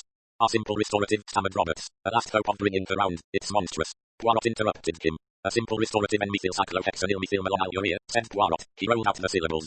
Unctuously, known more simply as Evipan, used as an anesthetic for short operations. Injected intravenously in large doses, it produces instant unconsciousness. It is dangerous to use it after Merrill or any barbiturates have been given. I noticed the bruised place on her arm where something had obviously been injected into a vein. A hint to the police surgeon, and the drug was easily discovered by no less a person than Sir Charles Imferit, the Home Office analyst. That about cooks your goose, I think, said Superintendent Battle. No need to prove the Shaitan abusiness, though, of course, if necessary we can bring a further charge as to the murder of Mr. Charles Craddock and possibly his wife also. The mention of those two names finished Roberts. He leaned back in his chair. I throw in my hand, he said. You've got me. I suppose that sly devil Shaitana put you wise before you came that evening, and I thought I'd settled his hash so nicely. It isn't Shaitana you've got to thank, said Battle. The honors lie with Poirot here. He went to the door and two men entered. Superintendent Battle's voice became official as he made the formal arrest. As the door closed behind the accused man, Mrs. Oliver said happily, if not quite truthfully, I always said he did it. 31. Cards on the table. It was Poirot's moment. Every face was turned to his in eager anticipation. You are very kind, he said, smiling. You know, I think, that I enjoy my little lecture. I'm a prosy old fellow. This case, to my mind, has been one of the most interesting cases I have ever come across. There was nothing, you see, to go upon. There were 4 people, one of whom must have committed the crime, but which of the 4? Was there anything to tell? 1. In the material sense, no. There were no tangible clues, no fingerprints, no incriminating papers or documents. There were unlike people themselves. And 1 tangible clue, bridge scores. You may remember that from the beginning I showed a particular interest in those scores. They told me something about the various people who had kept them, and they did more. They gave me one valuable hint. I noticed that once, in the third rubber, the figure of 1,500 above the line. That figure could only represent one finger call of Grand Slam. Now if a person were to make up their minds to commit a crime under these somewhat unusual circumstances, that is, during a rubber game of bridge, that person was clearly running 2 serious risks. The first was that the victim might cry out, and the second was that even if the victim did not cry out, someone of the other 3 might chance to look up at the psychological moment and actually witness the deed. Now as to the first risk, nothing could be done about it. It was a matter of gambler's luck, but something could be done about the second. It stands to reason that during an interesting or an exciting hand, the attention of the 3 players would be wholly on the game, whereas during a dull hand they were more likely to be looking about them. Now a bit of Grand Slam is always exciting. It is very often, as in this case it was doubled. Every one of the 3 players is playing with close attention, declarer to get his contract, the adversaries to discard correctly and to get him down. It was, then, a distinct possibility that the murder was committed during this particular hand, and I determined to find out, if I could, exactly how the bidding had gone. I soon discovered that dummy during this particular hand had been Dr. Roberts. I bore that in mind and approached the matter from my second angle, psychological probability. Of the 4 suspects, Mrs. Lorimer struck me as by far the most likely to plan and carry out a successful murder, but I could not see her as committing any crime that had to be improvised on the spur of the moment. On the other hand, her manner that first evening puzzled me. It suggested either that she had committed the murder herself or that she knew who had committed it. Miss Meredith, Major Despard and Dr. Roberts were all psychological possibilities, though, as I have already mentioned, each of them would have committed the crime from an entirely different angle. I next made a second test. I got everyone in turn to tell me just what they remembered of the room. From that I got some very valuable information. First of all, by far the most likely person to have noticed the dagger was Dr. Roberts. He was a natural observer of trifles of all kinds, what is called an observant man. Of the bridge hands, however, he remembered practically nothing at all. I did not expect him to remember much, but his complete forgetfulness looked as though he had something else on his mind all the evening. Again, you see, Dr. Roberts was indicated. Mrs. Lorimer I found to have a marvelous card memory, and I could well imagine that with any one of her powers of concentration a murder could easily be committed close at hand, and she would never notice anything. She gave me a valuable piece of information. The Grand Slam was bid by Dr. Roberts quite unjustifiably, and he bid it in her suit, not his own, so that she necessarily played the hand. The third test, the test on which Superintendent Battle and I built a good deal, was the discovery of the earlier murders so as to establish a similarity of method. Well, the credit for those discoveries belongs to Superintendent Battle, to Mrs. Oliver and to Colonel Race. Discussing the matter with my friend Battle, he confessed himself disappointed because there were no points of similarity between any of the 3 earlier crimes and that of the murder of Mr. Shaitana. But actually that was not true. The 2 murders attributed to Dr. Roberts, when examined closely and from the psychological point of view and not the material one, proved to be almost exactly the same. They, too, had been what I might describe as public murders. A shaving brush boldly infected in the victim's own dressing room while the doctor officially washes his hands after a visit. The murder of Mrs. Craddock under cover of a typhoid inoculity on, again done quite openly in the sight of the world, as you might say, and the reaction of the man is the same. Pushed into a corner, he seizes a chance and acts at on sheer bold audacious bluff exactly like his play at bridge, and at bridge, so in the murder of Shaitana, he took a long chance and played his cards well. The blow was perfectly struck and at exactly the right moment. Now just at the moment that I had decided quite definitely that Dr. Roberts was the man, Mrs. Lorimer asked me to come and see her and quite convincingly accused herself of the crime. I nearly believed her. For a minute or 2 I did believe her, and then my little grey cells reasserted their mastery. It could not be, so it was not. But what she told me was more difficult still. She assured me that she had actually seen Anne Meredith commit the crime. It was not till the following morning when I stood by a dead woman's bed that I saw how I could still be right and Mrs. Lorimer still had spoken the truth. Anne Meredith went over to the fireplace and saw that Mr. Shaitana was dead. She stooped over him, perhaps stretched out her hand to the gleaming head of the jeweled pin. Her lips start to call out, but she does not call out. She remembers Shaitana's talk at dinner. Perhaps he had left some record. She, Anne Meredith, has a motive for desiring his death. Everyone will say that she has killed him. She dare not call out. Trembling with fear and apprehension, she goes back to her seat. So Mrs. Lorimer is right, since she, as she thought, saw the crime committed, but I'm right too, for actually she did not see it. If Roberts had held his hand at this point, I doubt if we could have ever brought his crimes home to him. We might have done so by a mixture of bluff and various ingenious devices. I would at any rate have tried. But he lost his nerve and once again overbid his hand, and this time the cards lay wrong for him and he came down heavily. No doubt he was uneasy. He knew that Battle was nosing about. He foresaw the present situation going on indefinitely, the police still searching and perhaps, by some miracle, coming on traces of his former crimes. He hit upon the brilliant idea of making Mrs. Lorimer the scapegoat for the party. His crack I guessed, no doubt, that she was ill and that her life could not be very much prolonged. How natural in those circumstances for her to choose a quick way out and before taking it, confess to the crime. So he manages to get a sample of her handwriting, forges 3 identical letters and arrives at the house hot foot in the morning with his story of the letter he has just received. His parlourmaid quite correctly is instructed to ring up the police. All he needs is a start, and he gets it. By the time the police surgeon arrives it is all over. Dr. Roberts is ready with his story of artificial respiration that has failed. It is all perfectly plausible, perfectly straightforward. In all this he has no idea of throwing suspicion on Anne Meredith. He does not even know of her visit the night before. It is suicide and security only that he is aiming at. It is in fact an awkward moment for him when I ask if he is acquainted with Mrs. Lorimer's handwriting. If the forgery has been detected he must save himself by saying that he has never seen her handwriting. His mind works quickly, but not quickly enough. From Wallingford I telephone to Mrs. Oliver. She plays her part by lulling his suspicions and bringing him here. And then when he is congratulating himself that all is well, though not exactly the way he has planned, the blow falls. Hercule Poirot springs, and Sol Gambler will gather in no more tricks. He has thrown his cards upon the table. Safe in it. There was silence. Rhoda broke it with a sigh. What amazing luck that window cleaner happened to be there, she said. Luck, that was not luck, mademoiselle. That was the grace elm of Hercule Poirot. And that reminds me. He went to the door. Come in, my dear fellow. You acted your part, Mermail. He returned accompanied by the window cleaner, who now held his red hair in his hand and who looked somehow a very different person. My friend Mr. Gerald Hemingway, a very promising young actor. Then there was no window cleaner, cried Rhoda. Nobody saw him. I saw, said Poirot. With the eyes of the mind one can see more than with the eyes of the body. One leans back and closes the eyes. Despard said cheerfully. Let's stab him, Rhoda, and see if his ghost can come back and find out who did it. Asterisk. The Agatha Christie collection, the Hercule Poirot mysteries. Match your wits with the famous Belgian detective. The mysterious affair at Styles, the murder on the links Poirot investigates. The murder of Roger Ackroyd, the Big Four. The mystery of the Blue Train peril at End House. Lord Edgware dies. Murder on the Orient Express 3-act tragedy. Death in the Clouds. The ABC. Murders. Murder in Mesopotamia, cards on the table. Murder in the Muse, dumb witness. Death on the Nile, appointment with Death, Hercule Poirot's Christmas, sad Cyprus. 1, 2, buckle my shoe, evil under the sun, 5 little pigs. The Hollow. The labours of Hercules taken at the flood, the underdog, and other stories. Mrs. Magint is dead after the funeral. Hickory dickory dock, dead man's folly. Cat among the pigeons, the clocks. Third girl. Halloween party. Elephants can remember curtain. Poirot's last case. Explore more at www.agathachristie.com. The Agatha Christie collection, the Miss Marple mysteries. Join the legendary spinster sleuth from St. Mary Mead in solving murders far and wide. The murder at the vicarage, the body in the library, the moving finger. A murder is announced, they do it with mirrors, a pocket full of rye 450 from Paddington, the mirror cracked from side to side, a Caribbean mystery. At Bertram's Hotel. Nemesis. Sleeping murder. Miss Marple. The complete short stories, the Tommy and Tuppence mysteries. Jump on board with the entertaining crime-solving couple from Young Adventurers Limited. The secret adversary partners in crime. NRM. By the pricking of my thumbs, poster of fate. Explore more at www.agathachristie.com.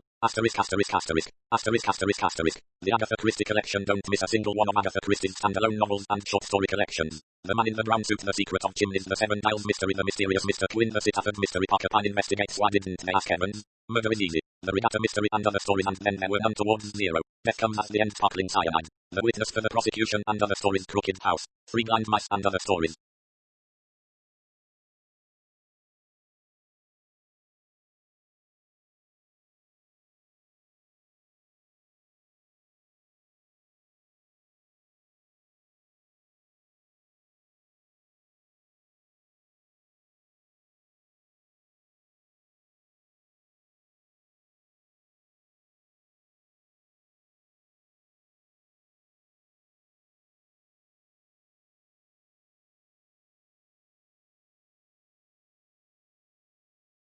They came to Baghdad, destination unknown, ordeal, innocence, double sin, and other stories. The Pale Horse. Star over Bethlehem. Poems and holiday stories, Endless Night. Passenger to Frankfurt, The Golden Ball, and other stories. The Mousy Trap and other plays. The Harlequin T-set. Explore more at www.agathachristie.com.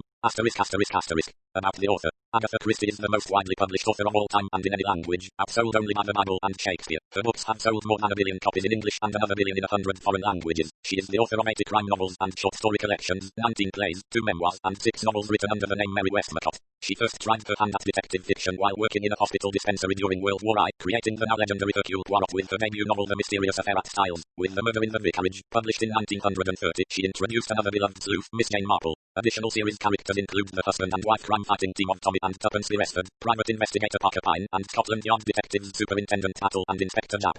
Many of Christie's novels and short stories were adapted into plays, films, and television series. The Mousetrap, her most famous play of all, opened in 1952 and is the longest-running play in history. Among her best-known film adaptations are Murder on the Orient Express 1974 and Death on the Nile 1978, with Albert Finney and Peter Ustinov playing Hercule Poirot, respectively. On the small screen, Poirot has been most memorably portrayed by David Suchet and Miss Marple by Joan Hickson and subsequently Geraldine McEwen and Julia Mackenzie. Christie was first married to Archibald Christie and then to archaeologist Sir Max Mallowan, whom she accompanied on expeditions to countries that would also serve as the settings for many of her novels. In 1971 she achieved one of Britain's highest honours when she was made a Dame of the British Empire. She died in 1976 at the age of 85. Her 120th anniversary was celebrated around the world in 2010. www.agathachristie.com. Visit www.authortracker.com for exclusive information on your favourite HarperCollins authors. The Agatha Christie Collection. The Man in the Brown Suit, The Secret of Chimneys. The Seven Dials Mystery. The Mysterious Mr. Quinn. The Sitaford Mystery. Porcupine Investigates. Why didn't they ask Evans? Murder is Easy. The Regatta Mystery and Other Stories, and Then There Were None.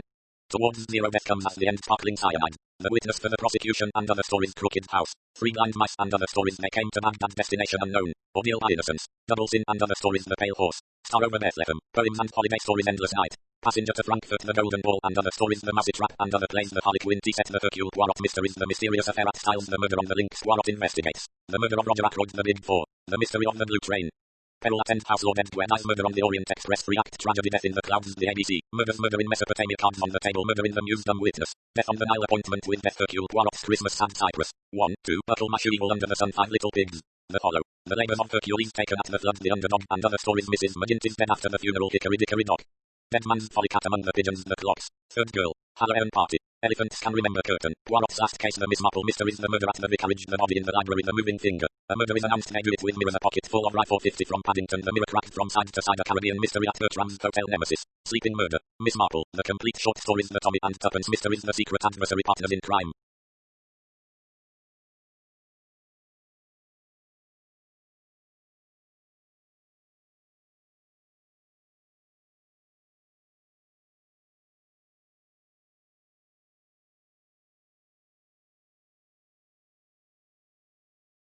NRM. At the Pricking of My Thumbs, Poster of Fate. Memoirs. An autobiography. Come, tell me how you live. Copyright. This book is a work of fiction. The characters, incidents, and dialogue are drawn from the author's imagination and are not to be construed as real. Any resemblance to actual events or persons, living or dead, is entirely coincidental. Agatha Christie, Poirot, Cards on the Table. Copyright 1936, Agatha Christie Limited, a Korean company. All rights reserved.